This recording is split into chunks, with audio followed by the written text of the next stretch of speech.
Yeah, inshallah. Let me take my notebook to write. Okay. My notebook. Yeah.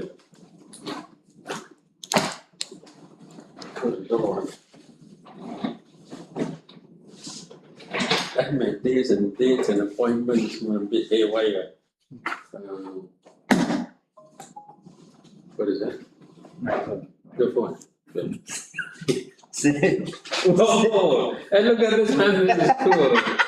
And then this is Hanif. But Hanif had upgraded it further. This becomes a box. There's a boy there. Yeah. Cool, man. It's like next generation. 他新买的手机， Upcycling or recycling. 他哥新买的手机。 This is next level. Next generation sustainability initiative. Yeah. Since there are sustainability, some kind of eco-friendly. And anti-consumerism, right? So you don't have to buy. You know, you don't have to buy. You like put it there. Reuse. You don't have to buy new casing and all that. Okay, Samia, we're ready. I'm gonna enjoy this crochet for our crochet. Okay, Samia, I'm here. Okay. My apologies, Samia. Thank you for waiting. Thank you, everyone, for waiting. No problem, doctor. No problem. Yeah, it's a problem, man, because you guys waited for more than 1 hour there. Yeah. Okay, proceed, Samia.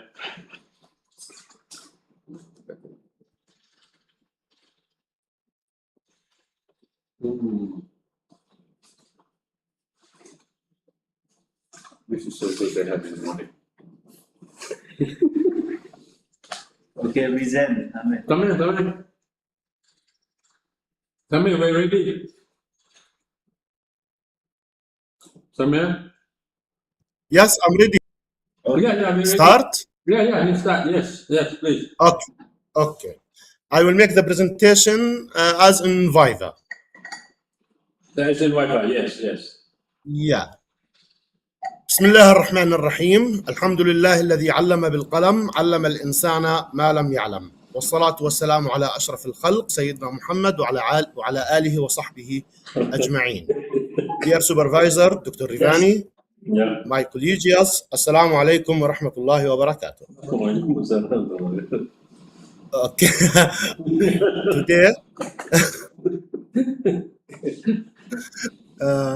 Today I will present my thesis talking about Belt and Road Initiative in the Middle East and North Africa, a case study of political proximity of Saudi Arabia, Egypt, and Jordan with China and perceptions of intellectual elite. Introduction about the Belt Road Initiative and political proximity. China, in judgment with the world, did not begin with the Belt and Road Initiative. Historically, the Silk Road connected China with Asia, the Middle East, and Europe through trade and culture exchange. A major turning point came in 1978 with the open door policy, which accelerated China's economic reform and integration into the global economy. This rapid economic growth increased China's need for market resource and connectivity. As a result, President Xi Jinping launched the Belt and Road Initiative as a new framework for expanding China's international economic engagement.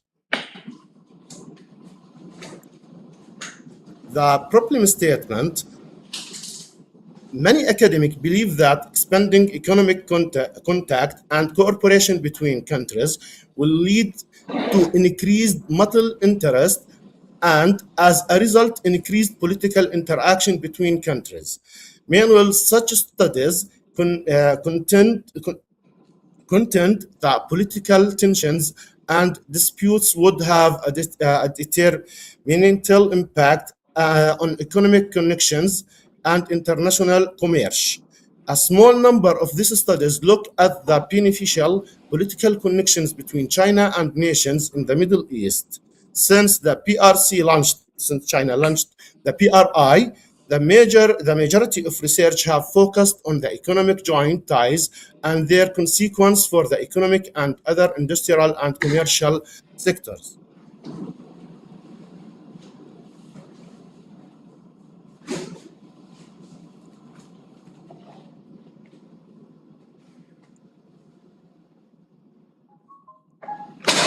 Okay, few studies, on the other hand, seek to investigate the indicator that may be used to measure the political connections between the China and Middle East countries. Example, political closeness. However, the majority of research in the sector contend that the political interaction have not been elevated to the proper degree to balance their economic ties. The majority of academics attribute the absence of political contact between these nations to the oriented power in the Middle East. According to several analyses, these Middle Eastern countries are strategically aligned. As a result, both parties are taking their political relationship seriously.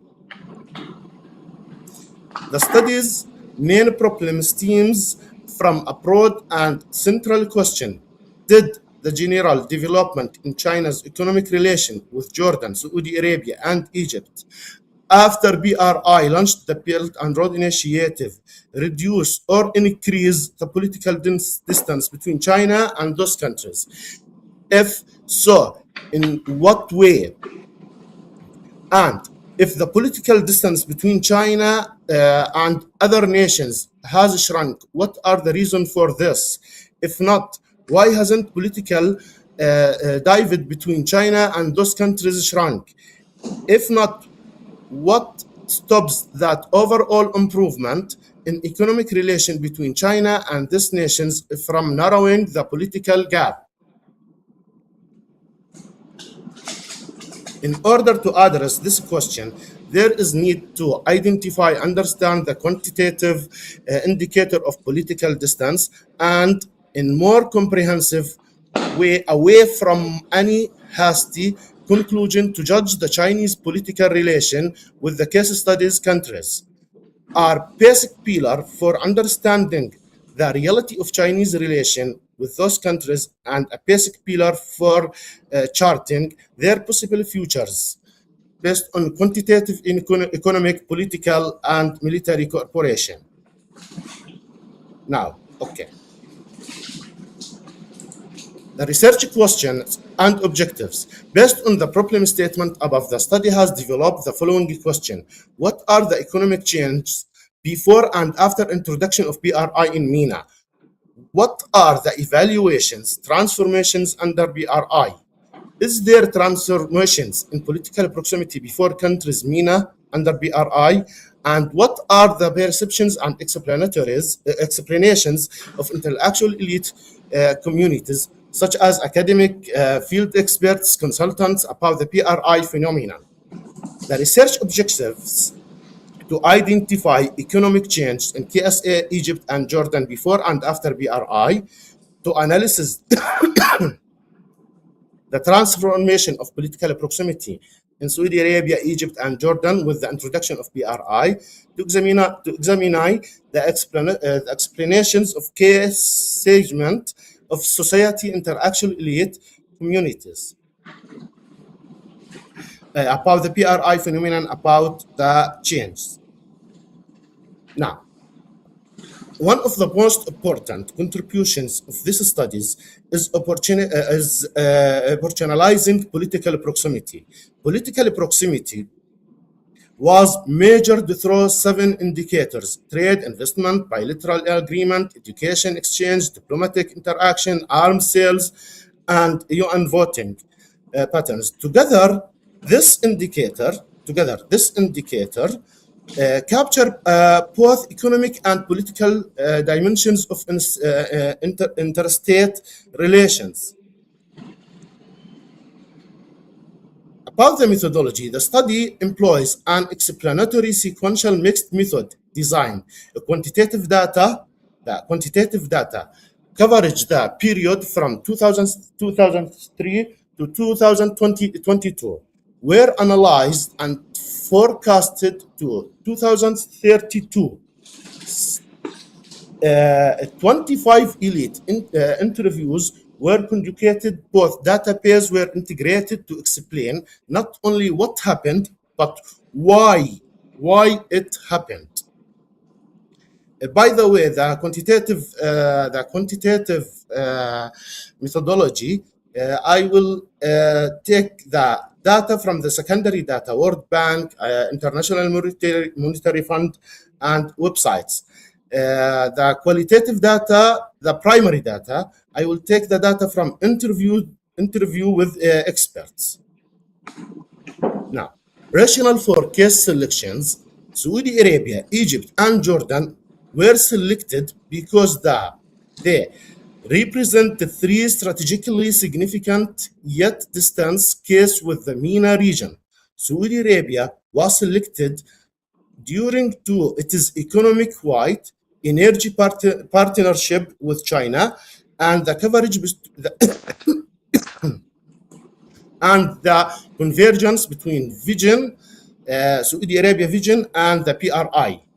Egypt was selected because of its geostrategical positions, particularly the Suez Channel economic zone, which constitutes a critical component of the Silk Road.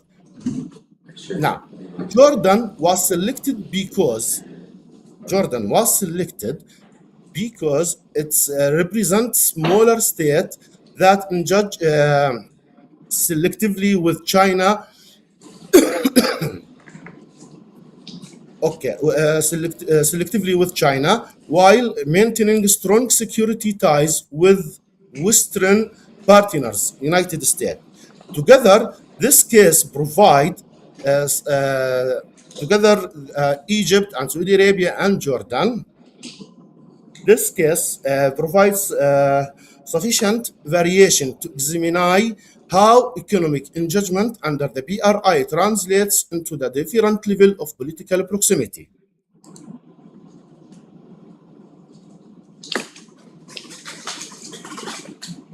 The Saudi Arabia, Egypt, and Jordan. Saudi Arabia findings. Saudi Arabia demonstrate the strongest level of political proximity with China. The quantitative findings show substantial growth in trade, investment, agreement, and diplomatic interaction. The alignment between Vision 2030 and the PRI created a strong incentive for cooperation. Saudi Arabia did not replace the United States. Instead,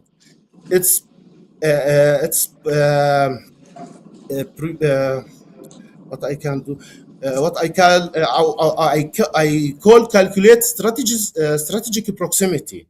In the word Saudi Arabia, depend relation with China while preserving its security relation with Washington. Egypt findings. Egypt experienced significant economic through China's investment, particularly in the Suez Channel zone, and infrastructure development. Political alignment remained limited. Egypt continues to depend heavily on American military assistance and Western security arrangement. The Egypt case demonstrates economic convergence without full political alignment. Jordan findings. Jordan benefited from increased trade and infrastructure investment. However, trade imbalance, debt concerns, and strategic dependence on the United States constrained deeper political convergence. Elite interview consistently highlighted that China is viewed as an economic partner, while the United States remains Jordan's primary security partner. This slide presents the most important finding of the thesis. All three countries benefited economically from the PRI. They produced different political outcomes. Saudi Arabia moved toward calculated strategic proximity. Egypt adopted pragmatic proximity. Jordan demonstrated conditional proximity.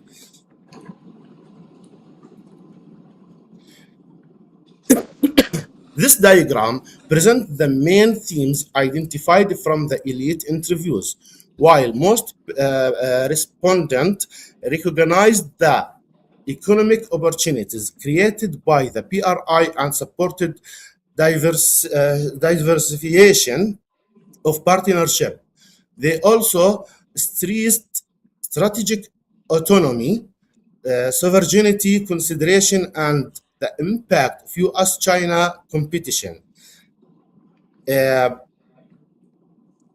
These findings help explain why economic engagement did not automatically translate into the same level of political proximity in Saudi Arabia, Egypt, and Jordan. Now, classical liberal theory assumes that increasing economic interdependence naturally promotes political alignment. However, the findings of this study demonstrate that the relationship is more complex. Economic interdependence contributes to political proximity, but the outcome is filtered through domestic priority, security consideration, elite perceptions, and geopolitical competition. The study extends liberal theory by showing that political proximity is not automatic but mediated by contextual and strategic factors. This explains why Saudi Arabia, Egypt, and Jordan produced different political outcomes despite experiencing similar economic engagement under the Belt and Road Initiative.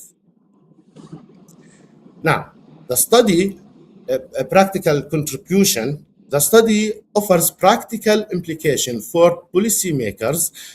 Countries should maximize economic opportunities provided by the PRI while maintaining strategic autonomy. Diversifications rather than dependence should guide future engagement with China. Transparent governance mechanisms are essential to ensure sustainable cooperation. Now, the final conclusion, or in the conclusion, the Belt and Road Initiative has accelerated economic transformation across Saudi Arabia, Egypt, and Jordan.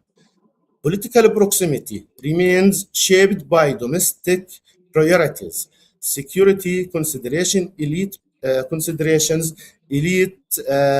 perceptions, and geopolitical calculation. Therefore, economic interdependence contributes to political proximity, but does not automatically produce political alignment. The study demonstrates that political proximity is a dynamic, multi-dimensional, and context-dependent phenomenon. And thank you very much, and I welcome your question.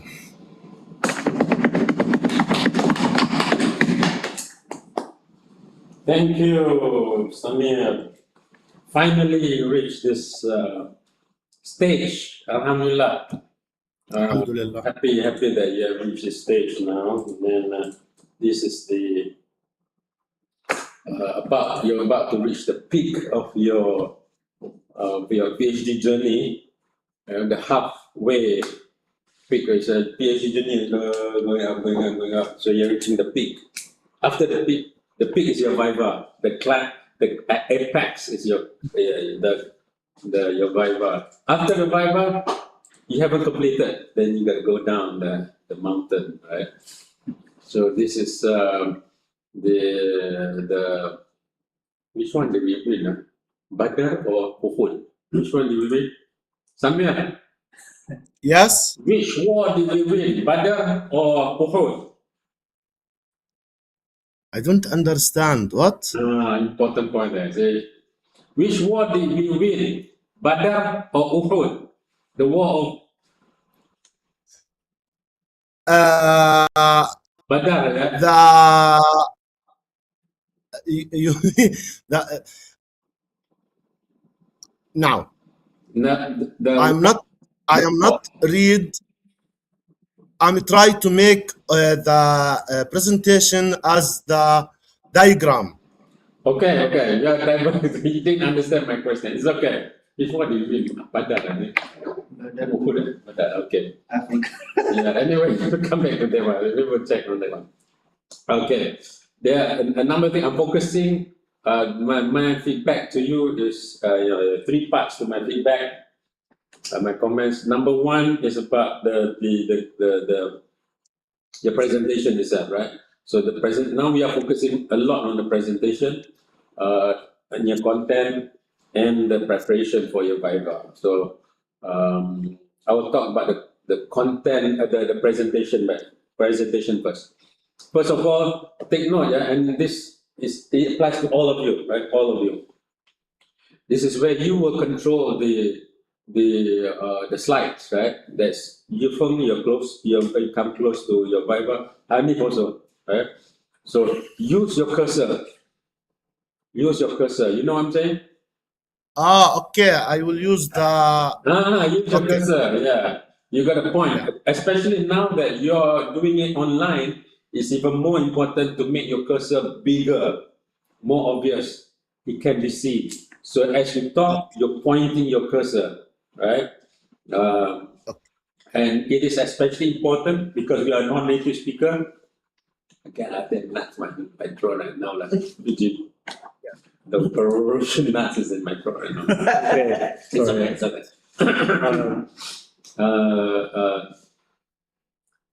Since we are not native speakers, right? None of except maybe Chloe. Chloe is native speaker. Maybe yeah. We are not. You are not. So the more you use the cursor to point to where you're presenting, the more important it is, right? It's because you're directing the audience, directing the examiners. In this case, it's the examiners now, right? To the parts they are explaining. So if you go at the beginning of your presentation, you go, and if you can go to the beginning, Samir, go. Oh, Samir, sorry. Samir, you go to the after your slide, you have after the first slide, the second slide. Okay. I think I need another one to The click. second slide. There, this slide. So you were explaining things, so we do not know which part you're talking at that time. Is it the whole Silk Road or is it the open door policy? So you talk, you just point to that and then you move the cursor a bit, yeah? You move the cursor a bit, right? Move like that. So they know you're still on the old Silk Road. And as you discuss the open door policy, you move, yeah. Just don't just stop there. You move the cursor. You know what I'm saying, Samir? You got me? Okay. Yeah. Don't go haywire everywhere. Just to the point. Move around it. I Okay? am trying to. Relax, Samir. You have a strong thesis. You have a very, very strong thesis. Yeah, so I will not worry about your strong thesis. So that's point number one, yeah. Still about presentation. Second, as I noted just now, we are not. You mean, Doctor? This introduction, Mhm. not clear. Yes. Not just Need. introduction, all of your presentation, all of your slides. Use your cursor. Okay. Okay? Okay. So, point number 2. Since we are not English speakers, we all have accents, right? So, pronunciation is extremely important because we have an audience, because we have examiners. And we do not want to annoy our examiners with our pronunciation if they cannot understand what you're saying. Right?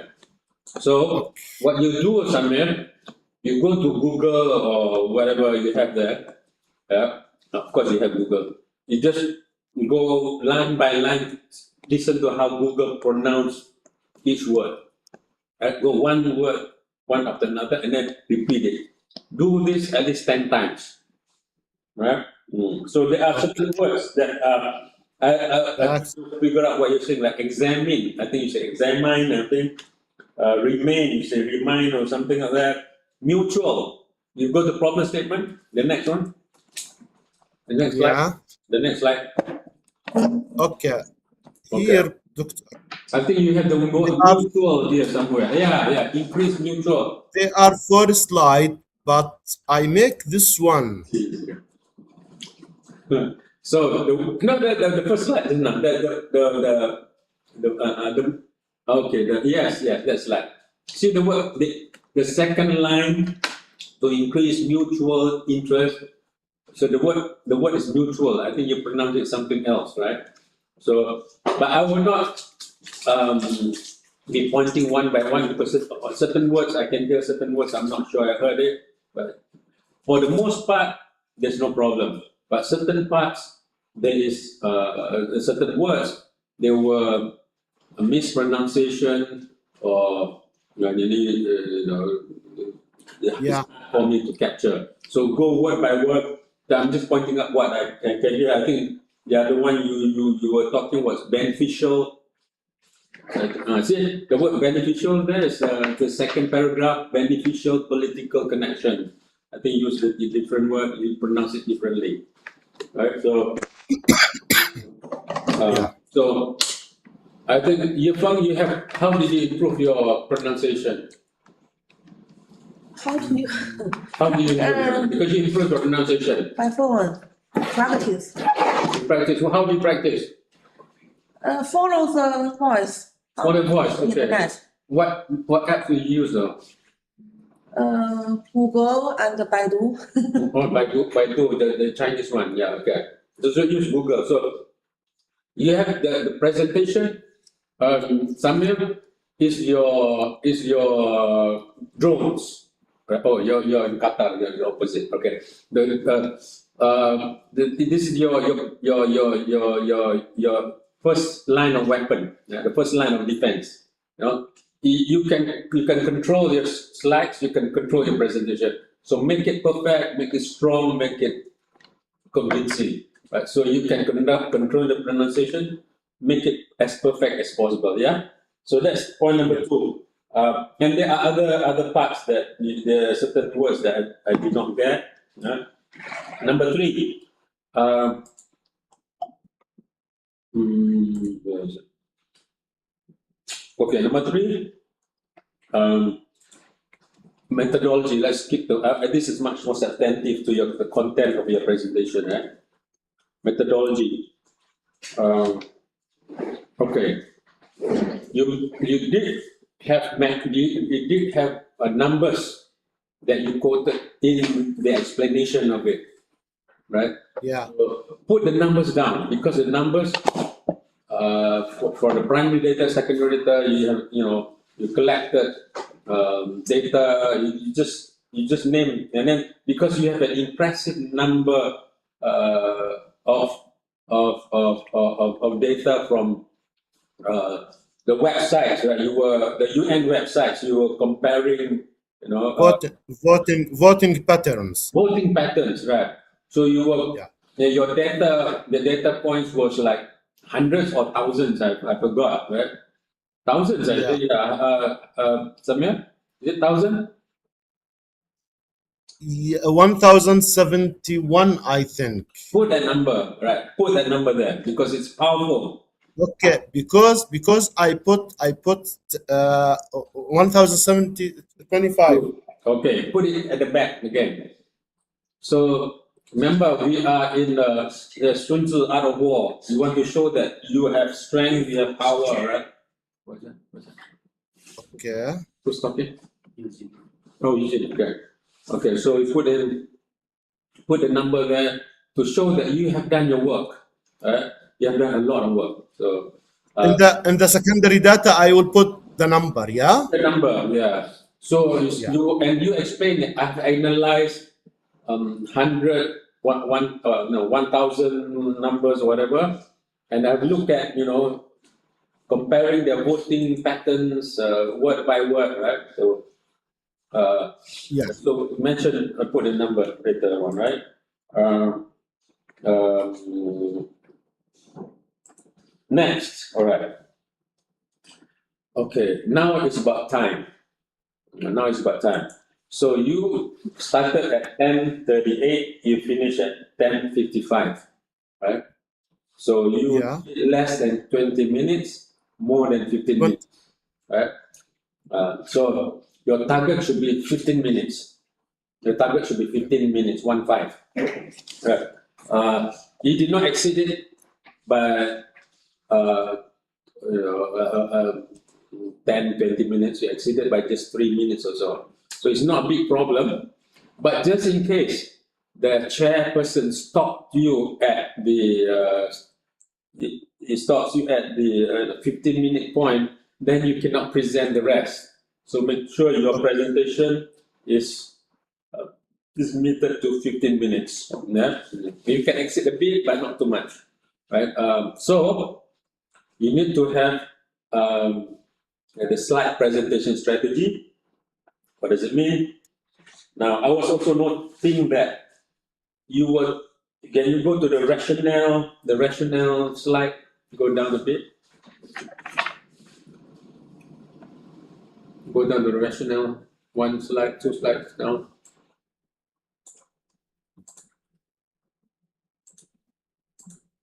Samir, scroll down a bit. yes. There, scroll down to rationale. Yeah. So when you reach rationale, it was 10:48. So 10 minutes into your presentation, you have not presented your findings. You were still basically on chapter 1, 2, and 3, right? Now you want to skew it, you want to shape, strategize your presentation slightly, somewhat different. You want to make it heavy on the findings, heavy on the theoretical and conceptual contribution. All right. Okay.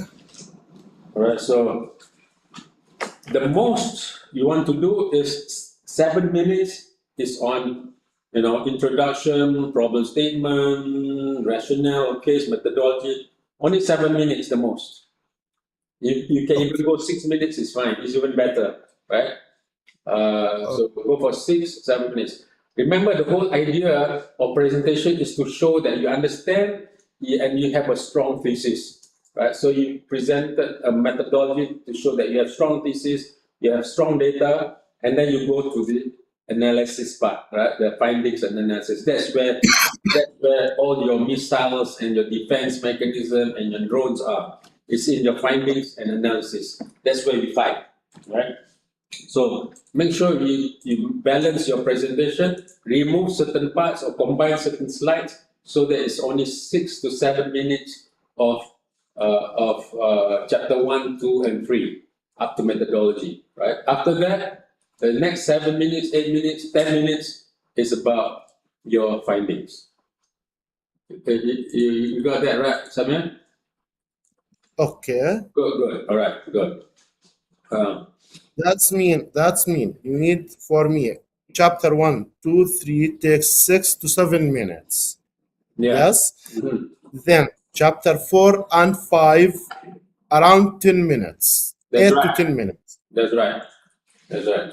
So put more power, put more time, put more priority to your findings and contribution. Right? Okay. Next, my next point is um, font size. Font size.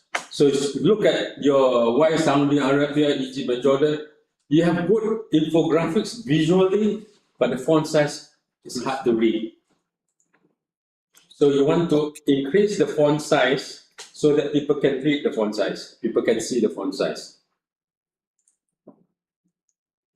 Okay, that's just enlarging the slide. Now you want to enlarge the font size, right? Samir, you got to increase the font size. Right? When you prompt the AI, tell the AI to make the font size big enough for my Viva presentation. There you say that. So that AI can understand. AI is very intelligent, but is bit dumb if they do not understand the context. You got to give AI context to create the infographics. So make the font size big enough for your online presentation so that people can see it in their laptop, something like that. So AI can adjust. AI will. I make this one by AI, by the way. You do AI. It's okay to do AI. Nothing wrong for Yeah, presentation. I make because I put the data and I ask him to give me theme or diagram. How do you know AI is a he? It may be a her. Okay. Good point. No. I give him all the data what I need. Then the Yeah. AI give me the diagram. Yeah. No. I'm saying that it's good. I won't have time or knowledge of doing something like this. Yeah, it's good to get AI's help at this one, but make the font size big. See the bottom there and all that. No one will read those things if they cannot see it, right? Okay. And then there's no point of having all those texts if the texts are not working for you to convince the examiners. You have good data, you have good text, make them strong, right? Regional power, strategic hub, balancing state. At least I can see that. But the bottom ones, I can't see it, right? So make the font size big, and that's true for all the slides, right?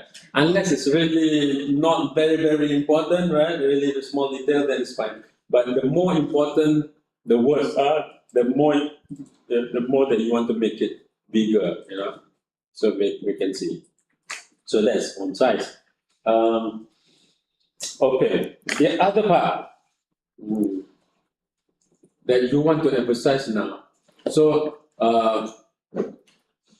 Samir, you have very good findings, excellent findings. So I'm not too concerned about your findings. I think I'm happy with the findings. I think this is the part that will make you not just pass but excel in the in the presentation in the Viva, right? So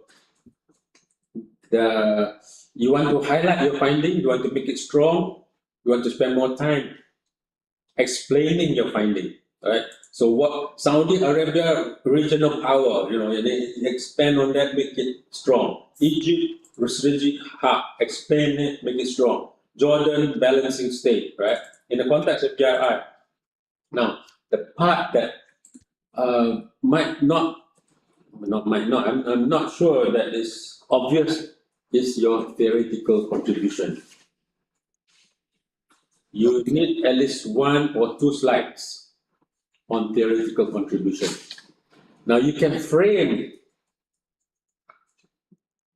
your findings into theoretical contribution.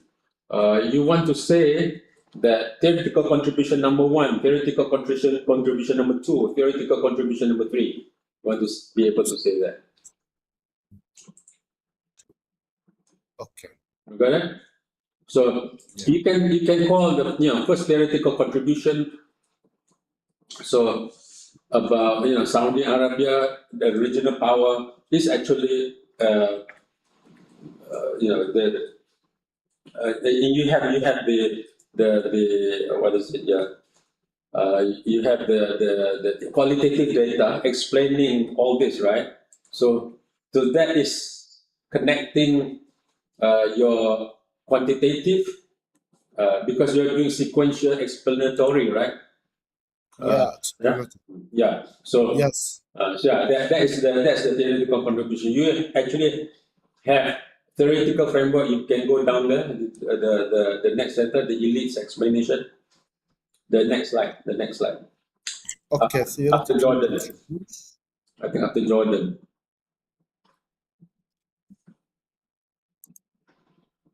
Comparative findings. The comparative finding is good.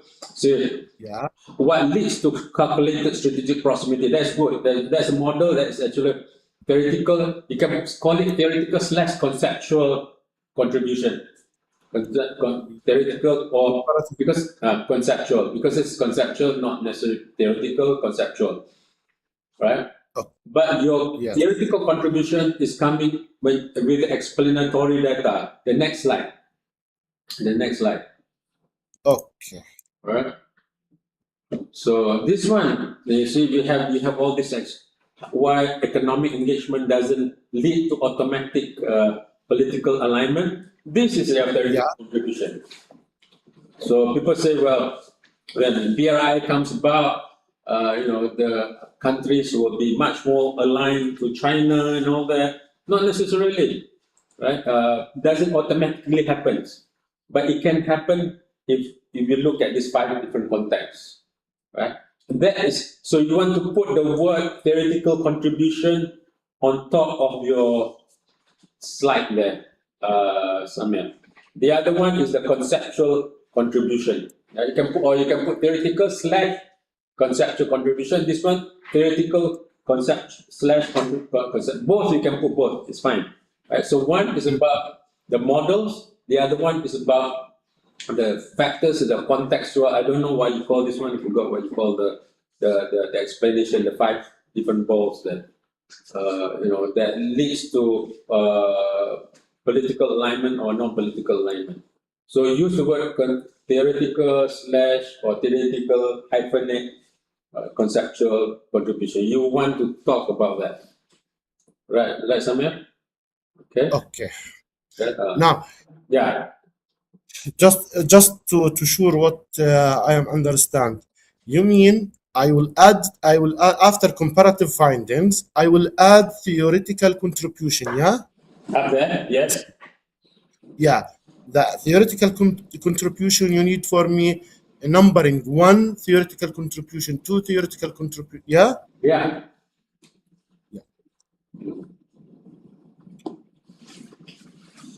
In fact, your previous ones about Saudi, about Egypt, about Jordan, you discovered. Can you go back to your Saudi or Saudi, right? Okay, no. So you don't have a I think calculation. I put sorry. Yeah, calculated strategic proximity, right? Yeah. That's actually a conceptual model of Saudi's engagement with BRI. Am I right?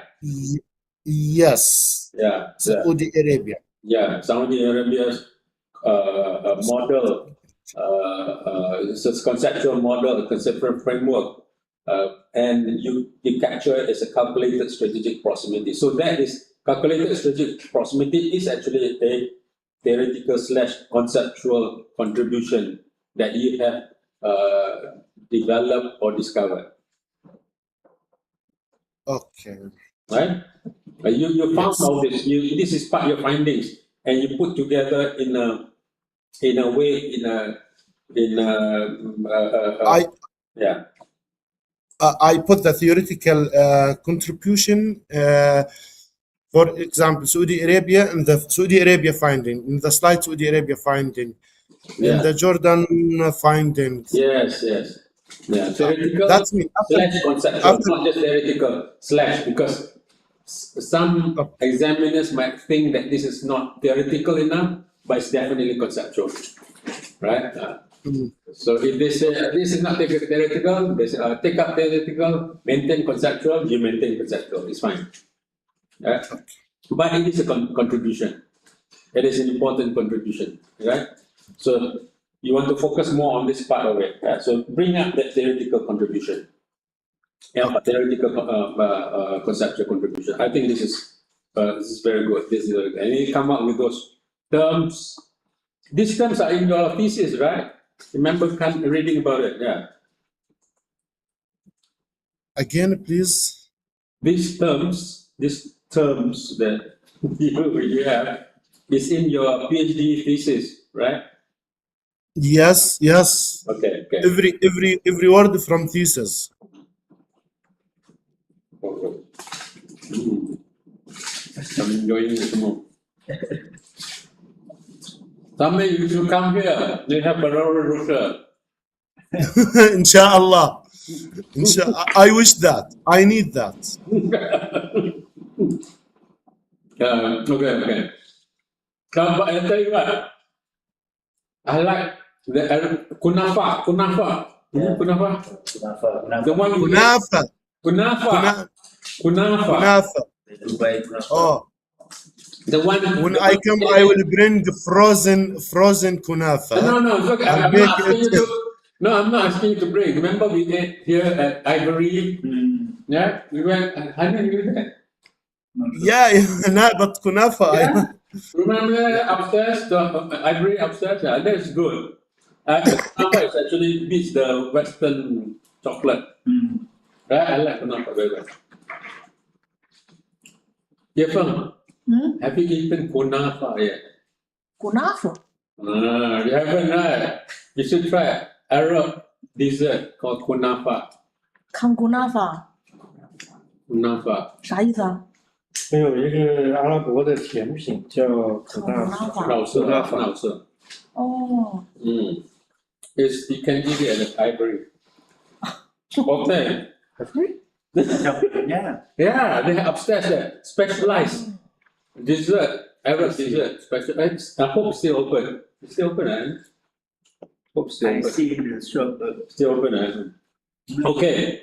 This is the first part of my comment. It's about your presentation, right? Now, the important part before I close my comment about your presentation is the other part of this presentation, which is listening. Right? I will come to that. Many times you were asking me, what did I say, right? So you need to be able to listen and understand. Right? Yeah. With you all, by the way, you got to take note of this, because listening for many of the Chinese students, like Homing was saying, Kai Lai was saying, it's difficult for Chinese students from China, because you can write, you can read easily, right? Now you can speak, but listening, because Malaysians are not native speakers also. So sometimes you do not understand what I'm saying, or when I speak too fast or whatever. Right? So training to listen is important. So afterward, we'll talk about listening a bit, right? The common questions. They ask you certain words like, what's your unit of analysis? Or what's your problem statement? Tell me more about why you do this. And those are common things they ask. It's like interview questions, right? So you be prepared to answer. You're talking about this. So the words that come out, you need to train your ear to be able to listen, capture. Yeah? Okay, so we will talk about that a bit more afterwards, right? So this is the first part. Now the second part. Hanif will share. Samir, do you have any questions about your presentations and your slides that you want to ask me? But the other part of your slides, make sure you have thank you and you have other data after your slides. Right? Okay. Anything else you want to put, you can put. You put after your slides. I put already some slides. Good. Yeah.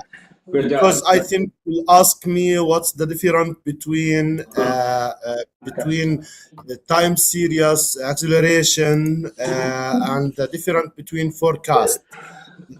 Yeah. Good. Yeah.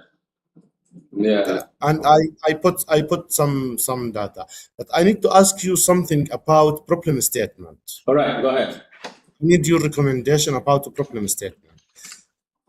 Okay, the problem statement take 4 slides. Okay, but I make summarize the 4 slide in 1 slide.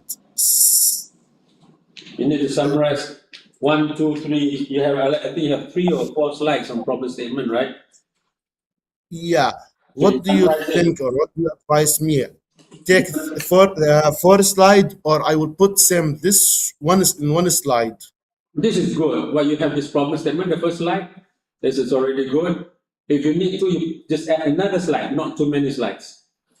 So the rest of the slides, you make it into 1 slide. You have like problem statement, you have like 2, 3 slides or something. Right. Yeah. So this slide is good. The first slide, this one, the one you're showing now. This one problem this one. That's good. Yeah, that's good. Okay. That means I will delete the 4 slide. Not necessarily delete. You can combine them, right, or summarize them into 1 slide. Yeah. The most, okay. Okay. So that you save time and focus on your findings and your theoretical and conceptual contribution, Yeah. right? Okay. Okay.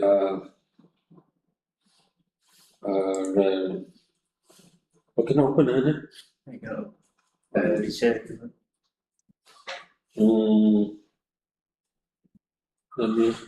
Let me. I want to share. I give a slide to Hanif, but Hanif can open the apa nama? The file. What's happening, Hanif? You cannot. I will share the slide. This is the thing, the same thing that I go through for all the students who are undergoing the Viva before. So, what's this? So this is the second part. Alamak, itulah.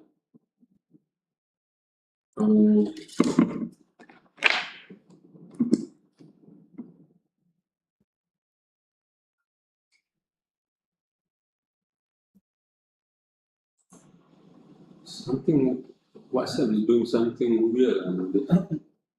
Huh?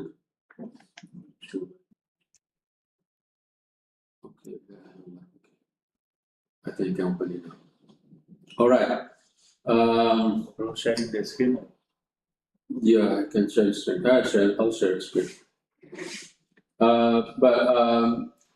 It's directly. Please. But in this one, right? This is where the Sami has to stop. It's shared. No need. Oh, don't it? Automatic. Okay. The power to override. Okay, I'll share my screen. This is the second part of my comments, and this is something to prepare for the Viva, yeah, Samir? Applicable to all of you too. All right, Samir? Can you see it? Not yet, right? Small. I might want to enlarge it in just a minute. How can I enlarge it? There. Yeah. Okay. So this one is about Viva preparation, right? Your Viva is 23rd, it's about 5 days from now. You have time. So you have good time, by the way. So these are 12 plus principles for Viva preparation. Bismillah, Alhamdulillah. Thank God that all of the students have passed, right? So I'm committed to your success. You are committed to your success. Oh, you did? Oh, you bought drinks, blah. Okay, no, I was thinking more like, no, downstairs. This is, you bought. Yeah, Oh, God, you're so Just kind, be- very generous man. just isn't it? because I didn't find something that they could comfort for you. Oh, thank you. See, Eugene is treating us with brochure and drinks. So there are certain principles. This one is a warm. Oh, thank you. Since Eugene is doing this. Lama awak banyak. Yeah, this one is cold. Okay. So these are the principles. Kenapa ni? Kenapa ni? Kenapa you pun ilmu?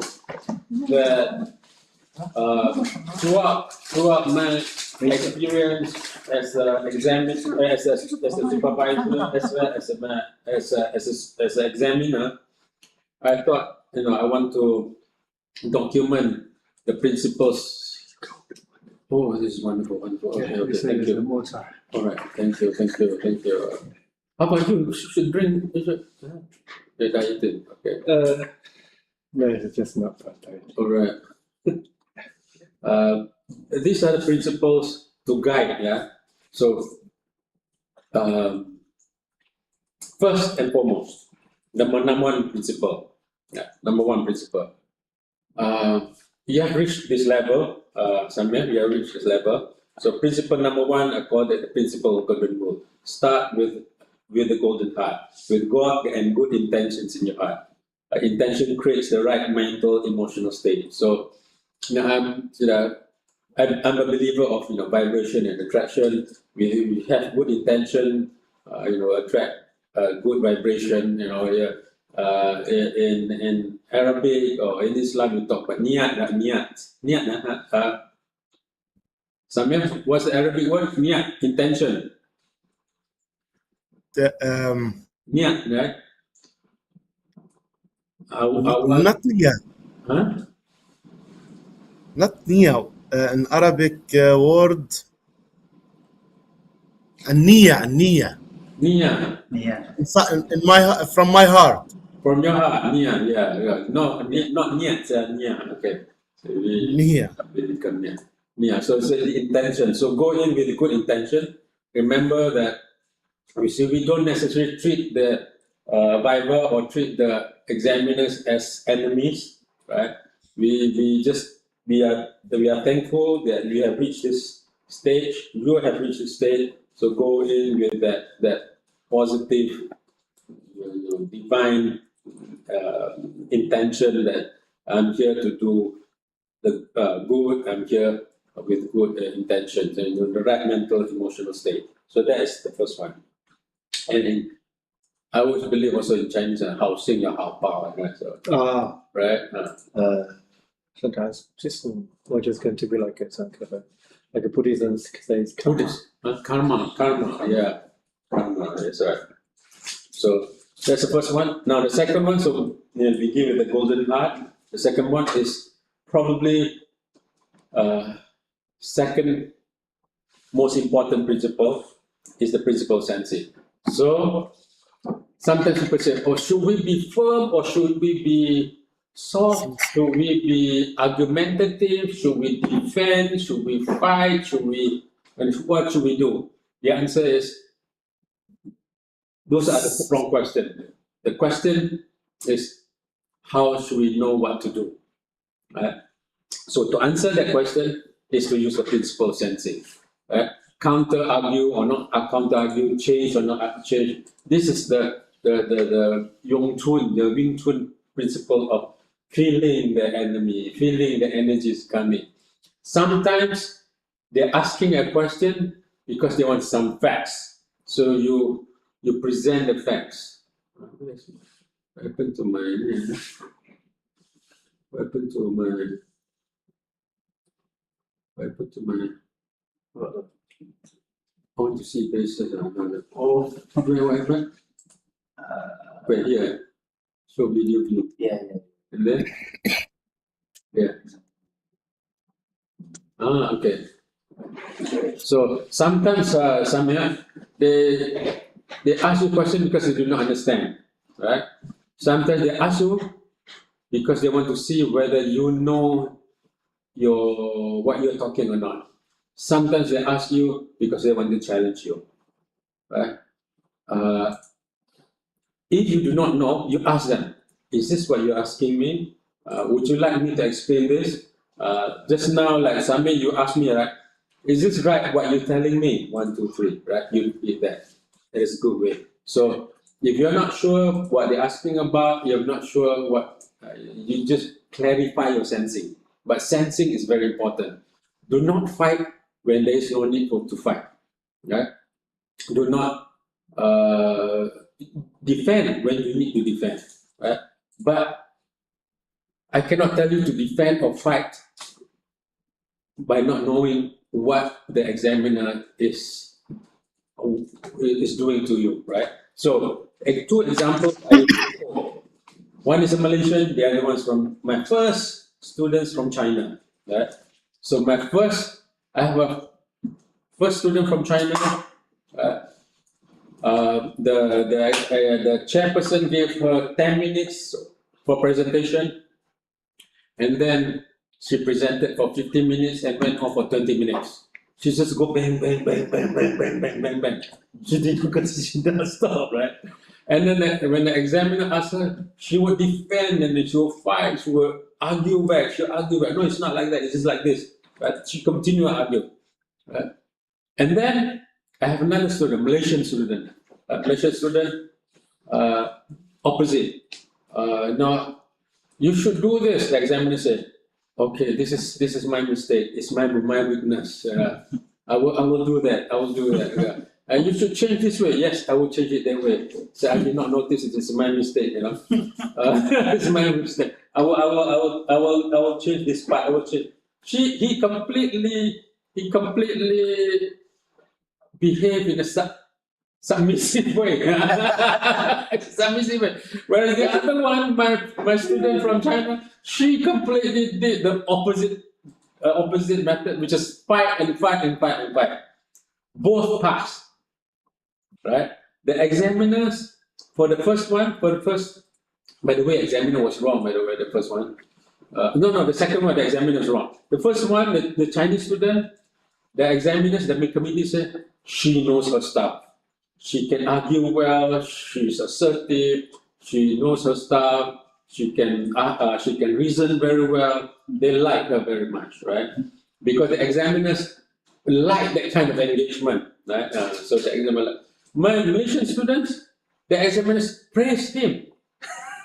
He's very open-minded, very good gentleman, Whatever suggestion we gave, he accept. Very hard to find somebody like that,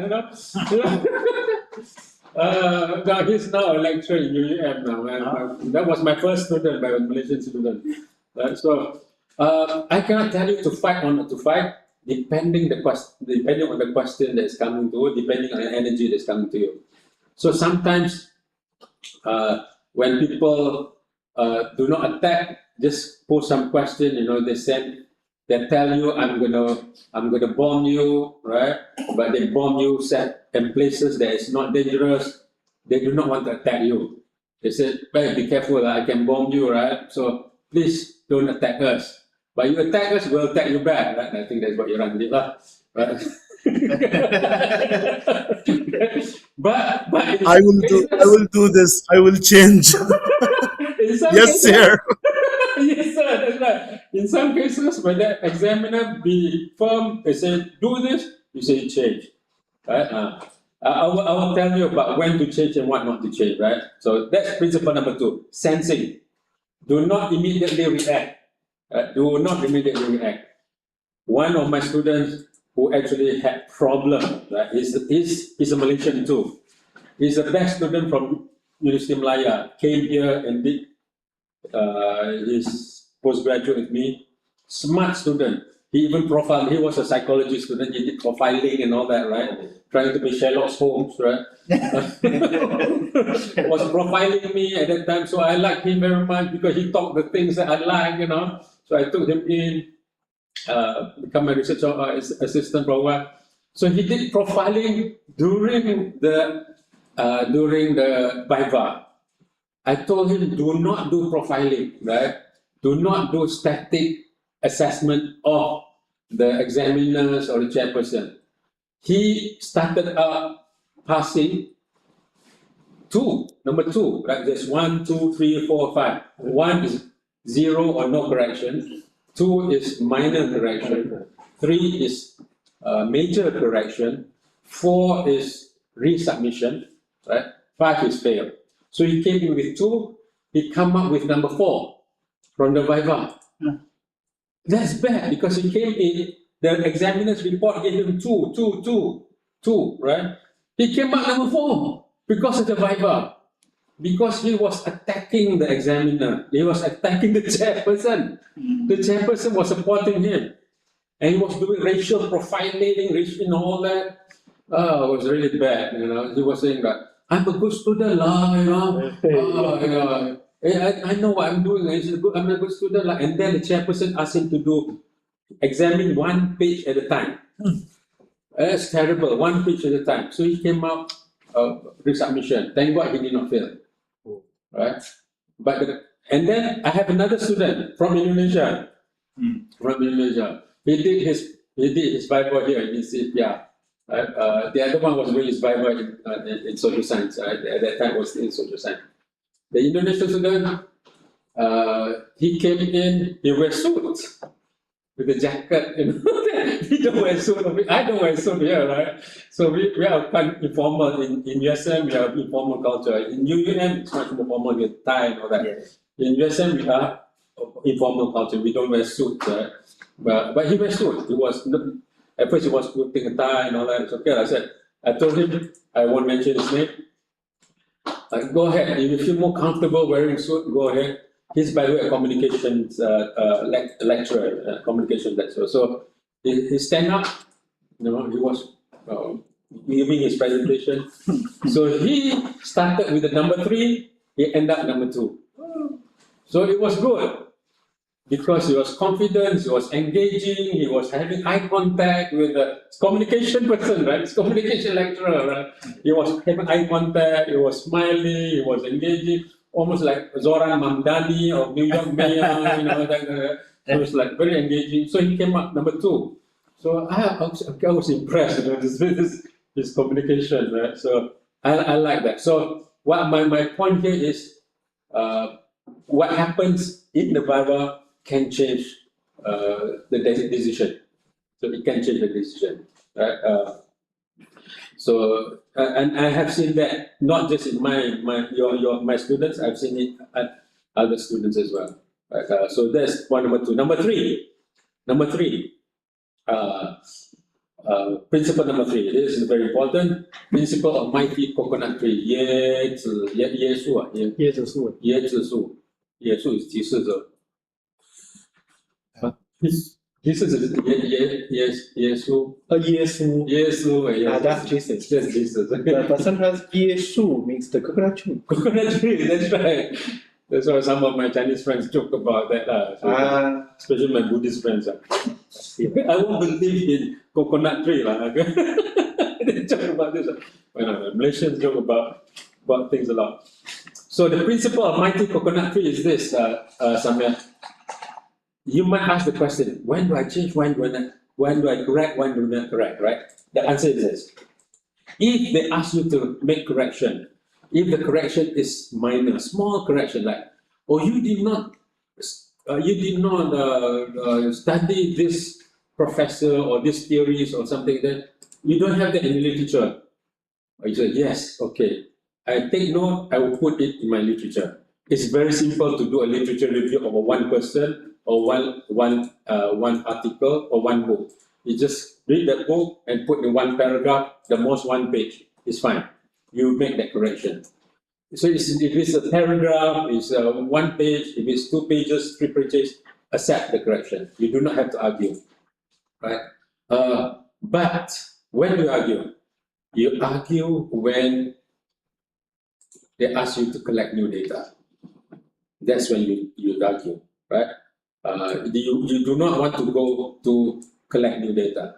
You want to defend your data, right? That is the point where you draw the line. You want to really fight to defend your data, argue that you have more than enough data, right? So that's why when I tell you all to have thick, strong data, is to defend from crossing the red line of 3 to number 4. Number 4 is resubmission. Resubmission is to collect more data. So you have strong data, and by the way, you do have, you do not want to cross the line.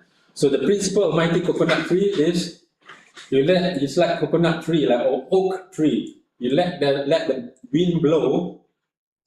If there is no or little impact, when the wind stops blowing, you're still standing, right? You just bend yourself a bit, you come back in. You bend yourself a bit, you come back in, right? It's okay. Small changes, small correction, you just do it, right? No problem at all. So that is principle number 3. Okay, Samir? Yes. Yeah. So you have the Arab warrior blood, so this is important point to have. So there are times you fight, there are times you do not want to fight. Right? Now, principle number 4, principle clarity. Okay, during your viva, they might ask simple, what's your tell me about your viva. Give me 1 minute. Tell me about your viva. So we use the principle of listing the 3 things. My viva is about 3 things. Number 1, number 2, number 3. You need to be able to say that. Tell me about your data collection. My data collection is about 1, 2, 3. The most you want to go is 4 and 5. Don't go 10 things. So anything they ask, you're able to list. So you have your problem statement, your introduction, your background, your import, your contribution. Here, right? You basically you have clarity about your problem statement. You have clarity about your methodology. You have in the methodology, you have clarity about your data collection. Okay, so they ask you, right? This is they might tell me about your methodology, about qualitative methodology. So it's a 1, 2, 3. You're able to deliver it quickly. So what happens when you do this? Your defense becomes strong. They know that you know your stuff. They know that you have something logical, and they understand what you're saying. You got me, Samir? Yeah, I So understand. you need to point number 4, principle of clarity. Here, you can briefly and clearly and convincingly explain your thesis, your problem statement, your methodology, your key findings, and your contribution. You need to be able, there are 3 things. I'm not saying it must be 3. It can be 4, it can be 5, right? But you don't want to have 10, 12 things you cannot remember them. You can always put a note beside you. You have thesis complete 3 things, but thesis problem statement 3 things, but or 4 things or 5 things. Right? I will have some drinks first. Thank you for the comment. Right. Thank you, Vijay, for the tea treat.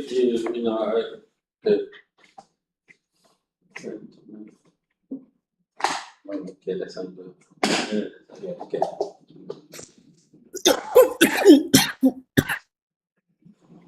Looks like you need your Americano, Samir. You need your Americano. Yeah. You have your Americano. Okay, there you go. Go. Good. So that's number 4, yeah? That's number 4. So number 5, principle of contribution to knowledge. This is the essence of your thesis that they want to look at. How have you advanced the knowledge? How have you contributed to the literature? How have you, your research is novel and original and have expanded the study of BRI. So BRI has not explained this before. Now I'm contributing to the knowledge of BRI in the framework of the MENA thing, the Middle East. Not Africa. Not MENA. Is it MENA? What is it called? Middle East, not Africa. Oh, Middle East, not Africa. Sorry, Egypt is included in Africa. Yeah. Middle East and North Africa. I heard North Africa. North Africa, yeah.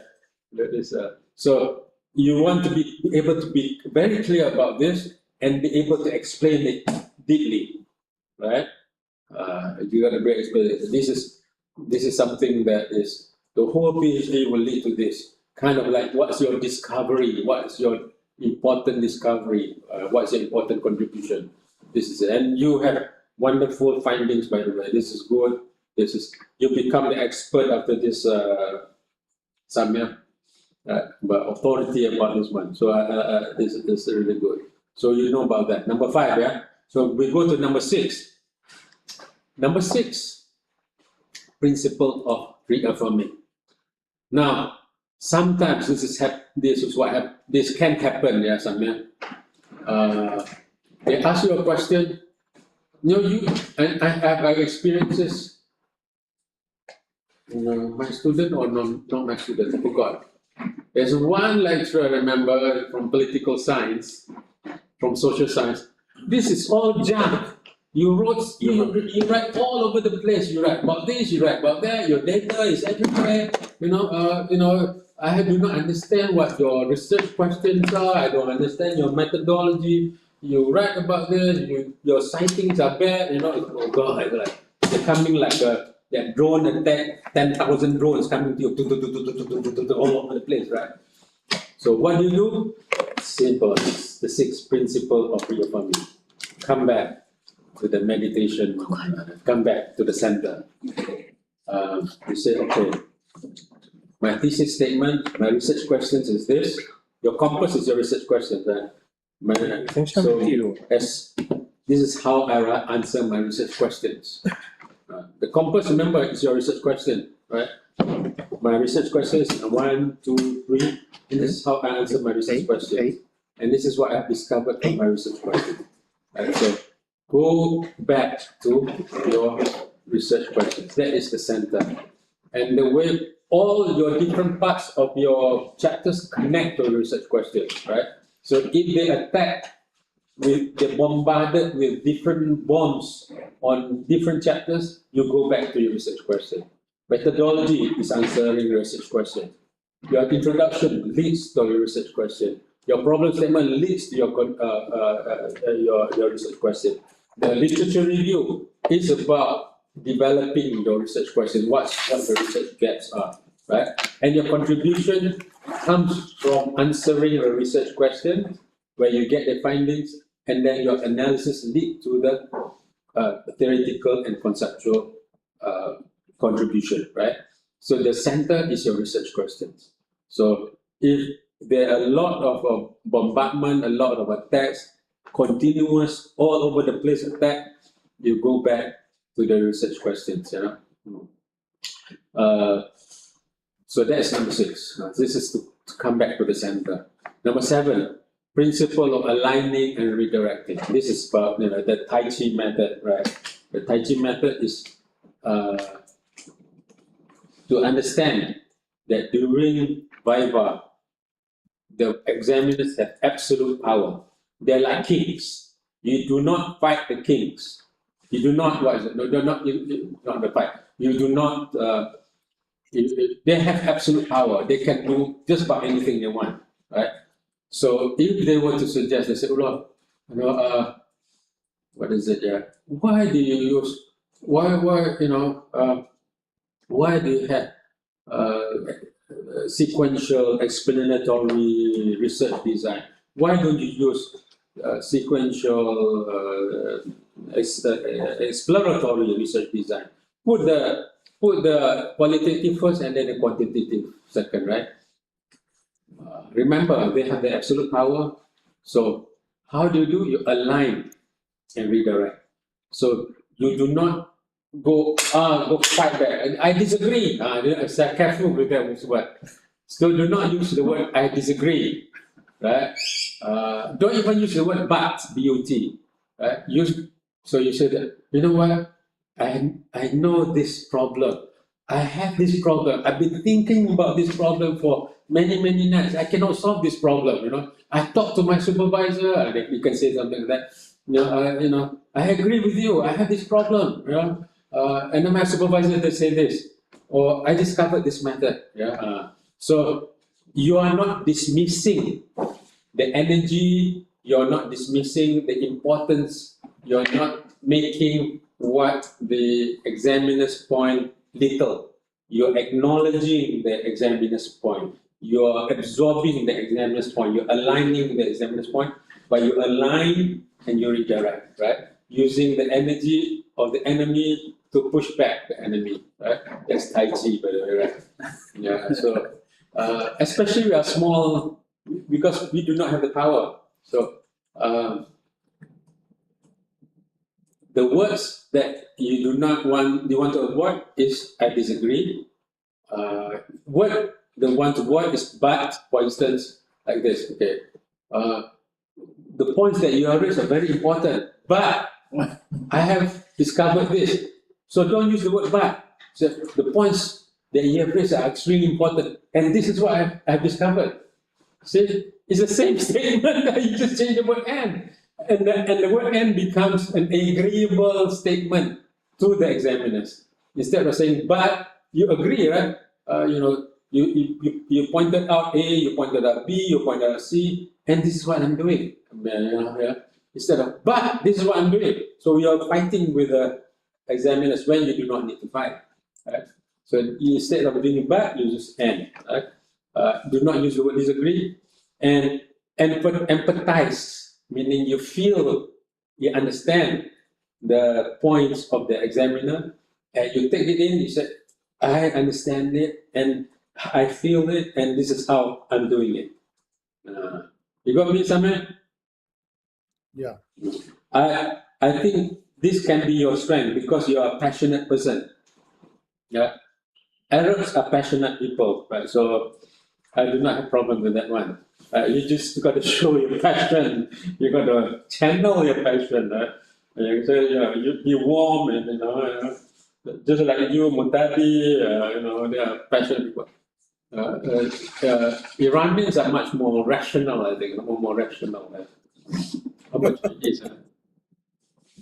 More rational, Chinese.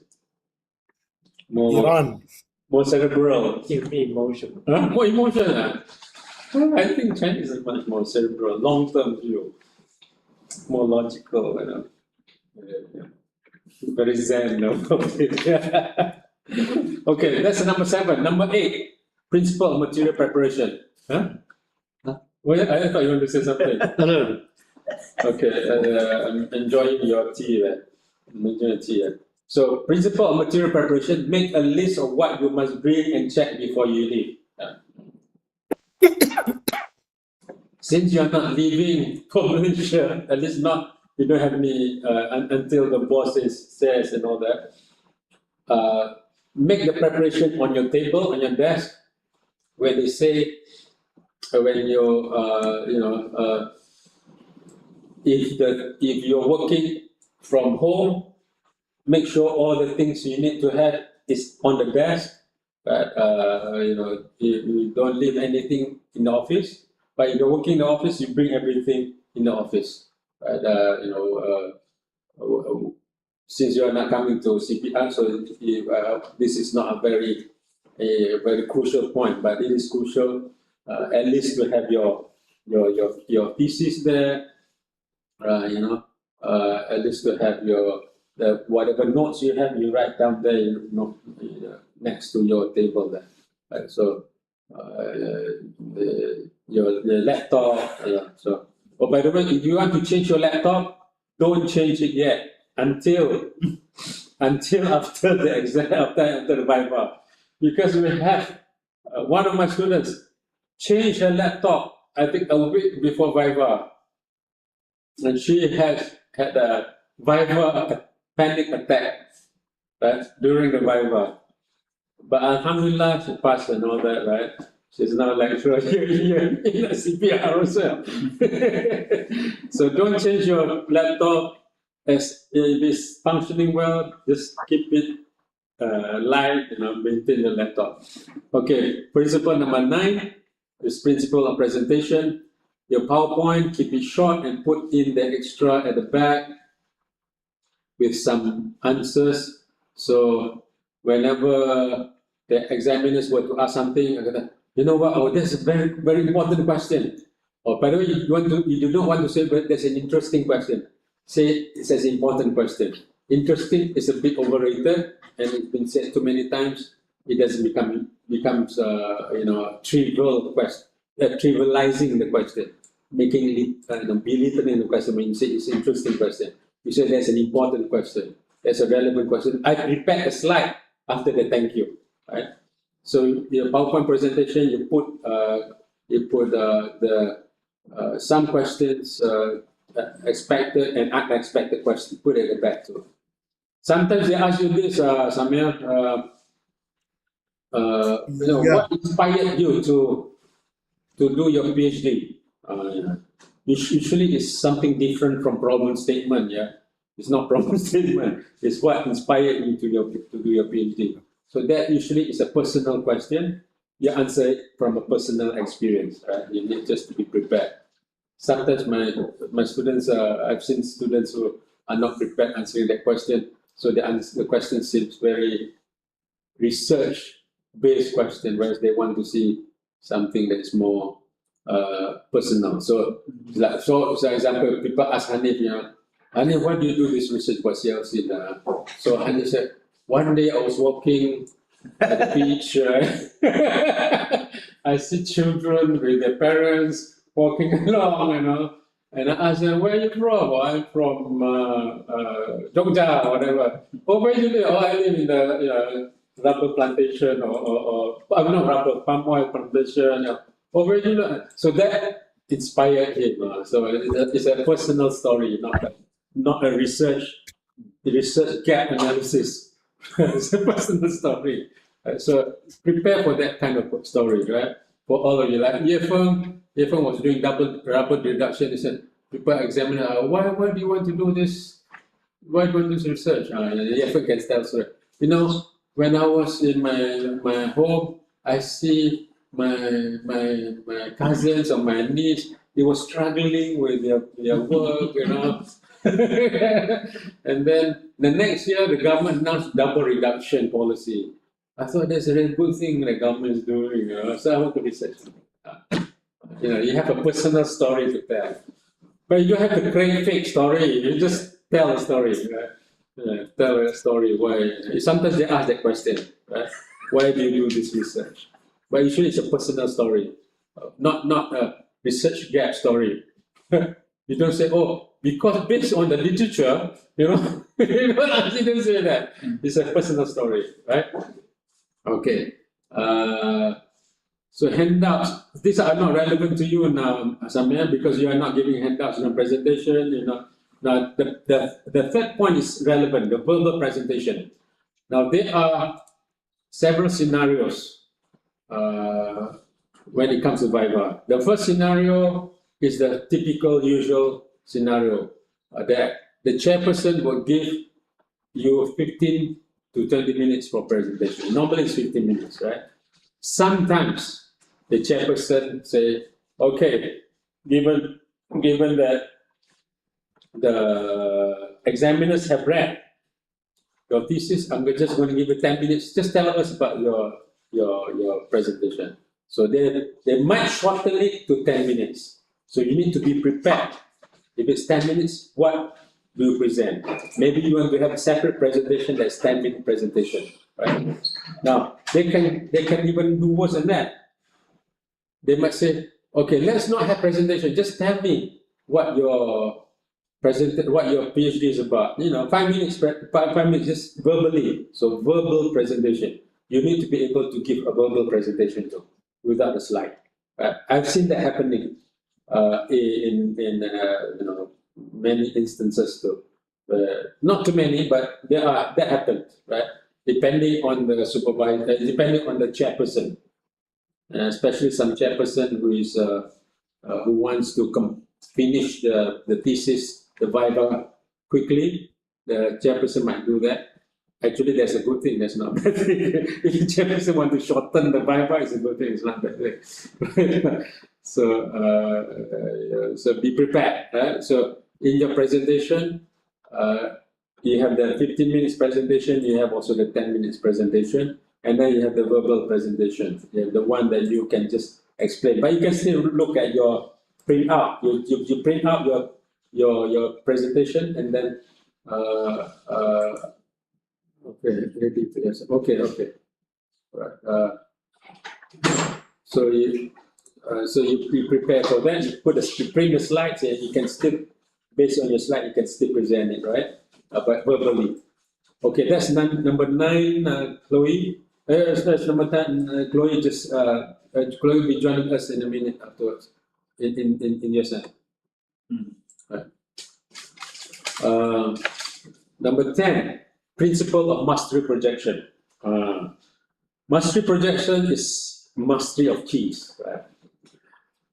Knowing where the key pages are, right? So your thesis, if they ask you about research question, you tag already where your research question is, you go to research. Your methodology, you go tag already your methodology, you tag, you tag the thing, the yellow tag, right, or the research methodology. You know where the key pages are. You know where the key literature and key figures, what are key literature and key figures? They ask you this question sometimes, or you're in the field of BRI, who are the major figures, who are the major theories, who are the major writers of BRI? You would need to be able to say. Oh, there are, I've studied in literature, there are 5 main writers. 1, 2, 3, 4, 5. Name them. Memorize them. Name them. Or put it, since you're doing online, you put it on your site, you just tell them, number 1, number 2, number 3, number 4, number 5. It shows mastery, right? I have one student, postgraduate, PhD, is one of the students that I do not need, and I did not supervise him that much because he was moving faster than I was supervising. It was like in chapter 3 while I was supervising chapter 1, right? He was in chapter 5 while I was supervising his chapter 4. So he is way ahead. And his Viva is Namir, right? Like he was standing, right? I think he was wearing a jacket as well, if I'm not mistaken. He was standing. He's like a politician. He's like a politician. So the examiners were asked, tell me about, you talk about development, dependence development. Oh, and they said, that's dependent development. Please look at page 138. So he was telling the examiner, 100 examiners will open 138. 138 dependence development theory. So in dependence development theory, the authors talk about 1, 2, 3, 4. So he mastered his own PhD thesis. He was like referring to the pages, he's referring to the paragraphs by heart. He was just memorizing. So the examiners were very impressed. He's like, he knows his stuff so well. It shows he's a master. So the point there is this: you want to show that at least certain things, you are the master of your thesis, you are master of your materials, you're master of your knowledge. So you need to know who the key figures are, and then at least pack your pages. You do not want to go, let me look at it, the flip the paper like this, where is it?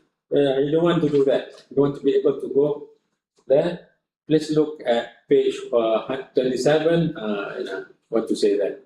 So this guy, this student of mine, he was standing, he memorized, he even tell, without even referring. He's now already a professor, right? He's a full professor, he's way ahead of me, right? He's in UKM. So he's so good, so he shows he's a master. So that's 10 principle. Principle number 11, principle of self-projection. I don't have to talk about this in this point because you are way far there. So make sure that you dress up well. You don't need, as I said, you don't need to put on a suit. But if putting on a suit, you feel strong. I know you wear suit, Samir. I do have the same feeling as you do. When I put on a suit, I feel that I'm a different person, right? I feel that I'm a speaker, I'm a presenter and all that, right? I put on a suit, I put on a tie, like I'm ready to, my power suit gives me the extra power. That's why superheroes wear suits, I guess, yeah. So the suit and the tie for me makes me feel more confident, powerful and all that. If you want to put on, go ahead, it's up to you, right? If you do not want, it's up to you too, it's fine. But do not wear t-shirt, don't wear t-shirt. Right? At least wear what you're wearing right now with collar, right? You need to have collar, right? Do not wear something without collar. I think this is not problem to you, Samir, because you're a corporate guy, you're like, you're in Qatar, so everyone dress well there, right? Everyone dresses well, drive big truck, Ferrari. I'm from Jordan. I'm from Jordan. Live in Qatar. I am simple man.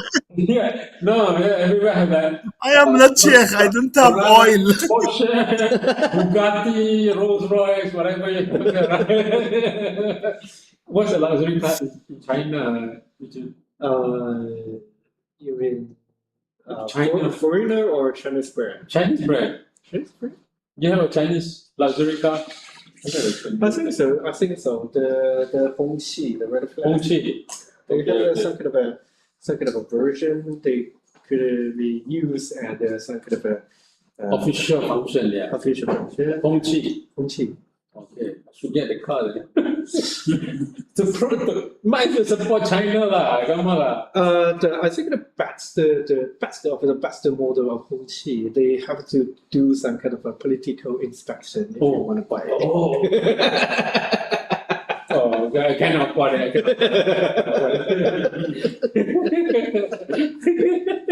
They check who you are. You go through my YouTube. You know? They go through my YouTube channel there. Okay, But I explained. I've been supporting of the communist government all this while, right? Yeah, So, yeah. it's okay.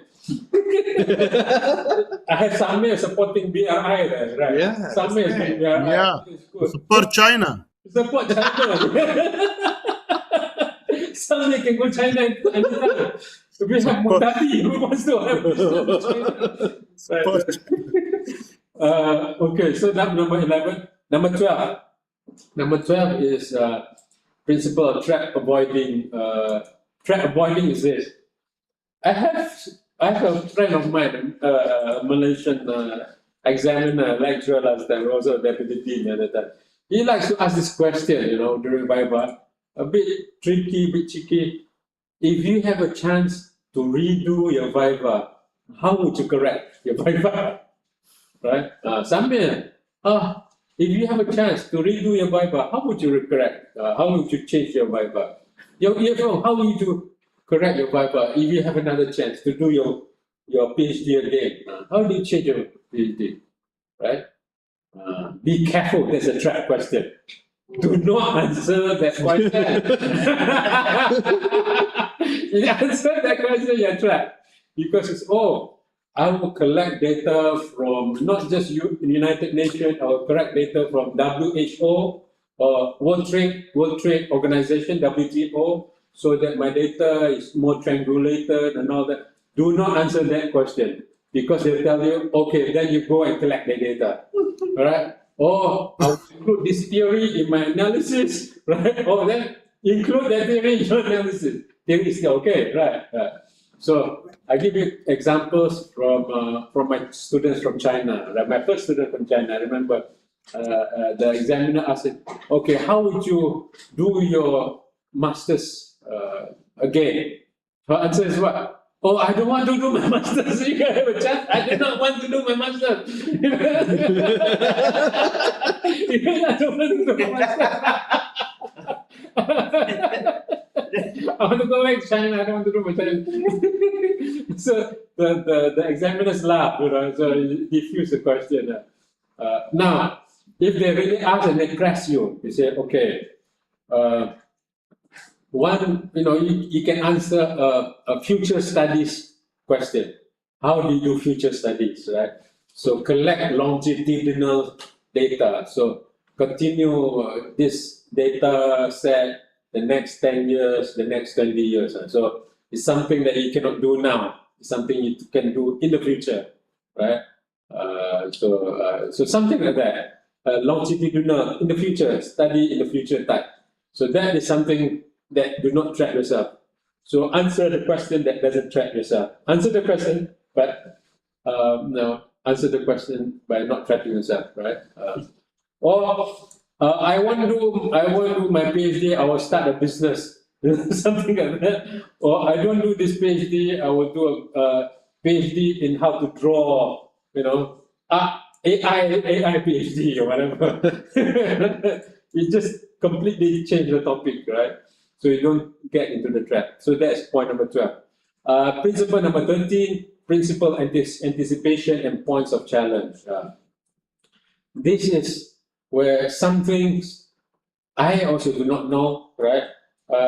But what you do is beyond myself. You can ask your friends, you can ask other experts. You say, what else can they ask me about? Now you have AI, Samir. You can ask Gemini, you can ask ChatGPT, you can ask Claude, you can ask Claude, you can ask Grok. What have I not covered in my thesis, and how do I answer that?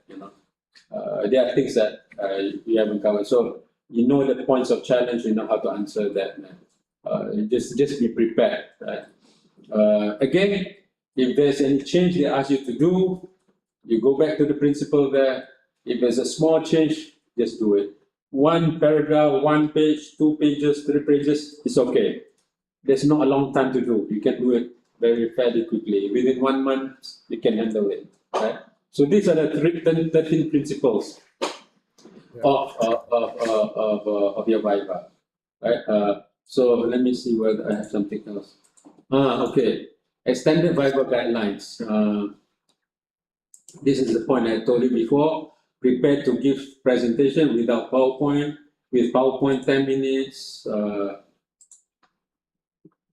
without 10, 15 minutes. Print your slides, prepare your slides to 10 to 15 minutes and put extra after thank you, all right?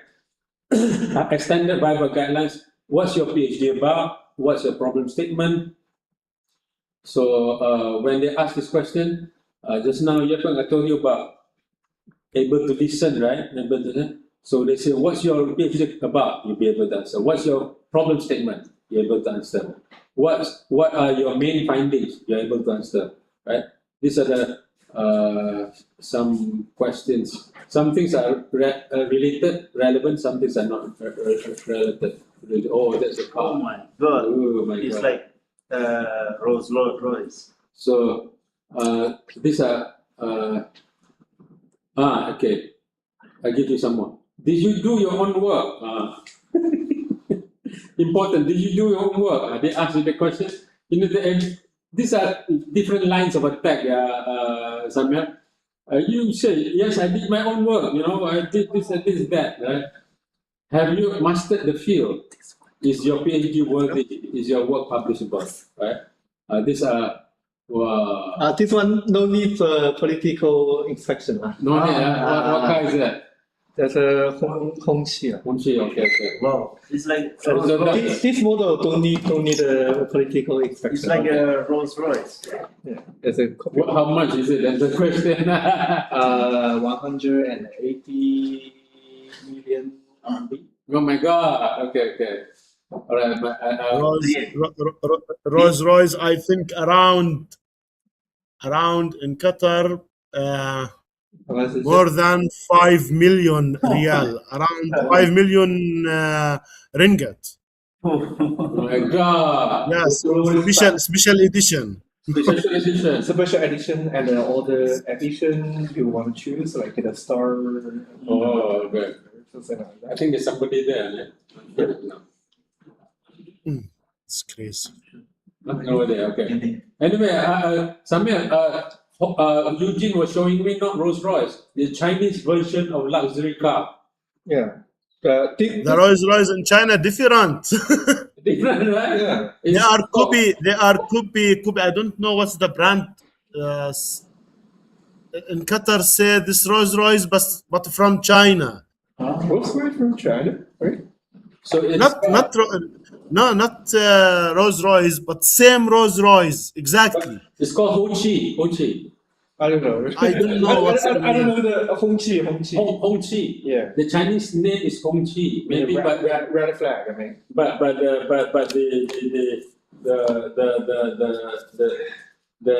they might have English name. Afterwards we share. After that. Yeah. After real business. After all this, yeah. So okay. Those are my comments for you, Samir. So let me see. Do I have other things I want to note to you?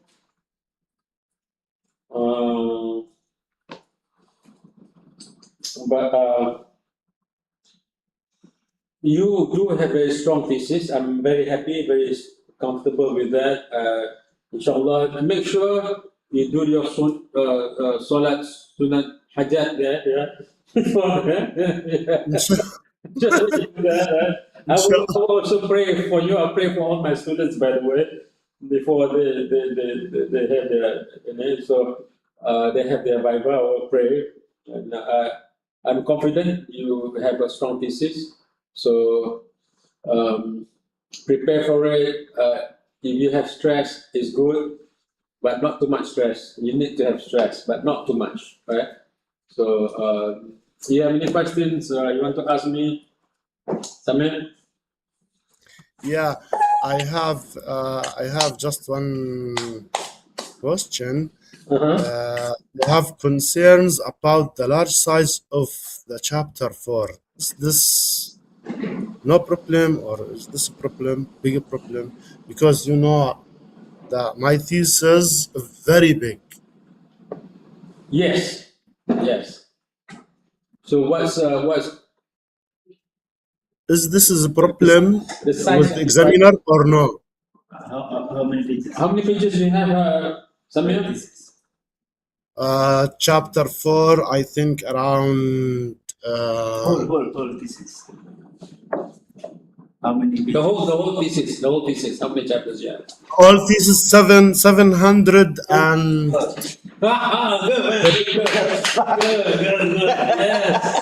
Yes. 7. So when you have a lot of pages like that, it's like you have One, if you have 700 pages, right? The enemy Yeah. 200, 300 pages. This is like you have 700 drones fighting 300. The drones will win, right? So even though the drones will win, right? Yes. Like that. So, by the way, is it a problem? It is a problem, Samir, but it's a good problem. It's a good problem. I tell you why. It's a good problem. And listen, everyone, yeah, you want to have this problem because examiners want to correct you. You give them something to correct. Give them a bait to bite. You know, bait to bite, right? Like you're fishing, right? You're fishing. Give them a fish to bite because they want to bite. Like a decoy. Like a decoy. This is Sun Tzu's classic strategy. You, especially when they have absolute power, you want to lure them to a place. It's called the strategy for luring the tiger out of the mountain, because the tiger is strong in the mountain. Bring the tiger out of the mountain. They go to this river. They get drowned into the river, right?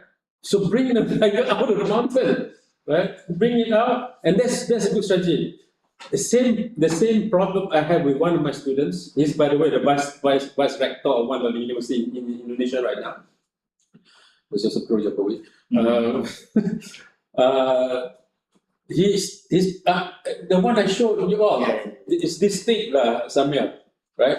So the examiner said, "Oh, I cannot bring this to in my flight, even my flight." So the problem is to cut. Cutting is one of the best strategy. When they ask you to remove things, wonderful. They have. You have trapped them. You have caught them in your trap. This is the fight of the small guys fighting the big guys. The small guys must trap the big guys. Right? They think they are powerful. They cannot. They are trapped in the small straits of Hormuz. Right? they cannot do anything. That little thing, they cannot fight anything. It's the asymmetrical fight. So you're gonna fight an asymmetrical fight, asymmetrical war, right? Let them attack what you want them to attack. And when they Yeah. attack, they ask you to cut. That's good. Easy, right, Samir? You can do it just one day to cut things out. Less than one day, you can cut already. You can complete your thesis. What I can delete, I can delete because before that around 850, now 700. I can't because I don't know. Inshallah khairan. Amin. Inshallah. Yeah. Let's just proceed with it. It's fine. I think that's a good way. And by the way, and this is one thing, not even Sun Tzu, my professor, my supervisor, long time ago, I told him this one. So whenever I want to have my supervision with him, right, I look back at my work, I will retype, okay. I make my own list of corrections, like, 7 lists of corrections. So when I meet him, I'll pass, I make my own list of corrections. This is my corrections I need to do for my chapters, whatever. So Reeve, you call me Reeve, right? Reeve, look, your supervisor, the examiners, they want to correct your thesis. So let them correct your thesis, So at that time, I learned the strategy. Okay, I will correct, no problem. No I will problem, yeah. I make this one. Thank you for the. I will do this. That's right. Yeah, this is, I think, the second strategy. Yes, definitely. But Alhamdulillah, Samir, honestly, you have done your work well.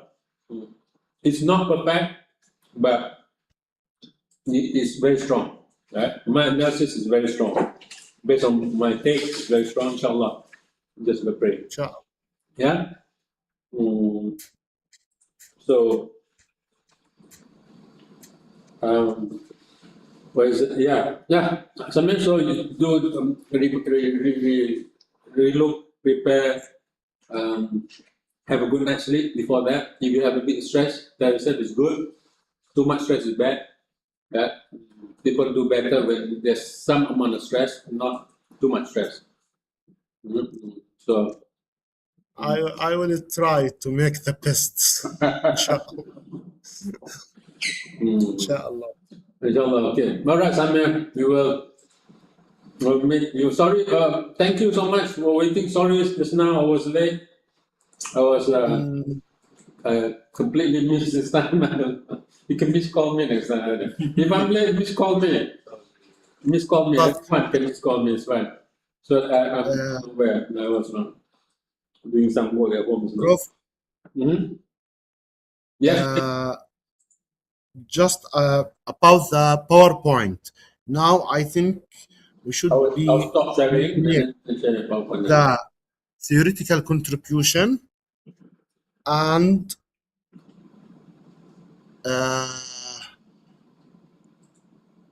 make the theme clear. Yes, Yeah.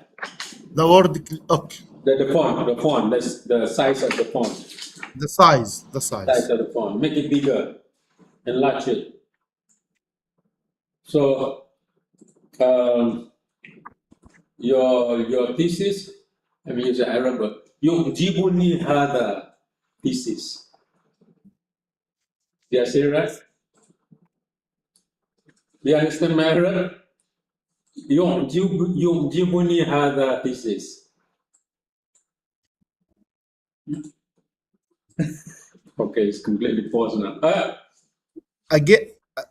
I think I can't listen. May you repeat? I said يعجبني هذا thesis. No, I'm not understand. Okay, I'm speaking Arabic right now. يعجبني هذا thesis. I like your thesis. You like my thesis. Yeah, يعجبني هذا thesis. يعجبني. How do you say it? How do you say it? How do you say it?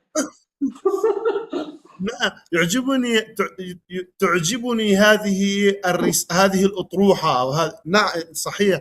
But Okay. you know It's so long for me now. I think there are problem in the sound. I don't know why. Okay, it's my pronunciation. See, I The told volume you, I think very low. I don't know why. Oh, okay. It's just maybe the system here. Huh? Yeah, Yefeng is laughing. See, Yefeng, I'm not native Arab speaker, so I cannot pronounce correctly. Okay, Samir, we will take a short break before we start with Chloe. Chloe is on her way here, I think. Yeah, breakfast. Yeah, we'll take a break first because I need to go down to do a couple of things with the office people because we have internship students coming today. Today. God. Oh God. I really thought it was tomorrow, but what happened on Tuesday? Nothing happened. We were discussing lah Tuesday though. Monday? Monday, okay. What? I think there's one day that I skipped by time travel or time freeze on me or something. Okay. Okay, Prof. Okay. Thank you. Well Can done. I leave because I have work now? All right. Bismillah, go continue. We'll come back in a short while. Once Chloe is here, we can start. We will start at 1 o'clock the latest, and I need to. Yeah, few Okay, pieces, thank you. Okay, Samir. Thank you. This beautiful breakfast lunch. There's another one. See, I'm creating. Too much sugar. Huh? I don't know that.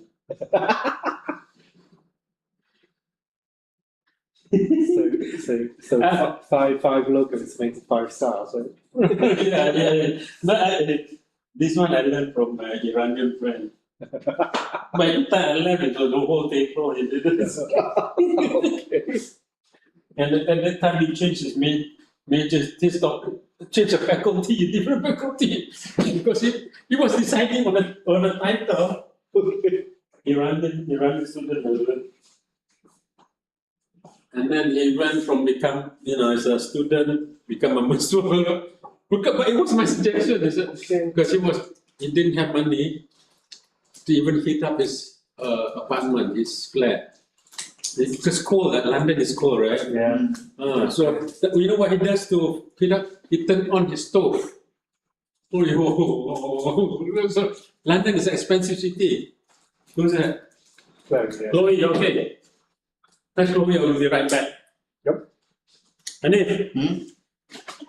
Oh, hi, Chloe. Come.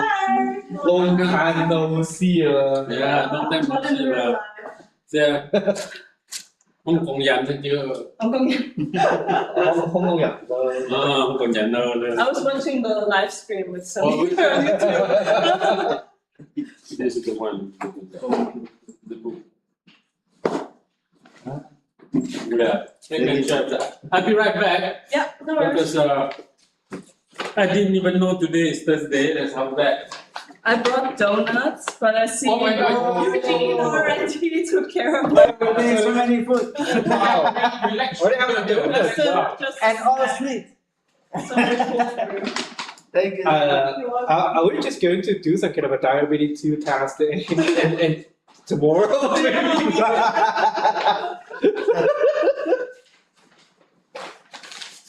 How are you guys? Are you watching the World Cup? Oh, Claire, what do you like to drink? I was just thinking about a core and another delivery. What do you like to drink? What do I? Yeah, you want some drink? Nothing in my No, I have water with me. That's fine. water. You like coffee or No, it's okay, thank you. Wow, so healthy. I mean, yeah, but which team you support? I like the For few. World Cup? Obviously, Germany I do like. I think they're So quite you biggest fan for Germany this time? You choose Germany. I mean, your biggest choice My biggest, other than the other. I do like Portugal also. Portugal. I do want like Ronaldo to do good, but yesterday was not good. Yeah. Did so you watch that- it? I didn't watch. I was Ghana just now. So before I came there, I was in Ghana at 7 a.m. Oh, how are you In mine, doing? hey, Ghana won 1-0. Last Really? goal.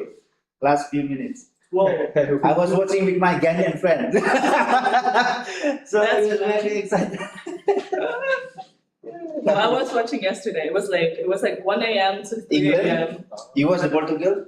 Yeah, Portugal and Congo. Congo was really good. Very strong. What's your name? I didn't get it. What's your name? 你能说中文吗？ No, 没有。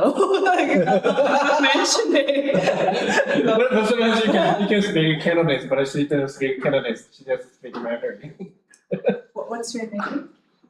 宋玉凤，宋玉凤。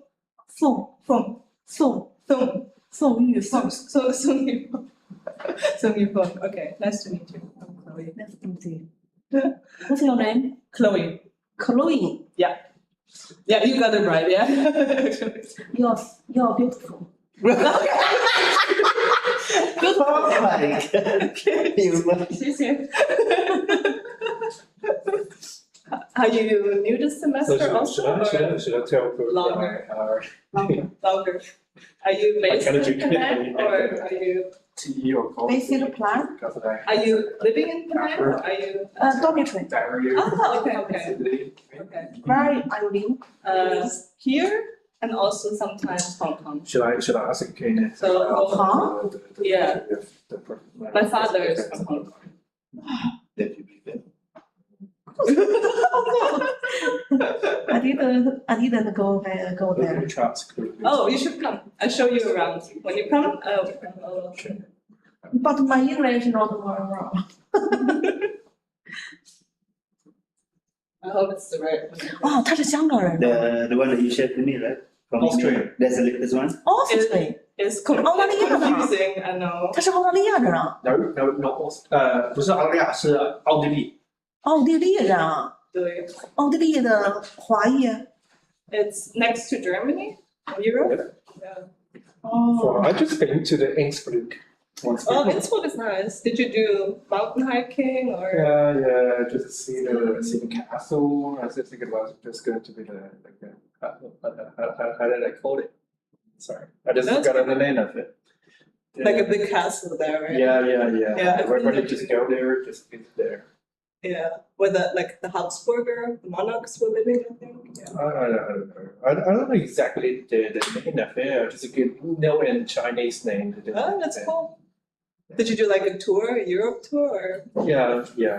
Just instead of a Europe tour, just basically we just stay in Italy Uh-huh. and then just get to travel to the Innsbruck Nice. for a short time visit. Cool. Yeah, I just found out sometimes we just get to like a sort of a depression, and just you can see all the mountains just surrounding you, and in winter or in the autumn, the top of the mountain was just full of the snow. Yeah. Snow. So sometimes it's just going to be like a little bit depression. I understand. And it's cold and it's dark. Yeah. Yeah. So mostly like the University of Innsbruck, their classroom, which is going to be the basement. Oh, They use the basement, which is because they keep it warm. okay. So you've been to the university there. Yeah, just passing by. Casually. Okay, Hanif, which team do you support in the World Cup then? Basically, I'm a big fan of Netherlands, the Dutch, Yeah. because of the goalkeeper. So last time, I'm goalkeeper also. So Oh, I actually love, okay. like the legendaries like Van der Sar, Okay. Stekelenburg. That's why until now I support Netherlands. Okay. But now I don't see Netherlands as a good European team. Do you They're not think? strong enough nowadays. Yeah. Do you think? They don't have a striker. Last time the best striker in Netherlands was Van Persie. Yeah. He's the last. Now we don't see a very strong striker. We don't have that. Gakpo, no, just normal players. What about Manuel Neuer? Do you like him? Neuer, yeah, I do like him. But my favorite goalkeeper was De Gea, Okay. David De Gea. Yeah. Well, I mean you. Oh, So there's a Van der Sar, and then after that De Gea. Now maybe we have a new goalkeeper, but he's not playing for the World Cup, Belgium. Liemens, right? Reevany, Yeah. So The Cape Verde one was really strong. Mhm. Now my friend is Ghanaian, so I have to support Ghana. Yeah. That is good. Yeah. Ghana is a good country. Is it just me presenting today now, or is someone else after me also? Just you. Just you. Because after that, me and doctor need to go to airport Oh, by 4 okay. p.m. We are going to fetch some intern students. Yeah, I was wondering what's the delegation? Is it students or is that like politicians are coming or something? Confusing, right? Confusing, right? There's just a student, undergraduate students from Okay. Indonesia. So they are coming to CPR as an internship. Not an internship, I think just like a mobility program. Okay. So then they'll stay here like 2 weeks. We'll give them some tasks, research that they need to do. Just preliminary research. Like just simple research Okay. about heritage. Nice. Yours? Yeah, it's mine. Oh, you. Okay. So this happens every year, Chloe. Cool. Dr. Reevany always accept some students from Indonesia. They will come in. Yeah, you guys are close. Many programs, yeah. 很快，咱们这是中场休息吗？嗯。对啊。对啊。还有一个呢。You can have a lunch. 好吧，你能吃午饭。你们吃去吧，我是 You guys have to eat before us, otherwise I'm not taking. Okay. You from Tech. Eugene. Bro, Are we having? Are you really sure about that? Mexico likes sweet, right? No, not just about Mexico. I was thinking about are they having a diarrhea? It's okay. So there's no time for lunch, you guys think, after that? I wanted to invite you because last time Prof invited me. Oh, I wanted to invite you for lunch. let's see if after you present, we have time maybe. I'll do it quick.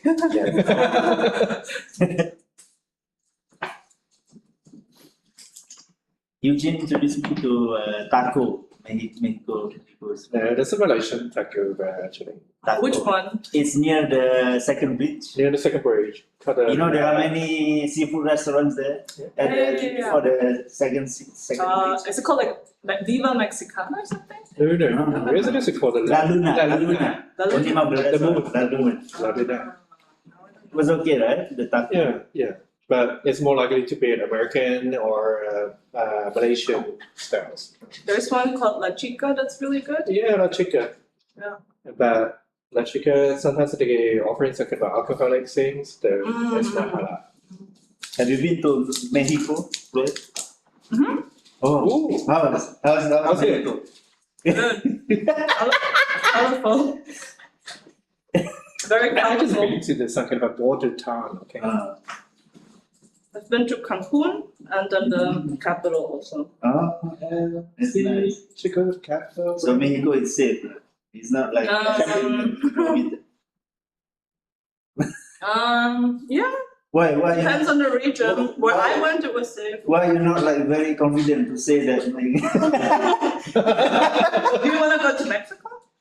Do you want to go? Because I like to watch something like a drug dealer, drug cartel.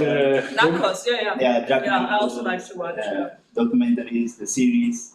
So So actually, you just want to do some kind of business about it. Yeah, that's what I'm hearing. Yeah, that's what I'm hearing. I went to even Colombia, Colombia also. to Medellin, where Medellin. yeah, Medellin, where Pablo. Pablo, yeah. Oh my God. That was funny. You can apply the University de Mexico. Oh, anyways, They had like llamas everywhere also in Colombia. Oh yeah. that's nice. You know what? The llama, just when they feel they feel frightened or they been like offense, they would just speak to you. Yeah. Yeah. That's why I don't get too close. Yeah. Or you have to feed them. But if they don't have anything in the mouth, then Yeah. they spit. Yeah. Oh. Or they just go to speak to you.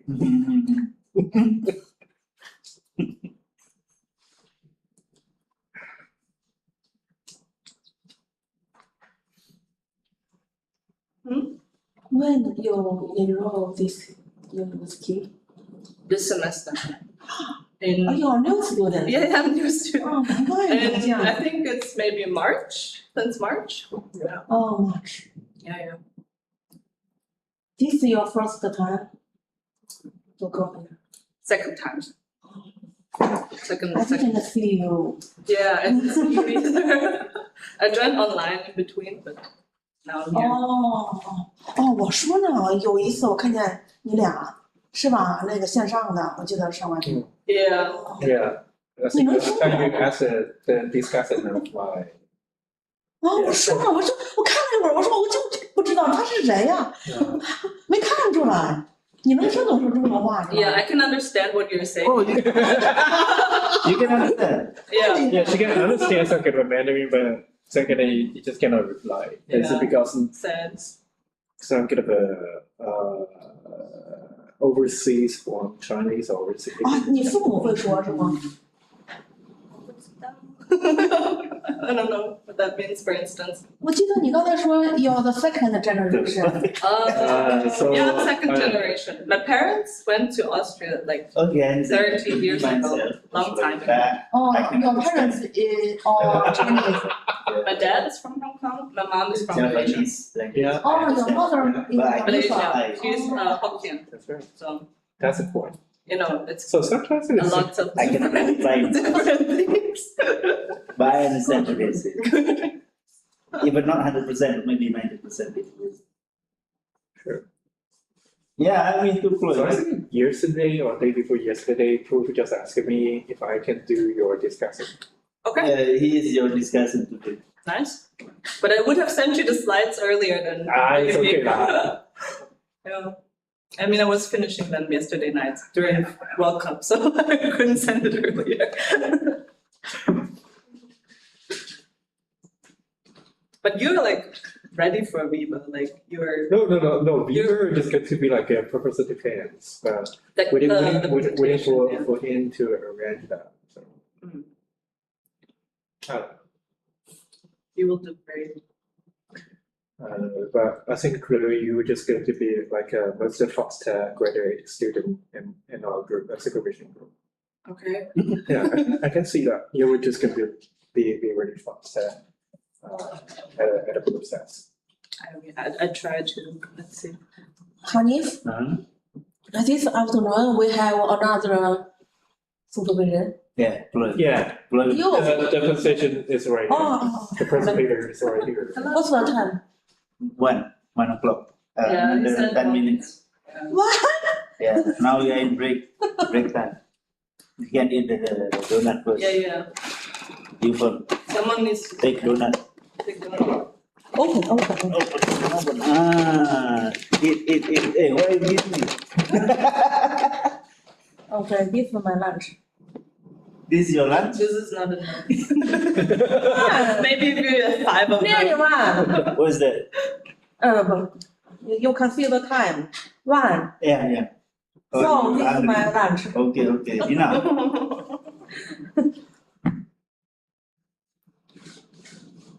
I think that's not so good for 哇， me 好 to 甜呐！ stay here for too long. And that's because maybe I just get a diabetes too.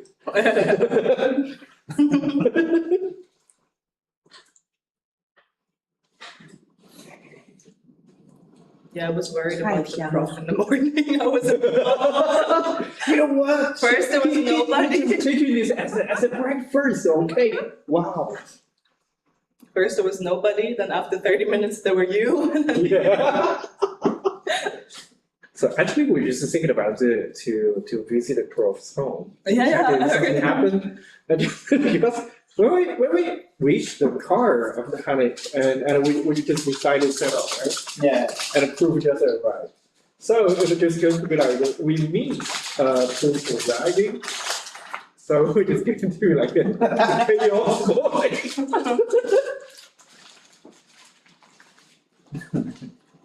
Luckily, here.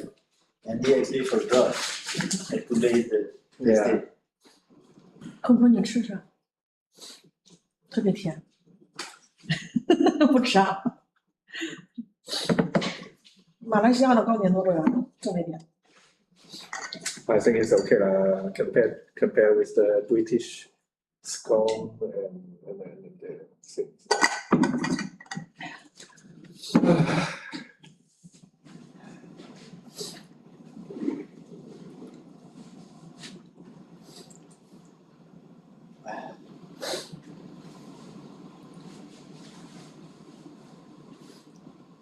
You know what, bro? I found the things. When I was young, my father got drunk. He would just toast one to the max, like eating the MM. Oh my God.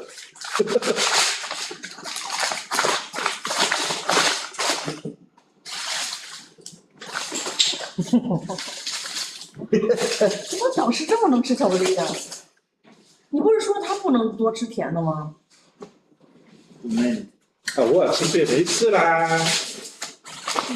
上回如果你长期保持高血糖水平，那我都怀疑他有糖尿病了都。可能会有早期胰岛脂肪，但不一定会有糖尿病。外国人太能吃甜了。 It's like a goat. What? Like a goat. What do you mean? Like a goat. Huh? Goat. Oh yeah.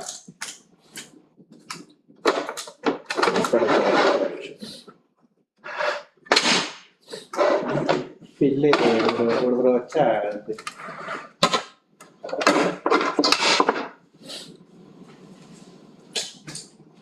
What is no Italy? Waqaf. What's no Italy? I hardly since the last World Cup, they didn't make it to the World Cup. Their generation is destroyed. So,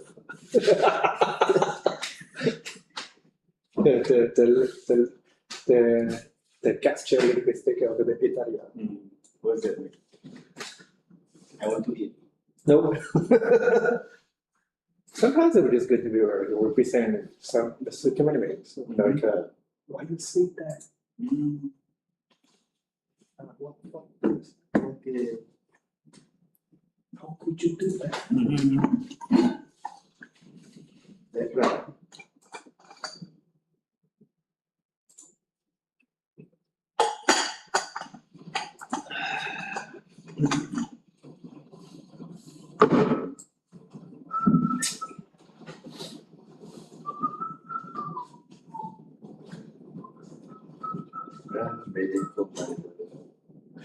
Next month. Next month, say the next month. How many months you have to wait? Next month. You're presenting next month? Hmm? You're presenting next month? Or Yeah, my wife. It's next like month. Fine. how do you feel? I'm nervous. Every time I heard the word Bible, I become nervous. Yes. Just not going to be have some kind of a vibophobia. Why phobia? Not phobia. Nervous. A bit of worry, panic, little panic. Every time I heard the Bible. Okay. Can you submit the word? Just showed on the screen. You Our want professor's word. The questions the question? for Viva. The questions. The guideline. Rules, yeah. The guidelines. Yeah. You want to take picture or what? I think she mean she want to document. Sure. There you go. You go. Oh, you send me. Oh, you want the document? You want me to yeah, share? Yeah, I'll share. No, I will share to the group. Okay. So you can check. see that how the Africans started watching the football match What? during the morning. No, I slept early. Hey, yeah, Then woke up, take shower, and then directly go to Pelita and watch. yeah. Thanks, they got a Pelita, 24 hours. Yeah. Let me share the you. To the group. So. Good. Oh, thank you. Take. I see. The donut is good. Yeah, I know. Crispy. Yeah. Good. I Okay. think it's like a special edition for Father's Day. That's why Oh, there's today is Father's Day? I think on Sunday in Malaysia. Okay. That's why there's like blue stuff. There's a promotion Father's Day. Okay.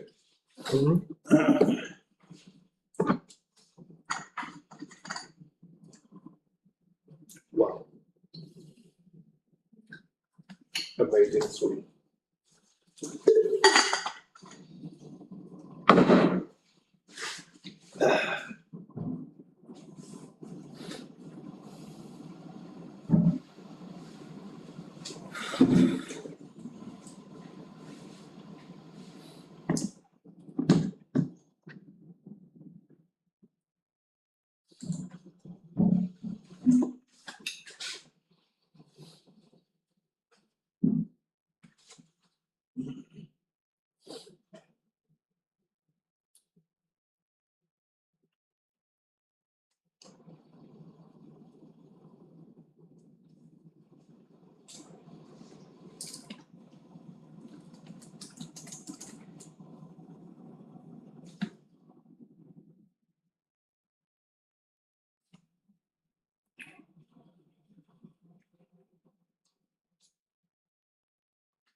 It doesn't have the fingerprint. Okay. Oh, it is facial recognition.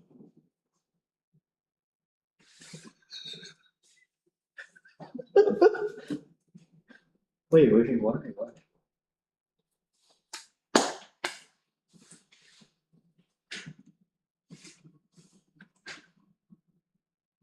What? What is the It's fine. what? No, I just cannot remember last time what time I used it.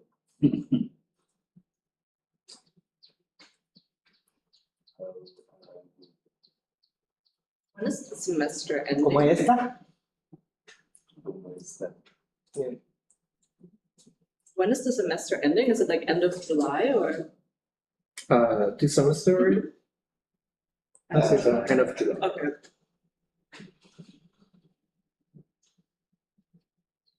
Estoy bien, gracias.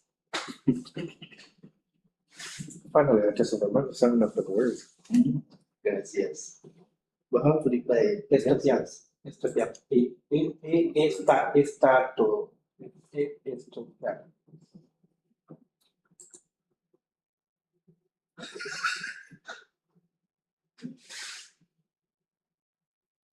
Muy, Yes. Muchas gracias means thank you very much. Muy bien, bienvenido. I think mostly we just get muy bien. Are you studying Spanish What? Randomly. randomly? And he's just going to like That is business. Yeah. That's business. kind of No, a. I'm not. I do this. They have some kind of like business English. This one is just trying to learn into the business España. Muy bien. I'm not having any this kind of job, honestly.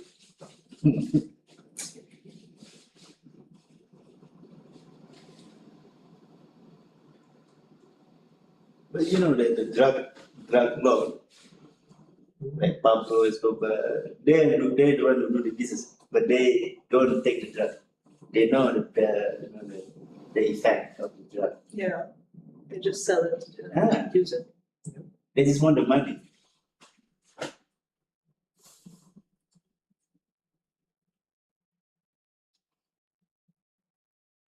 Colombia was a bit dangerous. I wouldn't recommend. Really? Yeah. Some like the capital, Bogota, was a bit rough. Yeah. Let's see. I've never been to South America before, so I was always look into to go there, see the Chile, Chile is nice, yeah. Peru or this kind of Nice. country. Wow. But sometimes I think we really need to experience maybe staying in South America. Maybe what we watch, in next week, Netflix, everything, it's a American lands, You don't know what happens actually. Are they really dangerous, or maybe it's just the story that you. Yeah, there are crimes. There are crimes, but you don't know whether it's really dangerous or it's just something that's it's just a normal thing. I only can tell you sometimes stereotype. Yeah, like It could be reasonable. I mean, my friend in Colombia was robbed at knife during the day with a knife. So it's a bit dangerous. Wow. But there are good parts also. So Mexico is most parts were safe where I went. Yeah, you want to catch this good parts. Yeah. That's right. For a second of tourism, really like promote the propaganda, the good sides, right?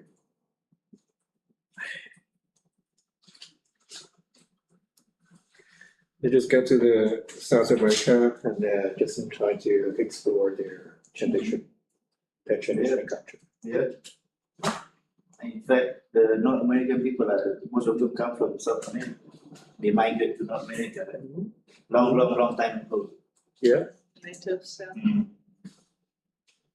Mexico. But the Mexico cuisine is really good. It's very good. Yeah. Tacos, burrito, and all these kind of things, and even the soup of The enchiladas. But unfortunately, as a Muslim, you cannot try tequila. Why? As an alcoholic. Oh, yeah. But can you cook without it? Yeah. Is it possible? I think. Good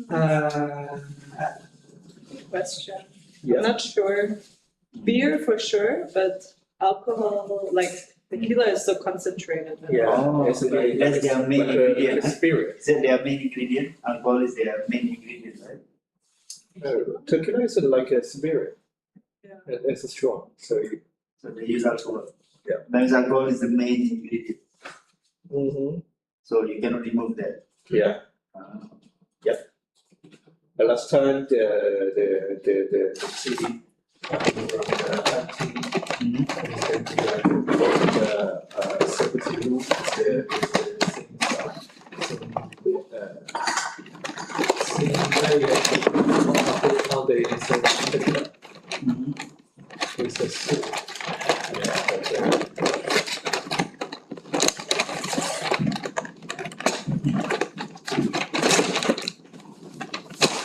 Oh God, it's 就比较亮的了，干的。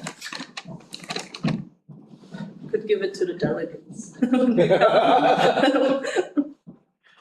Dr. Reevany loves it. yeah. He likes something. So I think it's- chocolate. I think he has to do the blood test tomorrow. I need something salty, then I can eat sweet.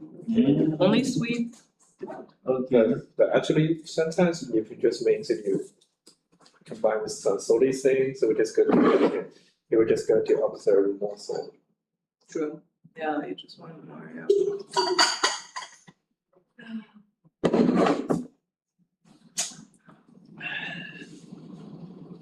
Yes, now. Let's see.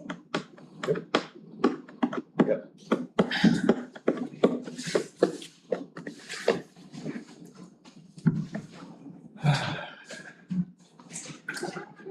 Hey guys. Hello. Oh. You did? Yep. Not standard one, no, not. Okay. Like It's that have to both.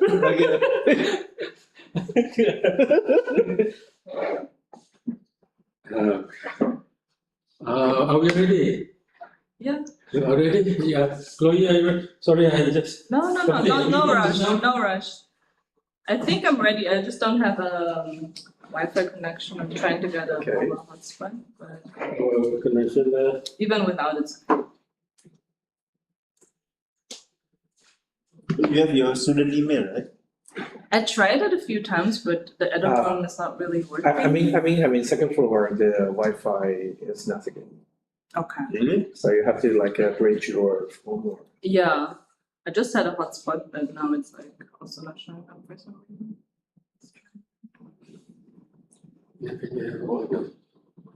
Three.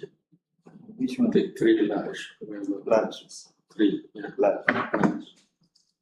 Very good children, right? Yes. Okay. Oh. Gotta be gentle with the weapon. Yeah. Okay. Please revive. That's not right.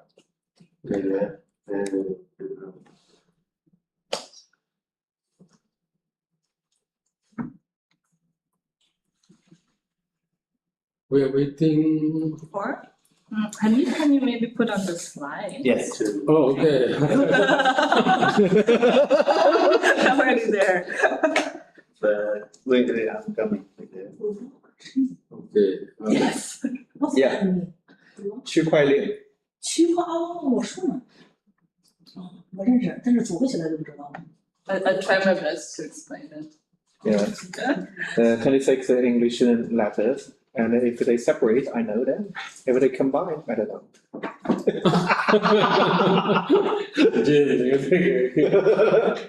Sorry. Okay. All right. Where are we? Contrast. Oh, wonderful. All right. Yeah. Okay. I'm in the present now. Okay. Okay. I'm still doing something. Okay. Give a minute to. Sure, no pressure. Just give me signal. Yeah.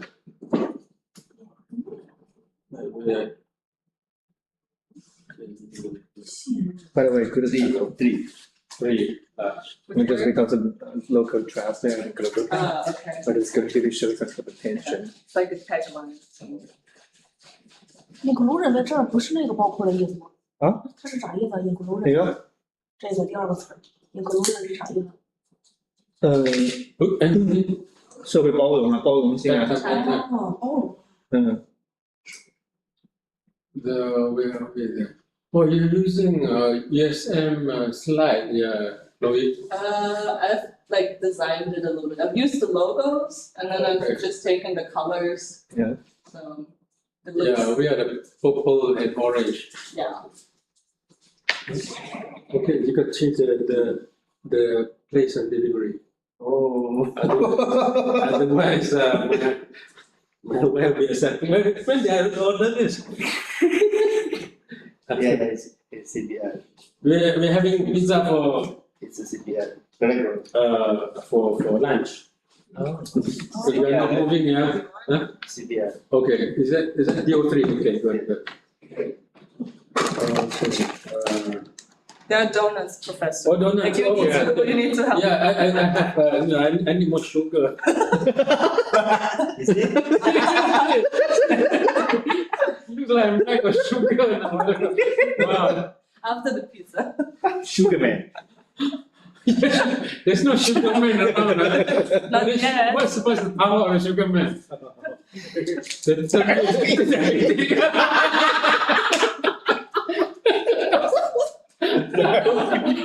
Then extreme cases, you lose your leg or something. Okay, I'll take one. Okay. Yeah. Okay. Wow. Super power. Superpower. I think a lot of villains will be afraid. Okay, I don't want to tell that. Okay. Are you just gonna put it right here? Or? Yeah, put it there. Here's space, yeah. Okay. Okay, Okay. let's put it back. Ready. Well, superpower, diabetes. There's no such superhero, right? I have to come up with the character. Okay.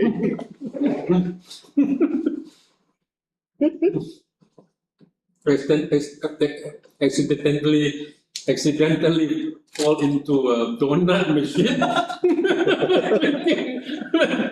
You know, absorb all the sugar and become sugar man. By the way, proof, do you need some kind of a Milo dinosaur? Or... No, thank you. Whoa. It's probably from Malaysia. It's probably from Malaysia. I know, diabetic center or Southeast Asia, right? Okay. Now it's okay. I'm ready. Yeah. Okay, close. Okay, Next let's time. go. Okay. Mm. All right. Good afternoon, dear professor, dear esteemed colleagues. Good afternoon. Thank you for being here as I'm presenting my research update. So this is only the second time that I'm presenting now. Yep. My project is titled Local Trust Global Tech, Trust Inclusion and Blockchain Adoption in Malaysia. All right, we can already go to the next slide. Well, the donut is sweet. It's your energy, sugar rush. Sweeter than your Ferrero Rocher. Oh no. I'm turning to sugar man. Sugar rush. Yeah, Teacher Man. Why they don't Oh, you tell me Superman? Superman, I yeah. think they should create Superman. I think Hero, so. superhero. Okay. Superman hero. My bad. I didn't. So I should have automatically sugar. Oh, the cicak man will attack the sugar man because cicak goes with sugar. Okay. Okay. But the lizard attracted the sugar.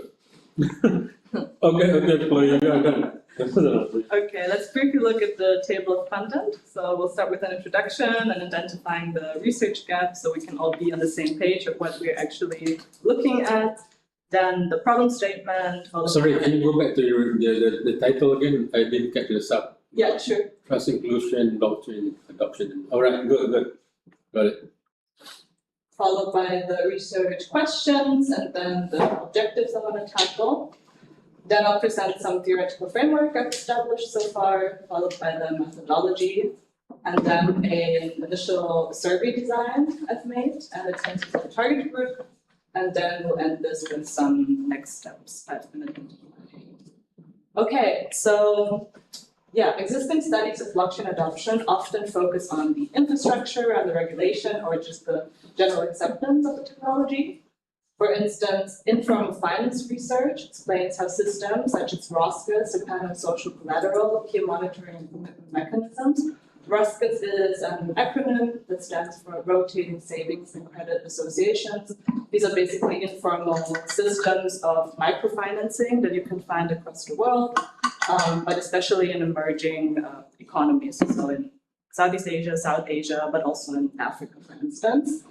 However, there is very little large-scale multi-ethnic empirical work that examines how informal finance, scam dynamics, and digital platforms intersect in Malaysia. And there is also very limited research on whether centralized trust infrastructure would be seen as legitimate and usable alternatives for the communities that are already relying on informal finance.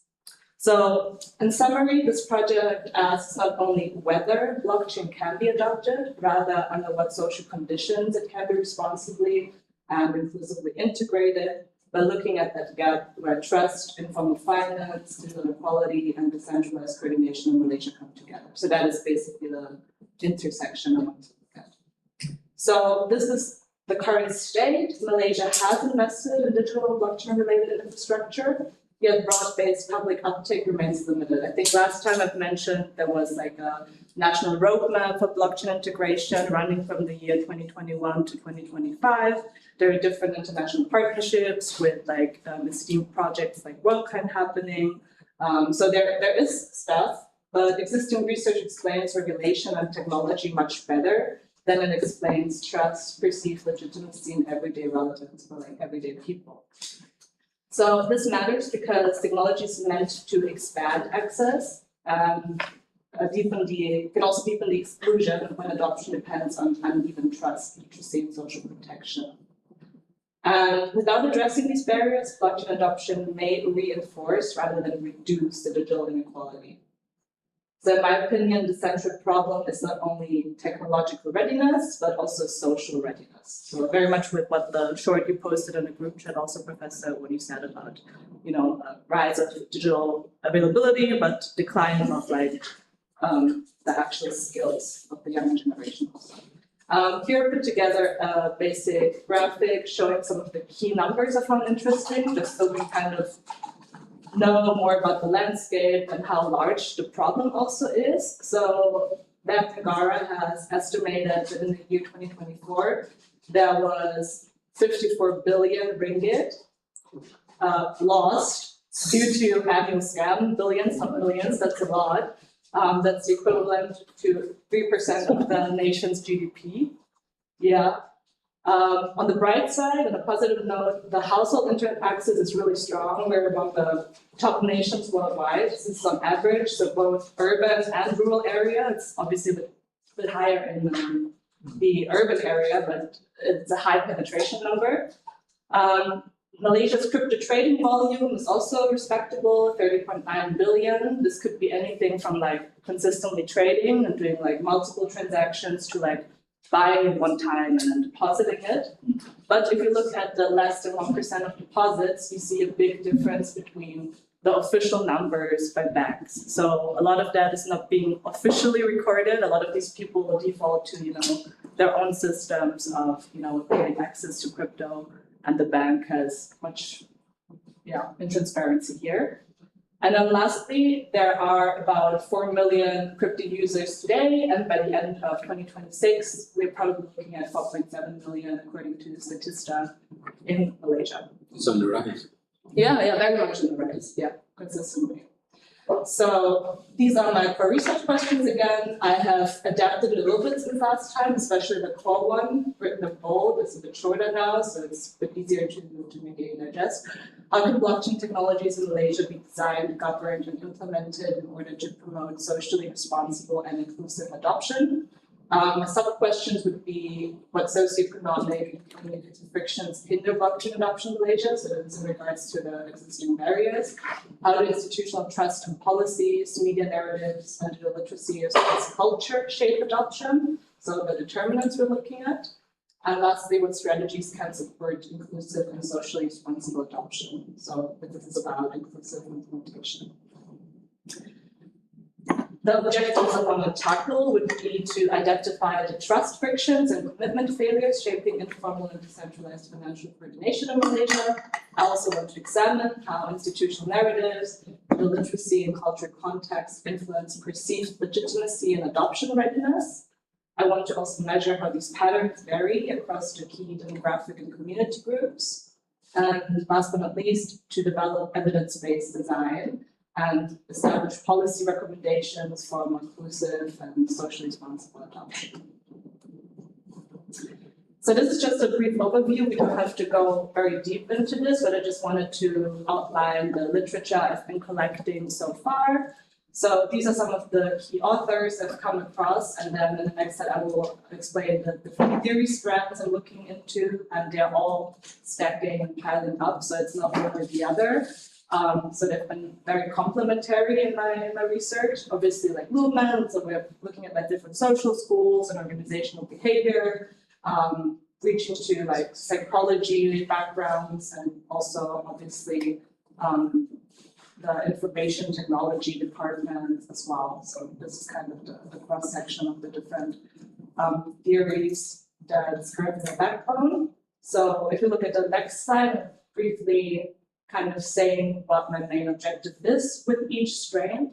So for trust theory, this explains how people decide what, whom, and which systems they can rely on under uncertainty. Institutional and contract theory, also very important for my research, explains why informal systems depend on social enforcement and where commitment failures emerge under conditions of weak coordination. So why do we need a government, for instance? Adoption theory helps specify the conditions under which new systems are perceived as useful, compatible, and worth a try. The areas I wanna highlight as well. And then I'm looking at different literature behind Rusk and informal finance, as mentioned before.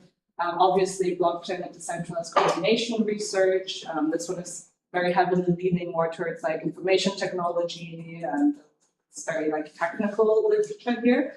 And then I am complementing this with obviously digital inclusion, discourse, and ethics. This will bring more legitimacy, representation, discuss literacy and the risk that technical solutions may reproduce in terms of like excluding different groups. So this is kind of the different literature stack that I have. Very briefly, this is also in conjunction with work I have done before. So my master's before I came to USM was also about crypto already, more or less. So I've been discussing or investigating Reddit, the social media platform, because it's one of the breeding ground for investors in crypto. And there I was already kind of looking at the different emotions and discussions that form around crypto, so that could be helpful. And then in April, I just published a quick paper about Roscas and social trust. So this was just kind of a starting point for me to like get back into writing academically. Okay, so next slide. Yeah, this is maybe an interesting visual where we can compare what social trust is and what blockchain trust wants to offer. So we don't have to go very deep here either, but obviously social trust infrastructure is enforced by peer pressure, social sanctions, and then blockchain is coming in on the opposite side and saying that we are ruled by smart contracts, by the technology. Basically, code is king, and we don't have this. We don't have the peer pressure, we don't have the social sanctions. The positive side for social trust is obviously there's a certain level of familiarity. So maybe my family, my friends have used this person or this system before, but you know that person can be intransparent versus blockchain that in just the very technology promises that it is transparent, it's immutable, so you cannot change anything about the system, you cannot, decipher it, so to speak.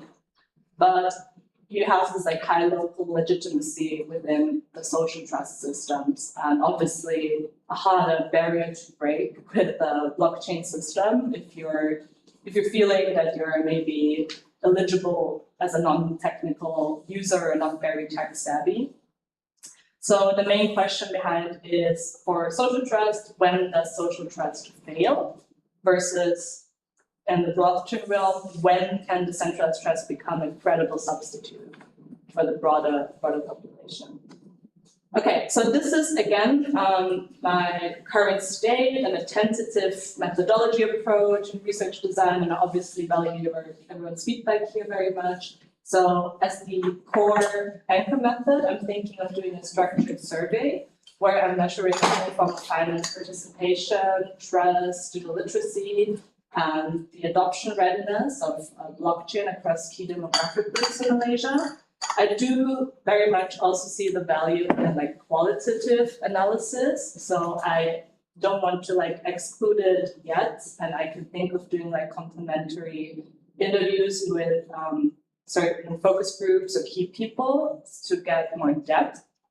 And then obviously I also want to do some contextual analysis of existing policy and public discourse so I can just build a better landscape to position this research. So all in all, I guess it's a mixed methods design.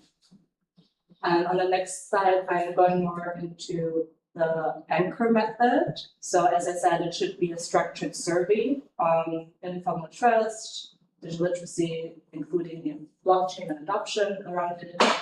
So the target sample I'm thinking is around 350 to 500 respondents, making it more like on the obviously quantitative side. That's why standardized survey would be important. This would be also using Cochrane's formula, which I've done in my master's also. This one here is now for an indefinite number. But if I would have a definite user group that I still have to narrow down, then I could use the deviated version. Primary field sites, I would start locally with Penang, but I also recognize that Kuala Lumpur and Klang Valley are important anchor regions because I assume that a lot of the crypto users would be there. But then I also said that looking at the respondent groups, other than the 3 main ethnicities in Malaysia, I also want to feature minorities and underrepresented groups. However, we have to kind of look how feasible it is to reach them.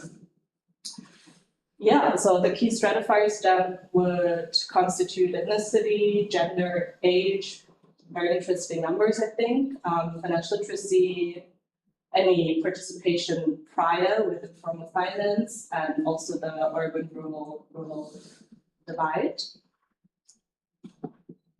So this is just to kind of visualize, again, this slide is very much just progress, and I just added some logos because maybe some of these are recognizable to y'all. So I am thinking that the recruitment could happen via different community groups, networks, social media, and also very important partner outreach. Partners could be data partners, but also institutional partners and NGOs also, which currently there's no logo of an NGO, but I think NGOs could be also very important. So with some of them I have existing relationships and contacts, with some I don't. But just to give you kind of a quick overview of who I'm thinking about with this like survey. So CoinGecko and Etherscan I've mentioned last time, these are like on-chain data companies. They're very successful internationally. They're both from Malaysia, from Malaysian founders. Then obviously is like a government-leaning institution. Grab has an incredible wealth of data. So getting them on board would be very interesting for a survey like that, but I do understand it's maybe a little bit unattainable because they're such a big corporation. Hatta is like the first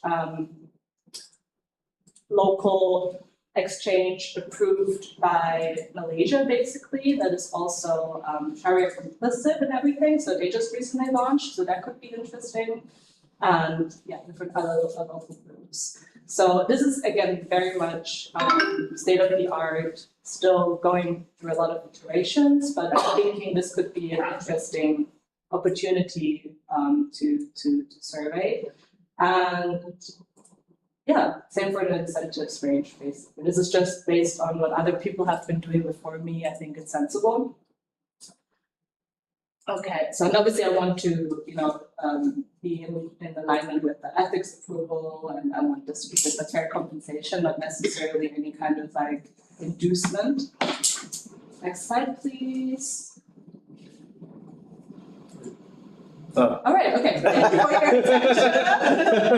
attention. Long wait, but yeah, these are just some next steps after this session, after the supervision that I've like outlined, that I need to obviously go deeper into and refine. But yeah, I'd be very curious of your all's feedback and what you think of all so far. Thank you. Welcome, give it 3 kind of tips. All right, Chloe. Thank you. All right, we have developed up to the research methodology and to some extent the sampling too, right? Yeah. So Almost a complete one. Almost a complete one, that's right, almost a complete one. So Eugene, you're the discussant number 1. So go ahead. Your feedback, your take on this, your thoughts. Thanks, Guru. Thanks for having this kind of honor to be the discussant. I should not say discussant. You're just going to be like sharing some kind of some kind of personal experience or some kind of a thinking or view about this kind of a topic. So thanks, Chloe. We just already done some kind of a very completely like design of your further research, and I can show that there's going to be a great ambition about doing this kind of a research. Really good. Thank you.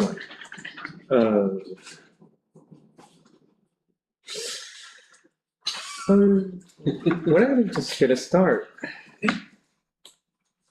What did you not like, or is there anything Okay, directly go to the page. Let me, I'm not just read this slide or something else, just directly go to the page of social trust and blockchain trust. Uh-huh.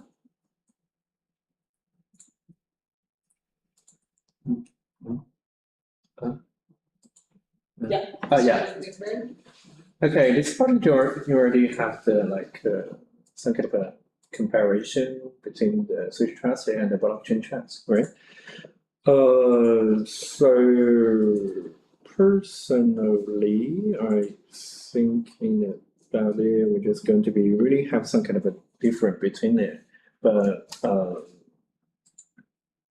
blockchain social trust means sometimes it just could be very complex and structured the things, and just because we're talking about social interaction, right?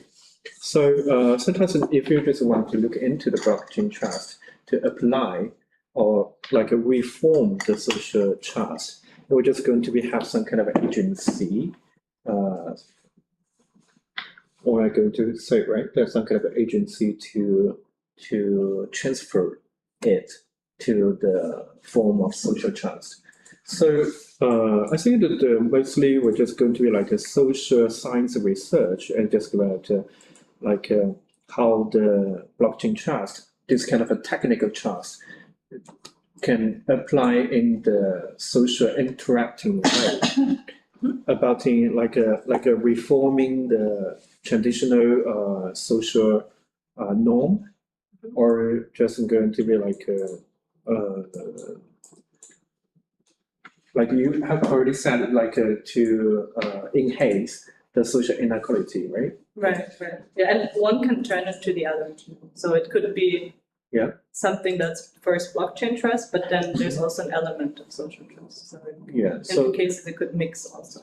So your your whole research is just how is so what's the part in your research about the social trust, the role of the social trust? I mean, I would say trust has become the key word in my research. And trust is something that's like from different angles, differently defined throughout history. And I kind of want to establish a database that makes it more accessible to estimate what like digital trust is, if I would peel it back. So. I see. So when we're talking about the technical trust, and just because of the blockchain trust is more specifically talking about the technical things, right? Yeah. So technical things, we're just going to be divided into different groups. Like when you have the trust with some kind of a food security, which is not just going to be very similar or totally the same with like the trust with the government or trust with the medical service or these kind of things. So you just want to try to generate a kind of a new model of social trust through the technical trust. Yeah. So how can we establish social trust, a socially accepted trust with blockchain related technology? So how can we transfer that trust to that basically? Yeah, very much so. I see. I see. So that could be some kind of a very reasonable and very good theoretical research work when you do these kind of things. Yeah, that's a very good chance. Okay, actually that's for this part, and what about the can I just quickly separate all the pages? Sure.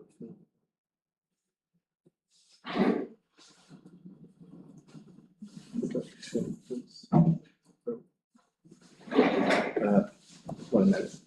Open segment. Social elements. Okay. Calendar states go and shows. Yep. Or it's a classroom. Yeah. Barriers. Determinant. Yeah. inclusive. Wait. So as you, just because I said you have a very ambition, a big ambition of your research, right? So you're already including like a silver trust, inclusive, and also the apply of the adoption of the new technology. So it is going to be like for my experience, these three are just going to be some kind of a major problem. So it just make your research, or just going to be like a more likely to become some kind of a meta theoretical research.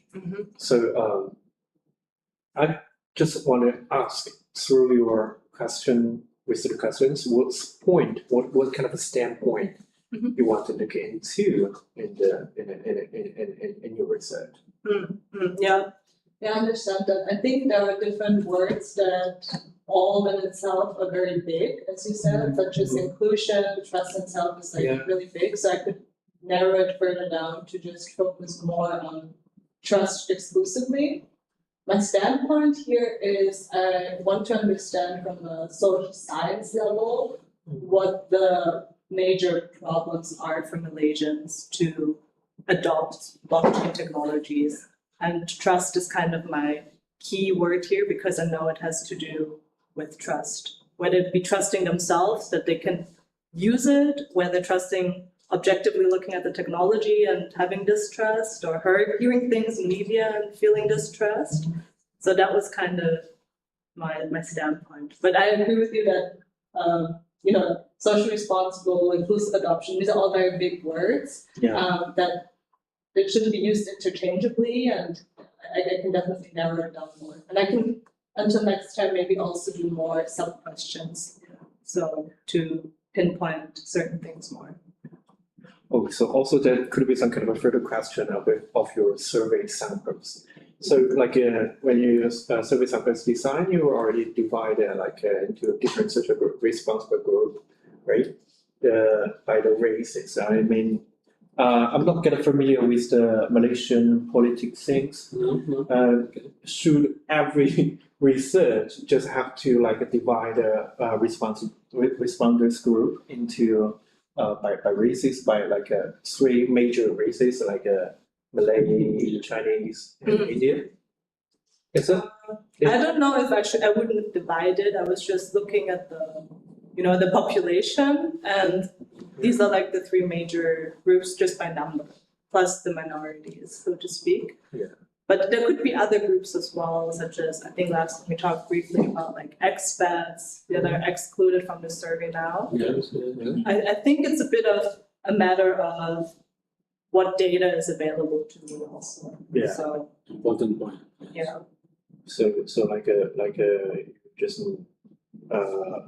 choose the sample by the level of how they explore it to the digital technology, right? Yeah, I mean, why I highlighted three groups is that I find it very interesting because Malaysia is like one of those few like truly multi-ethnic countries, right? Where there's like a big co-living happening, and each of them has a different history of investing, teaching the children about investing, different religions and social norms. So right. So the kind of like looking at this comparatively could be very interesting. Yeah. So I'm just curious about this thing. So should the research in Malaysia have to divide into like a three major or just because we have some kind of a chance or some kind of a regulation, like back in China, if we just doing some kind of a ethnic like minority people, it's going to be like we always get to some kind of a political requirements. So sometimes it's just not always going to be. We have to maintain the neutral of the academic, but sometimes it's just going to be like we have already followed some kind of political rules. So is that some kind of a local standard requirement? You have to divide it into like three groups, or just going to be just because when talking about blockchain technology, right? Sometimes it's just going to be like decentralization means just remove the identity of the each group. So in this kind of part, sometimes if you're just going to be like if you want to say we have to like divide our research sample into like a different identity, or just going to be like more likely to be some kind of a controversy with your with the thinking of the technology. Right.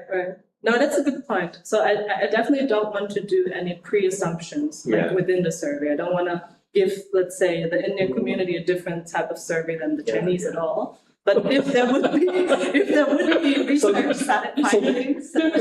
Or maybe if you just going to like divide it into speaker, we're just going to be apply on the research of Malaysia, and that could make sense. And just because of Malaysia, we're more likely to have this kind of a mood to talking about a different different risk group.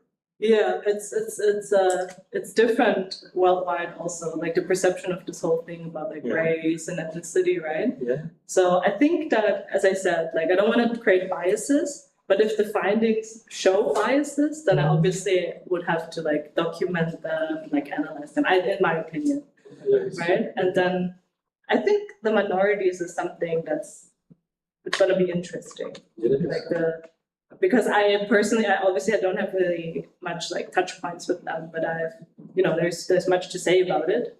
So not excluding them, I think, can be probably very challenging in accordance with this topic, but important, yeah. But if you just talking about comparing with the minority and a majority, maybe which is going to be like some kind of addition word. You can just remove it. I don't think that's just going to be the main strain of your research. Yeah. Sorry. No, good. No. Where am I?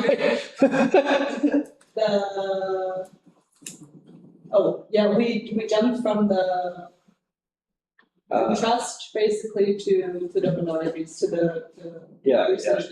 Yeah. Okay, since Hanif already left, so I just Okay. myself. All right, thank you. Yeah. Where's the control? Yeah, just control it. You need to move things around. Yeah. Oh, just simply press the up and down button, right? I think so, but then this is Hanif is doing OBS here.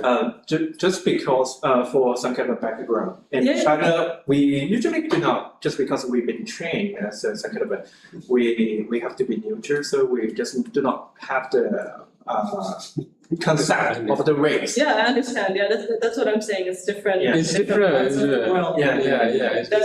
So it's very good to have this kind of a culture exchanging communication. We I tried to and he did some kind of log, and I don't even know how he does it now. I mean, in Europe, if you don't include everyone, it's a big problem. Like if you don't write out every single person. And even though nowadays it's like a families and sometimes we're just joking. If we just choose topic and then you add some kind of elements of the families into it, you were just going to be like easily survive from the Bible or these kind of things. Like when you're facing some kind of a male examiner, and you just doing It's a man. Was it man? You mean? Yeah. Food is here. Thank you. Wow. You just pizza, but local, Full of Penang. They call it US pizza, but Penang based. Yeah. So if it doesn't go to be Most valuable by calling it US pizza. Thank you, you can Hanif. say how you don't understand the circumstances of the female just because of your gender. And then if it's just going to be like someone will just go to like female examiner, we just you can say, you are not just going to be you automatically exclusive yourself from the group of female. And then otherwise this kind of a things which is going to be like defend you, always go make you in a high ground with the families and to despair everyone. So You wanted to scroll up, scroll down, or whatever just now? You want to? yeah, Which one? I don't know. Okay. I don't know. I think about How can this the come? research design, right? So You did try to move, but you cannot move it.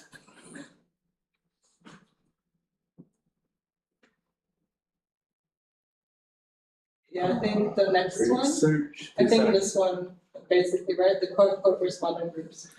Yeah, the correspondent groups. Previously page, please. Previous page, yeah. Methodology and research design. Wow. Contextual analysis.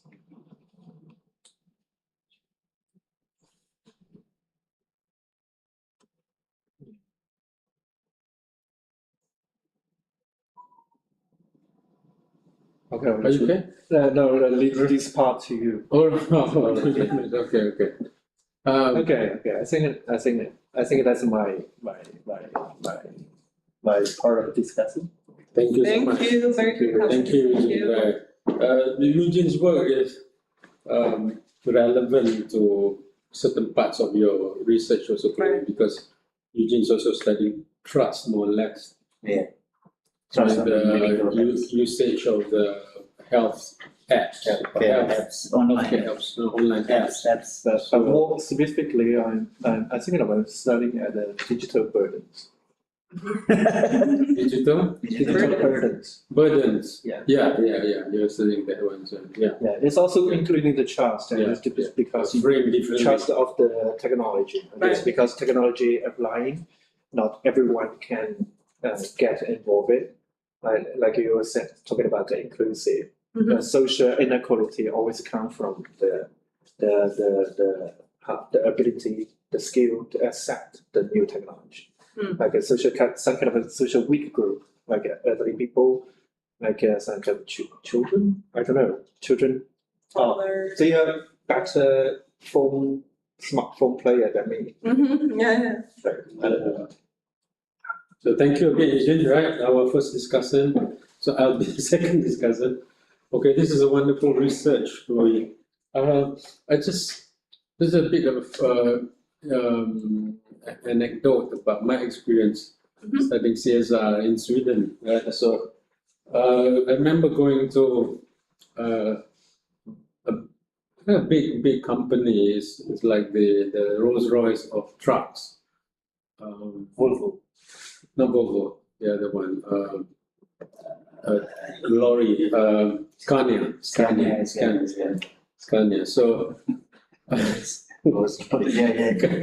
Yeah. some fascinating experience I had doing research, right? So first of all, I want to study CSR. So the manager never heard of the word CSR. Okay, what is it? I was planning to the manager what the CSR is. And then I was also looking at the idea of inclusiveness. Now, Sweden doesn't have data on race or ethnic, so they do not know how many ethnic groups or minorities are included, being hired and all that.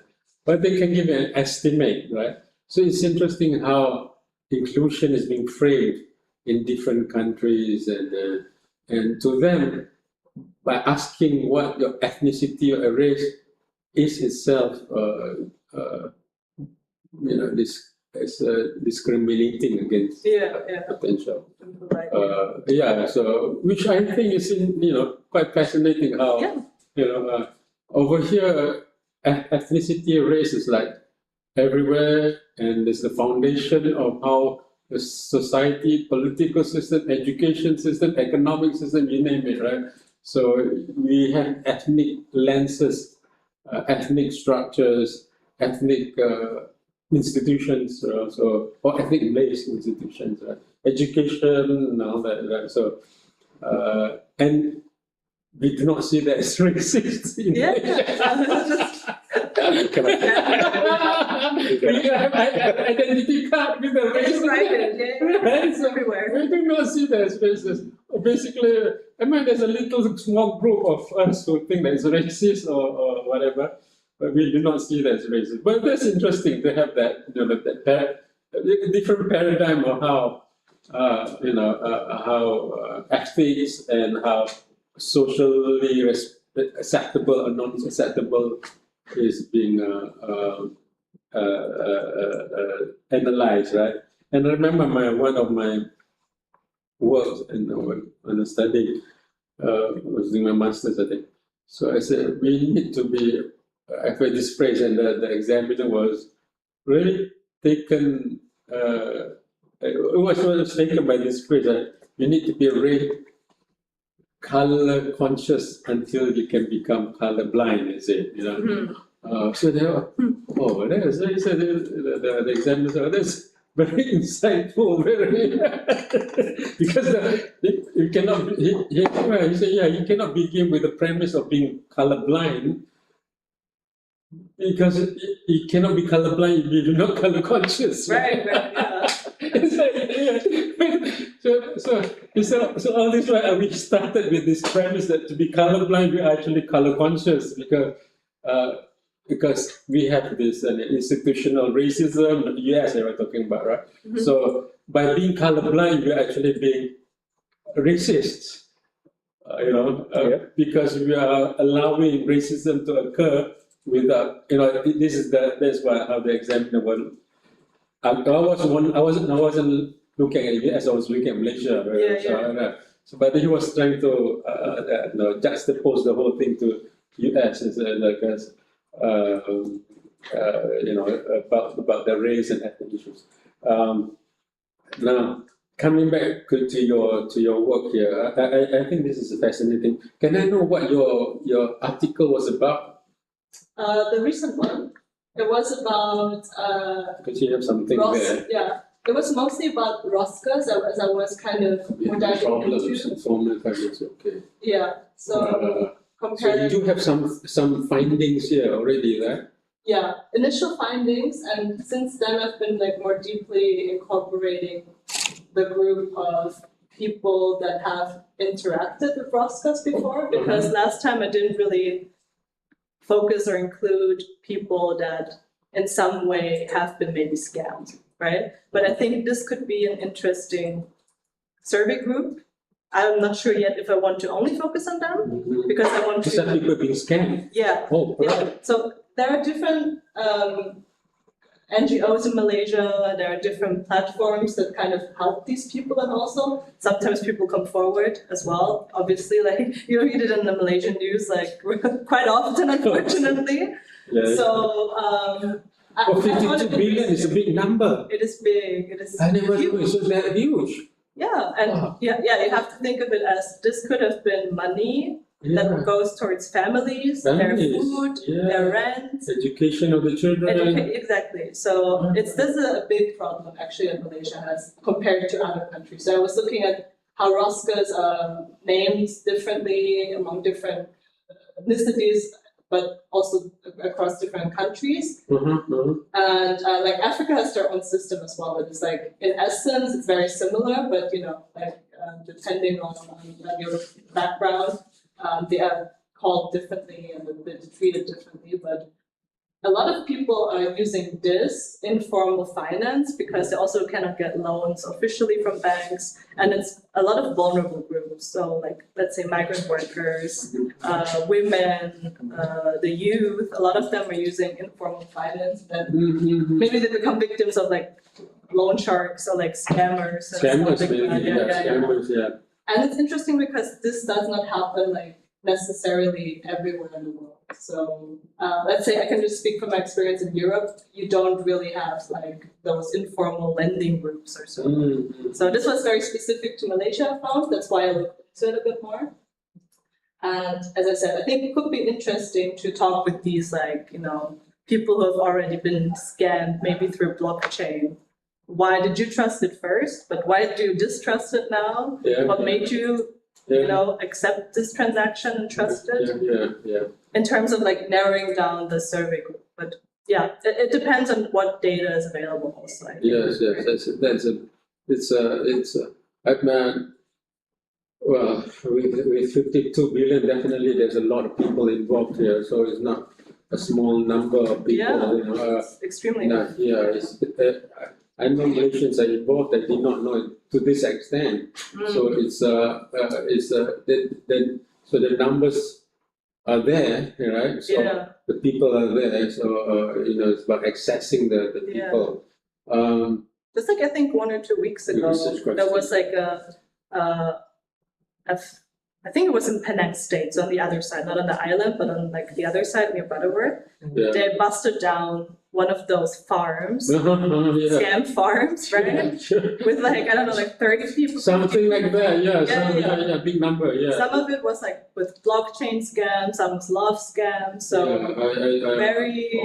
didn't read the specific of the type of scams, but yeah, it's like a farm, an army of scammers working together. Yeah, there's so many. So Yeah. So it's a big loss. So basically, an organized white crime or whatever you call it. It's huge. The 52 billion is next level. Yeah. Huh? It's huge. Yeah, it's bigger than could be corruption or we have some big corruption too, but this is another type. Yeah. Now, let's talk about research. Yeah. So I was looking at your research questions, and this is the one you identified. What socioeconomic and communicative frictions are there in the blockchain adoption in Malaysia? How the institutional trust and policies and media narratives and digital literacy as well as authorship adoption? What strategies can support inclusive, socially responsible adoption? So you are actually looking at adoption there, yeah? Okay, adoption, yeah. A lot of adoption, yeah. Yeah, basically all three questions you have that keyword adoption there. Yeah. I'm thinking that you do have some insights to this area, and I'm thinking whether you want to go deeper, and I'm thinking about making it even much more PhD worthy by enhancing the originality of your research. Yeah. You did say also you want to do a mixed method research, right? So, is it quantitative first, qualitative first, quantitative, or both together, convergence type, or what do you have in mind? I think in terms of the timeline, it's probably qualitative first. Because I would have to first look at the literature and do the literature analysis, and then also by identifying some of the key people and key partners. Yeah. There's a big opportunity for having individual interviews that go deeper with these stakeholders.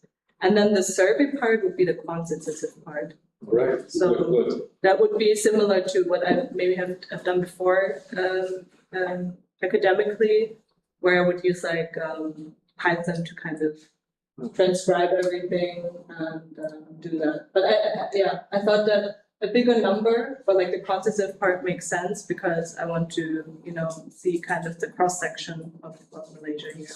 Okay, let's look into that one, and I will go to the substance of your research, which is the More likely to be a sequence. development. More likely to be a sequence. Yeah, could be.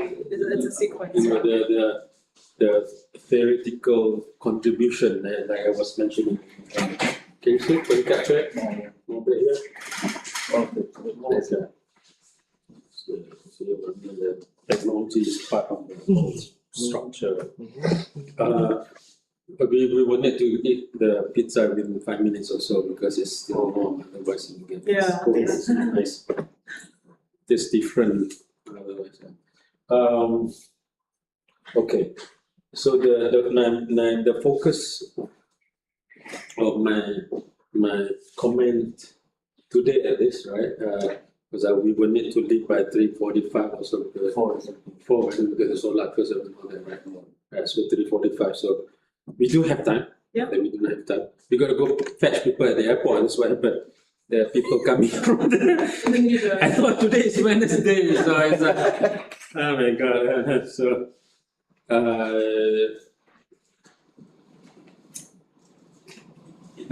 the focus I'm thinking is about your theorizing, right? Or a theoretical contribution rather.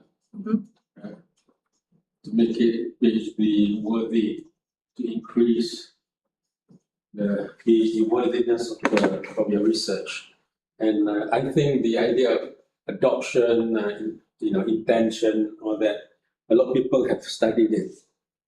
Of course, in different contexts, there will be some empirical contribution, but we're talking about theoretical contribution here. Yeah. Right? So now, wonderful you said qualitative before and then quantitative. That will make your thesis, right? Your research design, what is called it. So your qualitative first, and then the quantitative, right? Then this will make it a sequential exploratory research. Right. Which is wonderful for theorizing. So now, if you look at, and the keyword I also see besides adoption, I think you can move beyond adoption, but it's all right. Yeah. You want to stick to adoption, you're still okay. But I think you can move beyond that by having this design, but it's all right. So the two keywords you have is social responsible, and inclusivity or inclusiveness. Inclusive. Inclusive. Which in our email we were having that conversation also, because my work will look at socially responsible practices. So the current theory vis-a-vis investment is on basically ESG. You're familiar with ESG somewhat? Is it economically, Yeah, it's socially, yes. One is environment, social, and government. Governance, rather. Governance. So this is the supposed one that comes in as taking over CSR, right? So CSR is very much corporate, company centered. yeah. ESG is investment centered, right? So CSR is how the company likes to organize itself to be more socially responsible. ESG is to say, look, you want our money, you want SRI, and a socially responsible investment. And if, one second, let me think. Okay. Oh, sorry. I ended the meeting. No? I did? Or I ended my meeting. Okay. Yes, bro. Yeah, okay, redo it. Okay, that's a good sign that the technological sign that we should have a pizza. Come. I'll come back to this. We can have our pizza. Let's open our pizza. That's the divine intervention. I have some Come, let's open the pizza. So the donut with the pizza will go well. It's like an American lunch or something. This is very American lunch. This is very with a bit of European touch of. I don't know where this is from, by the way, but I was thinking about the food, the donut, and the chocolate. Oh the my pizza. God. Oh. You can put the chocolate in the Come. hole of the donut and then. so you can. There's someone teaching about this pizza. If you come. OK， Eat pizza. 有肉吗？有可能。那我吃不了啊。哎呦， It's a better. Hanif, Oh remember? my god. They're all Wait, this is beef, Pepperoni. beef pepperoni. Yeah. yeah, for me. Let me see. Some kind of a vegetarian Aloha is chicken or Aloha Good. chicken. chicken with pineapple? Pineapple. The other one? Last one? 行啊， I 挺香的。 forgot. 你可以把上面的那个鸡肉挑出来。可以吗？ It's also 行啊，你挑你吃行不行？我吃剩下的。 also chicken. I forgot. Are you like, but you're not religious, you can take out the chicken. 你可以把它那个鸡肉取出来没有？ For us Muslim, you cannot do that. You can 你 just- 把我取出来，我吃剩下的，你吃鸡肉。那次你取不就完事了吗？我不一定吃啊，你把它丢掉也行的。 Yeah. Sorry. 要不 sorry. 就你们就吃就行了，我下去了。 Just put on top of that. Yes. 导师不吃吗？那导师呢？ You This is a pineapple. you take one piece first. Okay, try one. Okay. Could a pineapple appear on the Cut, pizza? cut. Yeah, if there would be an Italian here. Italian, yeah, Italian. 你把这个拽出来，拽出来就行了。把这个拿出来就行了。 Yeah, you did it. Alright. Choose. I should have put. I'm thinking about my old friend from here. Sorry? Yeah, it's chicken. Okay, I take. I don't know, it's a favorite or not. Naughty boy. 这个吧， It's okay. please。 Thank you. 这是谁买的？你买的？不是我们。导师买的。这个 I think cheese. OK，thank you。哎，这个鸡肉。我吃这份。 Take bro. Yeah. See what happens. Come. Put a chocolate on the pizza. Yeah. I dare you. Come. Got pepperoni. Oh, thin crust. Okay, that's very good for. But normally the veg they never that. 挺香的。 Like normally it's like Next one. unlimited. I don't know why they nowadays do so.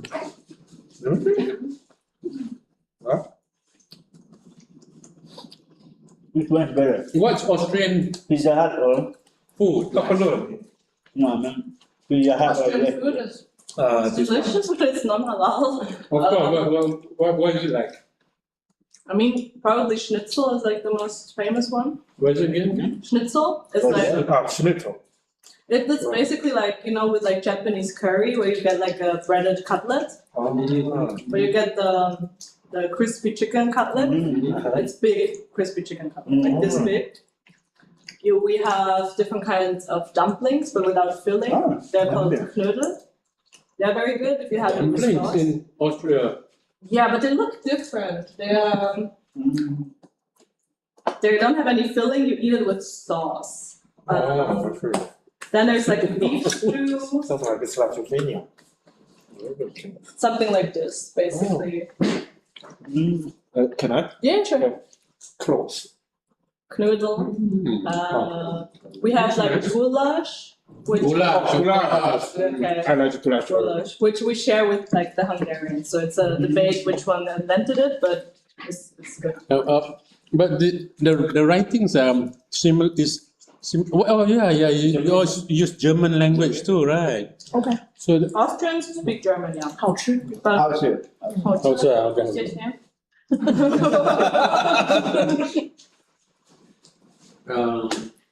Yeah, and the Swedish have the same letters, the year and the.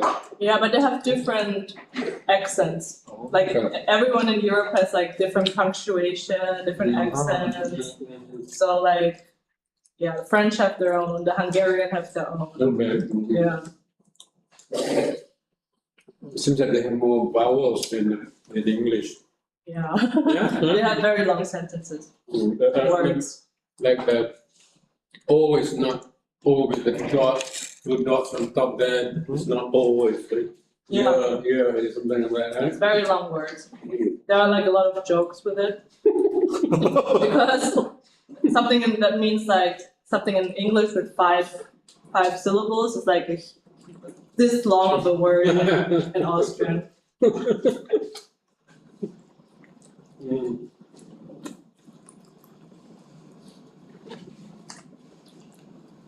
Which one is better? Pizza Hut, Domino Pizza, or Yes Pizza? Oh, this is supporting local pizza. I like one type of pizza, Domino's. Chicken confidential. Oh. You know that What one? is that? No, what is chicken It confidential? has white sauce. Oh. You know, yeah. But it seems like it's hard for me to order. You got to go some special menu or something. Next time we'll try it. But it must be thin crust. Mhm. Well, I thought I tried it. I bought it before, right? Yeah. I forgot. Chicken confidential. Not good. No? I think I did.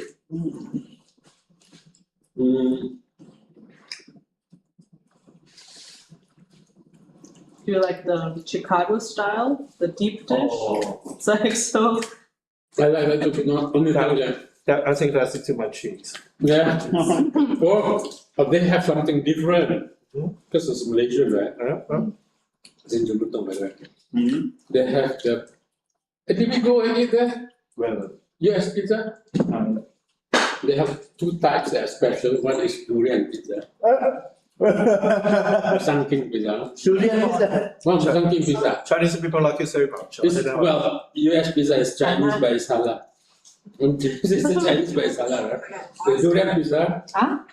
That's one. The other one is the boat, boat pizza. It's like the shape of a boat, filled with cheese, Oh man. melted cheese, and they will break the egg on top of that. Oh, it's And like, it's like, and then they will burn it. 是都装的啊。 it's like a Turkish pita. Is it? In Turkey, they have them too. Yeah. US pizza has it. 你那个刚出了一箱。 So one of the things you should go there is Siswanto. It's not a luxurious pizza place, right? But it's a Penang based pizza. 哦，我你这多 The durian pizza is nice. It's something like 3个，是吧？ You like durian? Yeah. You eat durian, Chloe? 那3个， Oh, 3 you 个， on the right route. 一个大。 Really like? I can eat a bit. Like, I'm not as crazy as my mother. Yeah, this is like durian fan group or something. Bring in lan bin here, I said, Oh, like that. homemade back home. Yeah, I saw some photos. You see that? Durian runs. Wow. But the prices is going to come down in Indonesia. Yeah. Premium prices. Last time we were eating Pahang, first Pahang. Only not even 20 ringgit, right? From Nusantara. Yeah, 18 ringgit something. And then the next one was from, not Pahang anymore, right? I don't know. Johor. Yeah. Johor. So came from the east, came from the south. Yeah, The best one is in Penang. nowadays durian price seems cheaper now. Yeah. I think there's some problem with China. Even blackthorn just Even the prices in China are also just going to be like reduced. Why? I don't know why. If you got supply, more supply. I think Because they were supplying to big China. demand of a supply. Some of my friends were just selling some kind of a black song from Qatar. From Qatar. How much? From where? From Qatar. How much? Yeah, Wakata is also expensive. Yeah. Some from of my in Guangxi who is selling some kind of a fresh durian from Qatar. Black song. Yeah. Let me ask you how much is it?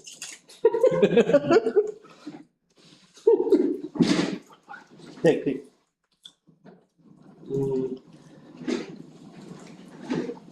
Yeah, now getting cheaper. Yeah, it's Tupai, good. what was now the highest one? Tupai King. Tupai King. I haven't tried the one yet. Now yeah, me too, bro. That one still 100 plus. Oh my god. What is it called? Dubai King. Tupai King. That's the now the number one. Oh. Normally previously it was Blackthorn, right? Now Blackthorn is number 2. Now Tupai King is number 1. So what is Musang King then? Not Sun King is number 3. only number 3. Yeah. Tupai King is 100 plus. I haven't tried that. Yeah. Blackthorn now is 50 plus. It's cheaper now. Yeah, it's just 50 ringgit, right? 1 kilo. Long time ago, I remember Blackthorn was like More Yeah, than 100, yeah, even 200 sometimes. yeah. Something, you know, so cheap, dirty. Musang is actually fox. 来了， Yes. 等等， Musang is狐狸 fox. Musang is a name of Translate. animal. 看一下， Name of animal. But then when you translate into Chinese, it become Musang, 啊， Musang, 猫山王 Musang, which is mountain cat. Yeah. But it's not fox, because fox becomes Wuli. Wuli is So- mystically villain in China. The mystical villain in China, like Wuli, Wuli, Yeah. right? Yeah. This kind of animal sometimes it would just represent some kind of a Demon. yeah. Yeah? Huh? Yeah. Demon. Chinese mythology, demon will appear in a form of fox. And just because of like some kind of Asian Chinese mystery tales, they were just thinking about the fox Manipulative. might becoming some kind of a monster, which is going to be like attracting the male for doing some kind of silly things, or just going to be like observing their yang xia, their energy of life. The young energy, the male energy. Yeah. But Musang over here, we have this what we call Musang Pandan. Have you heard of it? Musang Pandan. Pandan, you know Pandan, right? Yeah. So Musang Pandan is a type of She just asking you to pick up the chicken, mate. yeah. You make sure you take the chicken, not the Pineapple. Luckily, someone just Yeah. just added the pineapple. Wow. yeah, some American. So Musangkin is maybe it's not musk. Yeah, what is the word? Yeah, it's another The muscat grape?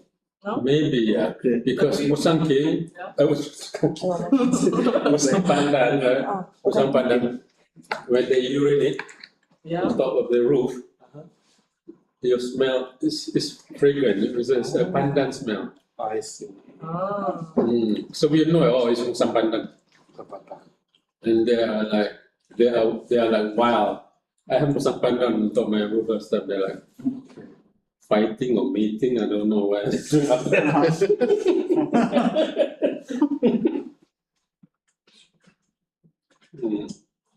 But we can smell the aroma of pandan after that.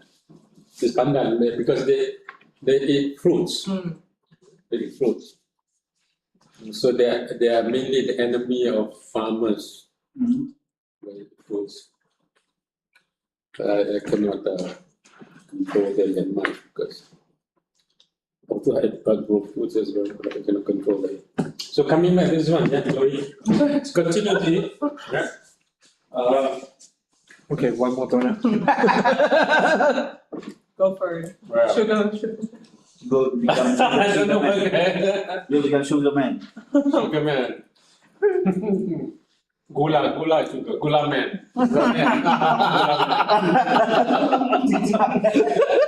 Chicha man. Chicha is a lizard man. Malaysian superhero is a Do you watch lizard Chicha man. Man?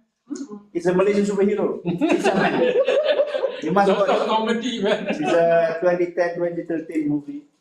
It's like superhero, like Superman, Spider-Man, but this one is Chicha. Okay, I will look it up. Lizard man basically. Chicha is lizard. It's a common. Oh, He's a Malaysian superhero. is it like a Komodo dragon? No, the Komodo. Lizard on the wall. Okay, the small one. Yeah, the small. Not the Komodo. There's a third. That's not a trilogy now, right? I didn't watch the third one.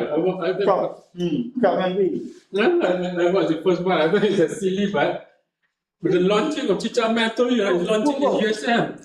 The thing is launched in USM. I watched the cinema. It was cool. Sorry, I need my cup of water. Yeah, it is neutralize the sugar. Let me continue. So, coming back to this one, Chloe. So, the existing one focuses a lot on ESG. Was this like established by like the United Nations or who did it officially? I'm not quite sure now. Yes, it's good to look at the roots, but it's an established standards. Like, just like GRI, just like many ISO, ESG, but there was a big controversy last time because Blackstone, the big Yeah, investment company, BlackRock. BlackRock, Yeah. sorry, not Blackstone, BlackRock, Yeah. wanted to invest 500 billion or something like that Yeah. in Singapore to make ESG much more mainstream Yes. and to turn the brown companies into green companies. Mhm. Yeah, I remember that. Okay. And then something happened. They withdraw the investment. And so at that time, companies were panicking. Southeast Asia companies were panicking because they are not ESG aligned. So one of my students who graduated in this PhD with CSR, so he was saying now the discourse, the paradigm has shifted from CSR to ESG. So I said, wait a minute, you got to wait for a while because I'm much more skeptical. I'm skeptical, I'm a critic of CSR as well. Yes. But I'm even more skeptical of ESG because coming from investment class. Yeah. So what happened? They withdraw, and then the whole agenda of transforming. I think it was launched first in Hong Kong and then Singapore, if I'm not mistaken. Interesting. But look at it. Yeah. The black rock, Uh-huh. the black rock thing, yeah. Yeah.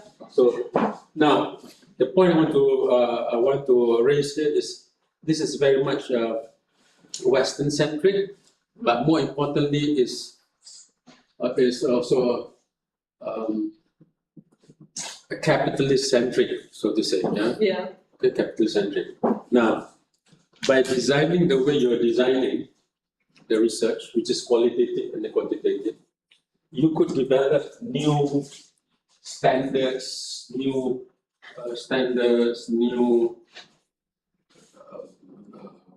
new parameters, Yeah.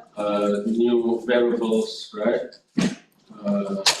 Of what socially responsible is, of what socially responsible is, and what inclusivity is.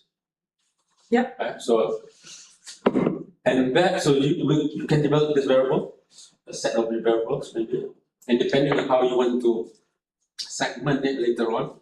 But and I like the point that you raised. You did say just now how religion might come in and influence this, but which is very much not a Western-centric model. That how religion coming to influence value system, investment portfolios. Right.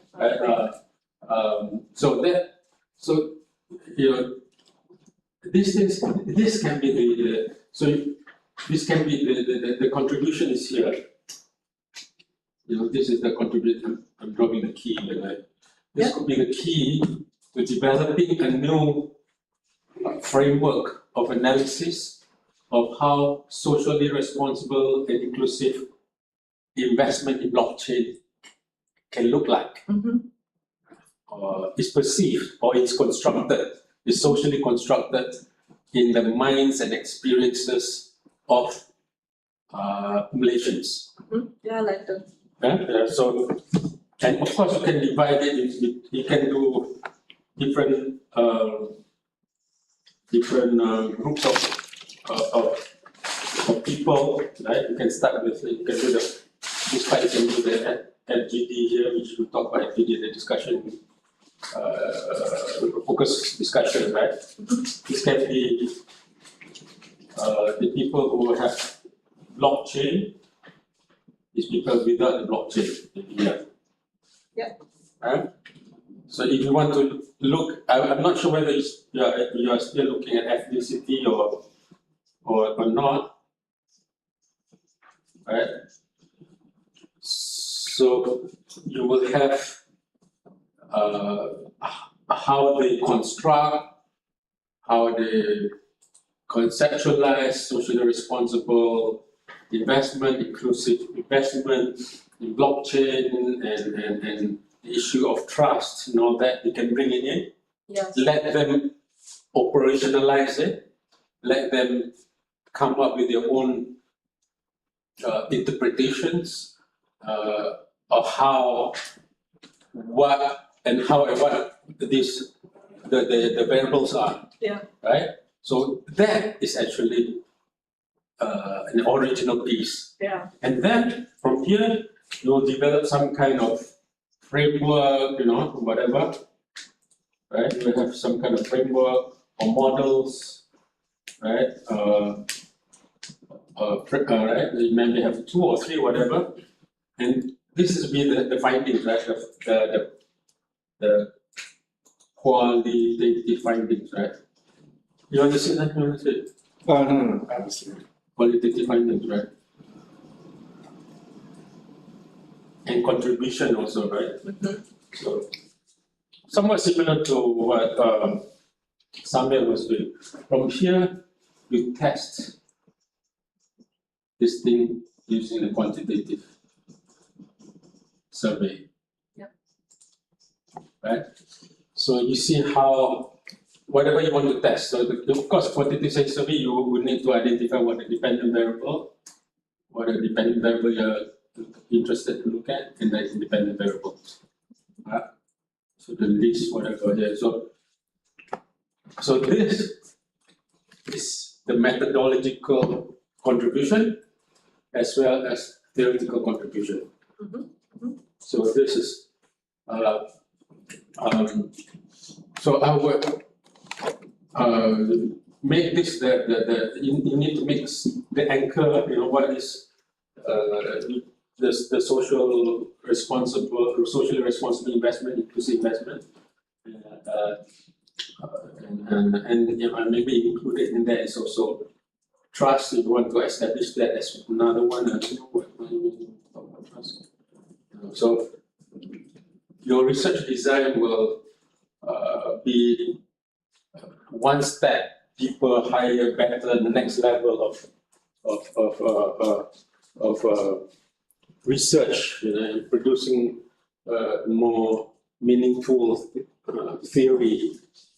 So it's not just a theory of adoption, but a theory that's developed by different social actors, depending on what social actors you want to put in. Yeah, I'm putting ethnic, it can be different demographic, whatever you want to do. But again, the question you want to ask is, this group of people, data access. Yeah. By accessing data. Who can you access here? Yeah. Which is, or you do not want to put it here, then it'll be just a study of people who haven't invested yet. Which is still fine, but you want to focus group discussion, you do not need to have too many people to develop this. Right? So if you have this, it's even better because you will have a comparison between those who have invested and those who have not invested. So if you have some data on those who have been scammed, they will fall into this group, right? They will fall into this group of people. But depending on whether your data is qualitative and quantitative, so I can see that you have your flow is there. It's just a matter of conceptualizing the type of research you want and the type of theorizing that you want to develop later on. So what is it you want to explain with your research? So if you're doing something like this, you'll be explaining the paradigms, the conceptions of if you take different cultural groups, the different cultural groups, paradigms of socially responsible and inclusive blockchain investment. So there'll be a contribution, of course, right? So and you put in, so you have the culture and you have the ethics, which is this one component in looking at this this phenomenon, so to say. Yeah. Right? And that would be a contribution. So that is a space of research that people have not analyzed yet. And of course, the deeper you go, the more promising the theory will be, because if suppose you take just Chinese, right? Among the Chinese, you can say, so the theory is about Chinese investors in blockchain. So what, so the theory is about Chinese. Right? Now the theory is about different cultural, comparative cultural paradigms of socially responsible, inclusive blockchain investment. So that would be the theory there. The theory is there. Yeah, I agree with that. In your opinion, what would be the most valuable target group to see? Would it be people who have engaged with blockchain before or not, in terms of like the outcomes that could be used for different policy making within Malaysia? Do you have any preference? Or? Yeah, all right. Relevant question to a PhD. Because PhD is a beginning and end project, right? And the end outcome is success through the Bible. And in order to secure a strong thesis, you want to increase the data access. Yeah. What gives you the most data? Okay. So that is the question we want to answer. Yeah. Which one will give you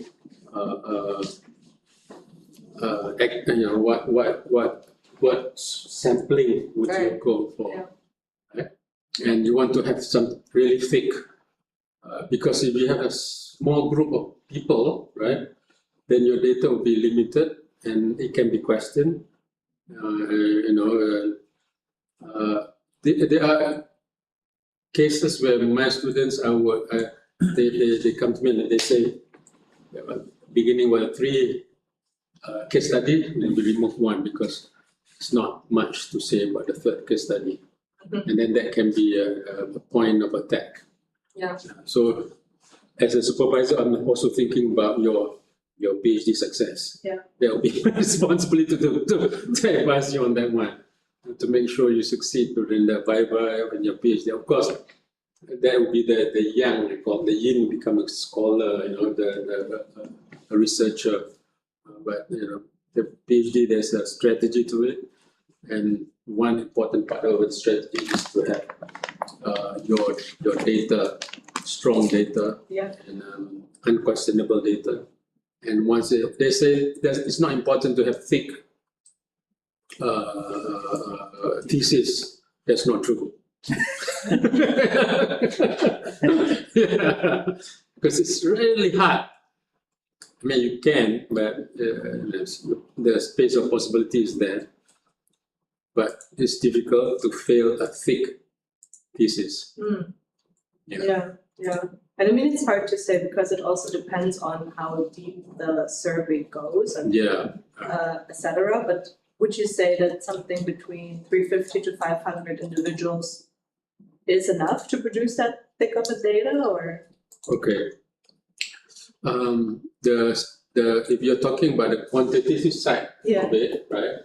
The quantitative data, usually if you're talking about 300, something like that, right?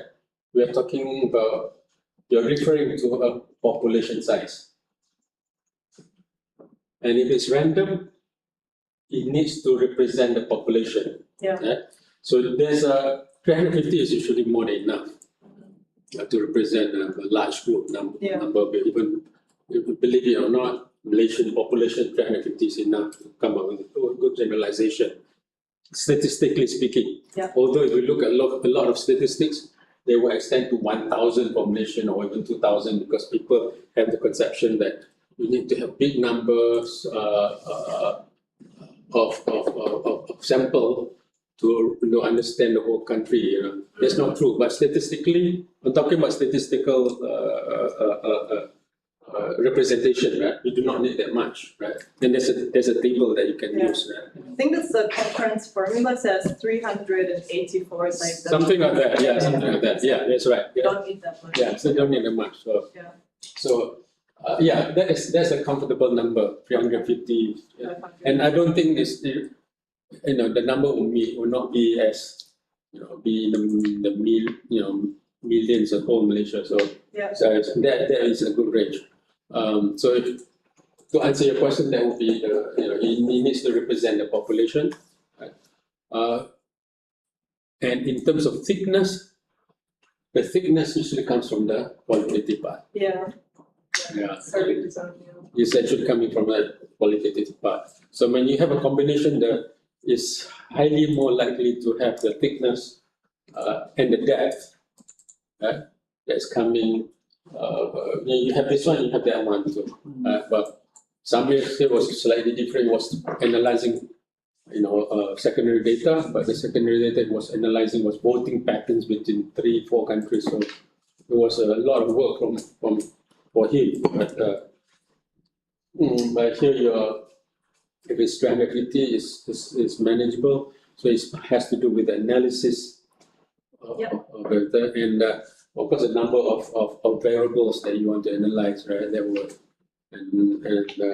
would contribute. But with this type of research design, you will have the thickness. So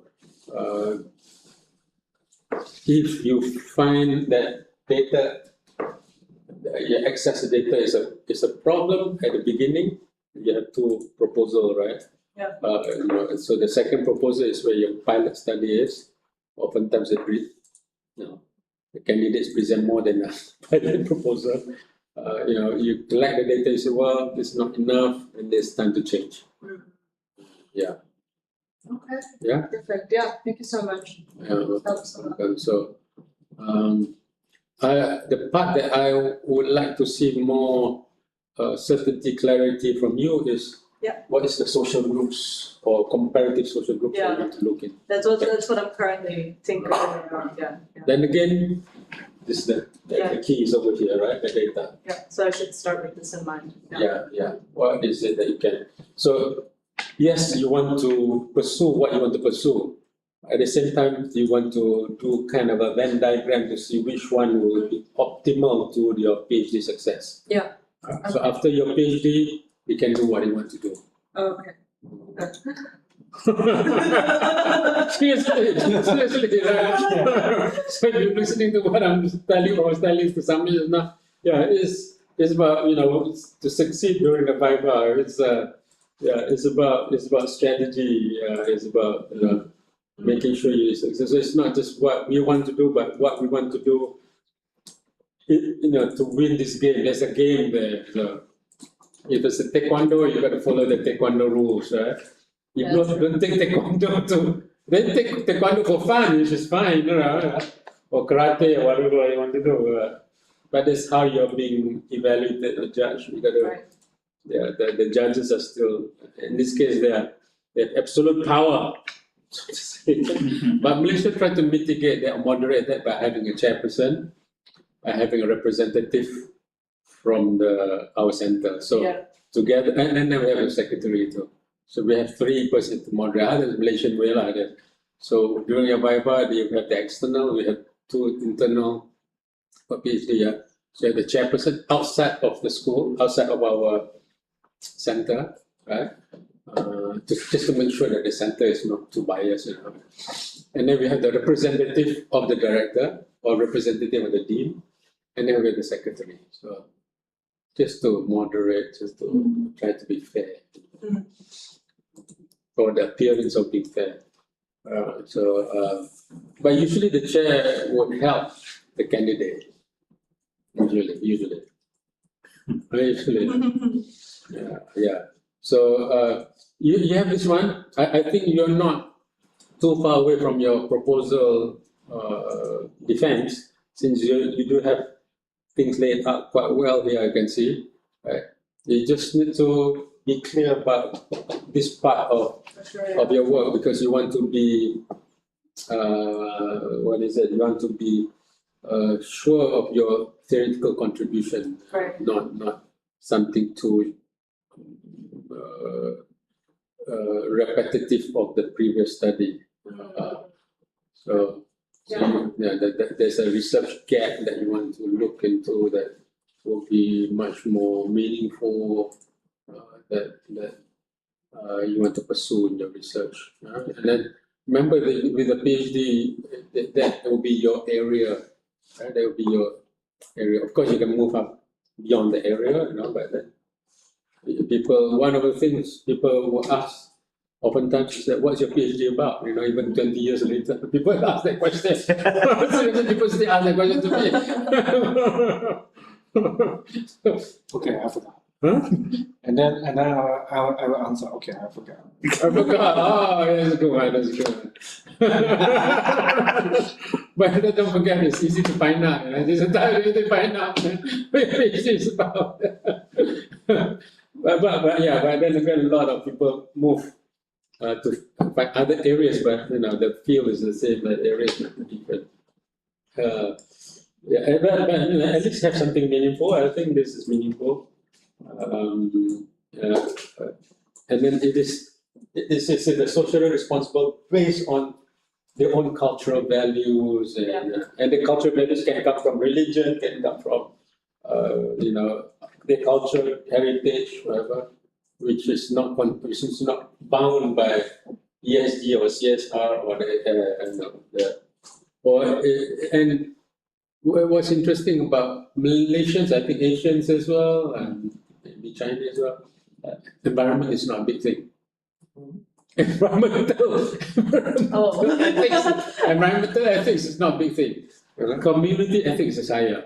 Oh. So we put people, we value people. So last time in China, the incident where they put the melamine in formula milk, babies formula, and they kill some babies there, right? The Chinese the samples already still stored in Sweden, some kind of museum. Still there. Oh. The museum kept one of the milk powder. Oh, what? I keep it there. Just going to be like a reminding us. Oh, reminding China or reminding the world? What? Reminding the world. But sometimes as a Chinese, we already be like, yeah, that's all. Of all the products, but the Swedish sometimes, I do have a lot of respect for the Swedish, by the way, but sometimes they can be overly moralistic, I guess. I don't know what the word is. But it can be out of sincerity. But I think that's a really a huge food safety issue. It is a huge issue. Yeah. And you know what? Even the company, original company, are just broken, but they have it divided into like several companies. Oh, so the company just accepted their funds and their factory, their equipments, producing equipments. Some of they were just divided into like several brands. These several brands were still making the milk powder for the babies today. Yeah, to the extent that at one point the Chinese parents do not buy Chinese formula milk. That's right. Importing a lot from Australia and New Zealand, right? They stopped believing, they stopped trusting the My son just never drank Chinese milk. Until today. Until today. Oh, okay. Oh God. So once you lost the trust, so as you're talking about the trust, yeah. the trust is a real problem. I think for nowadays, especially talking about China, the trust issues, which is going to be the most important social issues we're facing. Good point there, related to Chloe's work though. So now, a lot of halal products come in, China halal products. Yeah. And business come into Malaysia to invest or operate through Malaysia in order to get the halal certificate of Malaysia, because the world seems not to believe that China's halal certificate and believe more Malaysian halal certificate. And they have seen an increase in their sales when they sell it that way. So that is an interesting, and that has to do with socially responsible, because one of the issues like you highlighted is that the Sharia compliant, right? Yeah. And Malaysia has that dimension, which is Malaysia is ranked number 1 for 8-9 years in the global Islamic economy index, whatever. Yeah, very strong. So very strong investment, very strong. So it's something worthy to look into, because that can be. And what's interesting is the Sharia compliant Sharia is Muslim law, Muslim regulation. Financial products, the Sharia compliant, majority of the customers are non-Muslims in Malaysia, which also means mostly from China, are Chinese. Interesting. So we have non-Muslims consuming most of the Sharia financial compliant products. So it's not about religion anymore. It has to do with ethics, or the effectiveness of the investment product, maybe, or maybe the stability and all that. So it can be about the trustworthiness, the technical side of trustworthiness, but it can be the ethical side. I don't know which one is that, because like the investment on the halal, not halal, it's not halal, it's Sharia compliant, seems to be more stable, because it's not usury based, it's not interest based, because it's not riba, right? Not riba, it's not interest based. So, and then there must be a agreement between the investor and the bank, or the whole. There's a different process involved. Yeah, I think you kind of make a profit by interest also. Something like that. Yeah. It's profit sharing mainly. Profit sharing. Yeah, it's profit sharing. And also loss sharing. Yeah. So when you lose, both the investor and the bank, so what was the word amana mean? Because I see it a lot in banks. amana is trust. Amana is trust. Okay. So a lot of the like family offices or like the investment ones, they always have the sub-label amana, and then amana means also it's Sharia compliant. Those ones. Okay. Yeah. It's good that you highlighted that point. So the government has this amanah raya, which is more or less government run. They also go into distribution, also go into estate redistribution, right?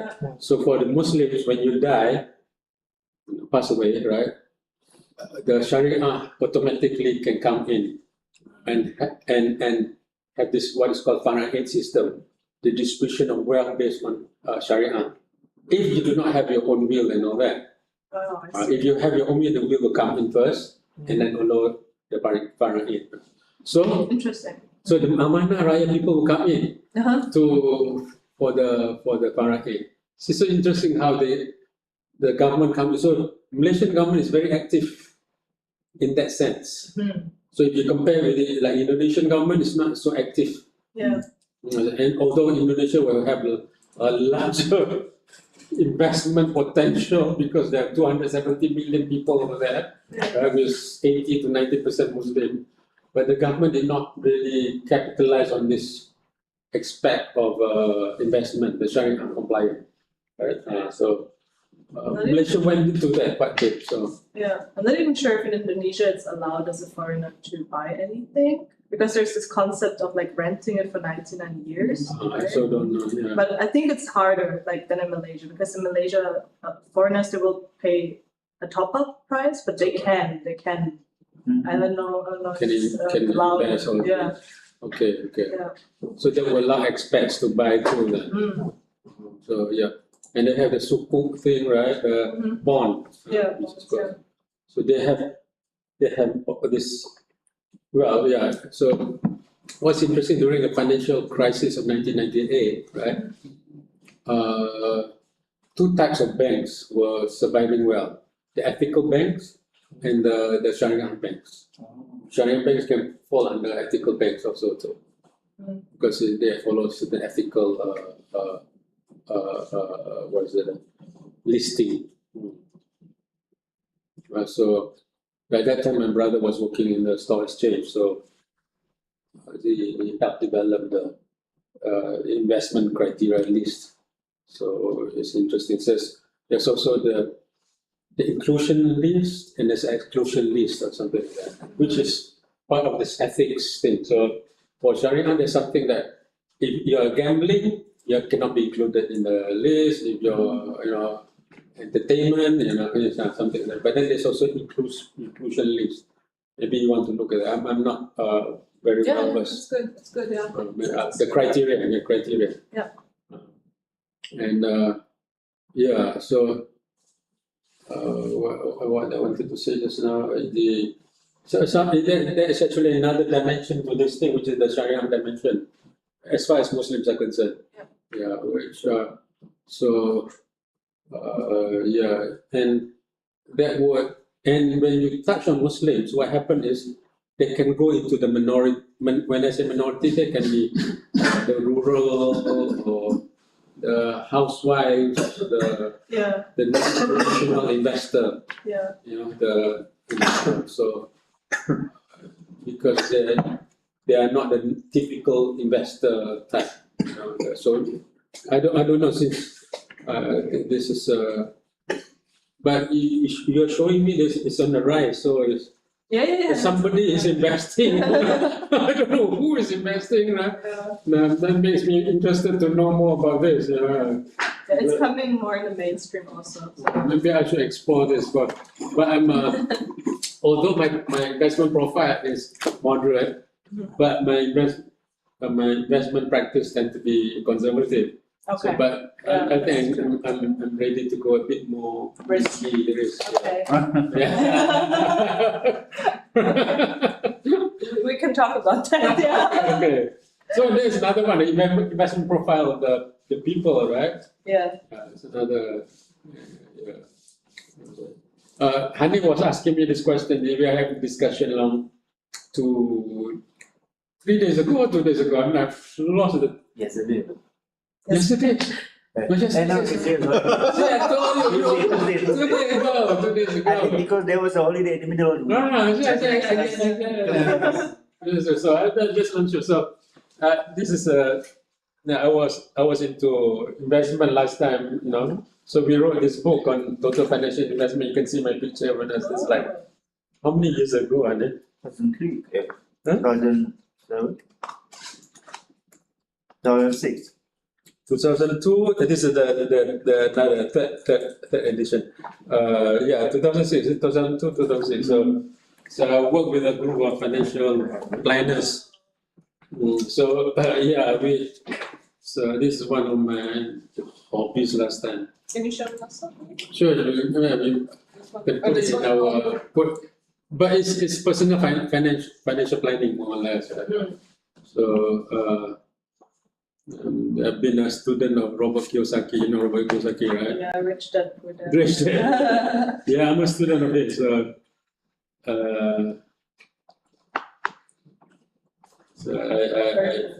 I've been attending his courses in various places in Australia, Singapore, in Malaysia.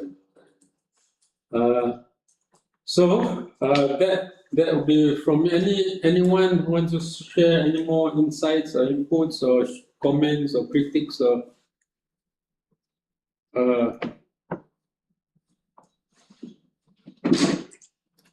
I will leave this at the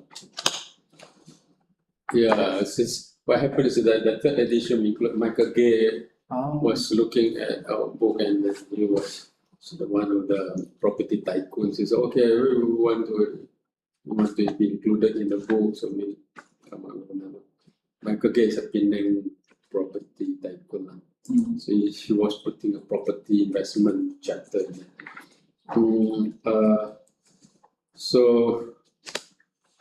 Any more questions or thoughts? No, thank you. That was very, very helpful. Okay. I will continue to work hard on it. Let's set a target, Chloe, because you're good. You have laid out your thoughts. Shall we think about setting a today's June, right? June 18th. 18th. So let's set a target that you make another presentation, and after that presentation, the actual proposal defense. Okay. Let's set a target July, Okay. sometime July. Can be end of July, Then you can start moving into the data collection and all that. Yeah. Yeah, sounds Right, good. okay. So make a note.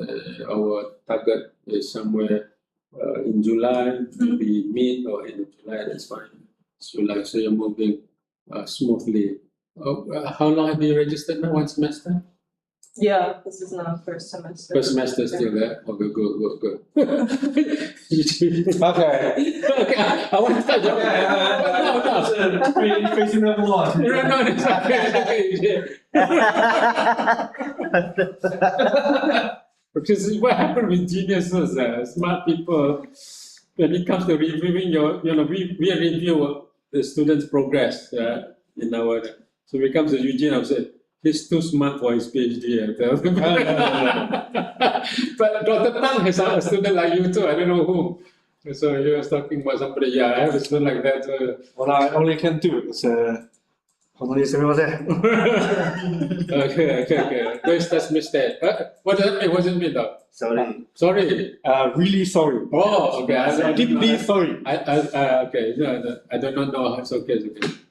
But since that you have something clear now, so we will arrange for your proposal defense soon. Then we will, so we can make good progress for you too. Can I get it in the early of July or Possible, yeah. end of June? Stretching it. But yeah, end of June is stretching it. CPR is organizing many postgraduate matters and plus other matters of work. I think there are like 3 or 4 people graduating. 4, 5. July there. So okay, my students, Tandis and Muhammad has just completed in Iran, right? They have real problem because their neighborhood was being bombed and all that. We didn't know that whether they are alive or not. And I'm not joking. We had to have to contact them through different people to find out whether they are, so 2 of them, Homi graduating. Yeah. Right, Homi is graduating. Who else? Yeah. Zhao Lei, Chen graduating. Chang. Chang Yizhang. Zhang Yizhang, you graduated. Malaysian, Malaysian last year. That was last year or this year? Last year. Yeah, so there is 4. And Rajih last year or this year? Rajih Last year. Last year. Viva. Last year. But he got selected, but he hasn't come to the convocation yet. Yeah, so quite a number of people. So not to mention other students from here too. So it's quite. But July is a good target. Early July is a good target. Yes.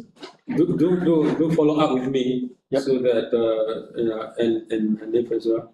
Yep. That's one way to remind me through Hanif as well. This actually a lot. Oh yeah. Okay. Good. Hanif, yeah. Okay. Wonderful. Let's finish the pizza. I might have another piece. No, stop.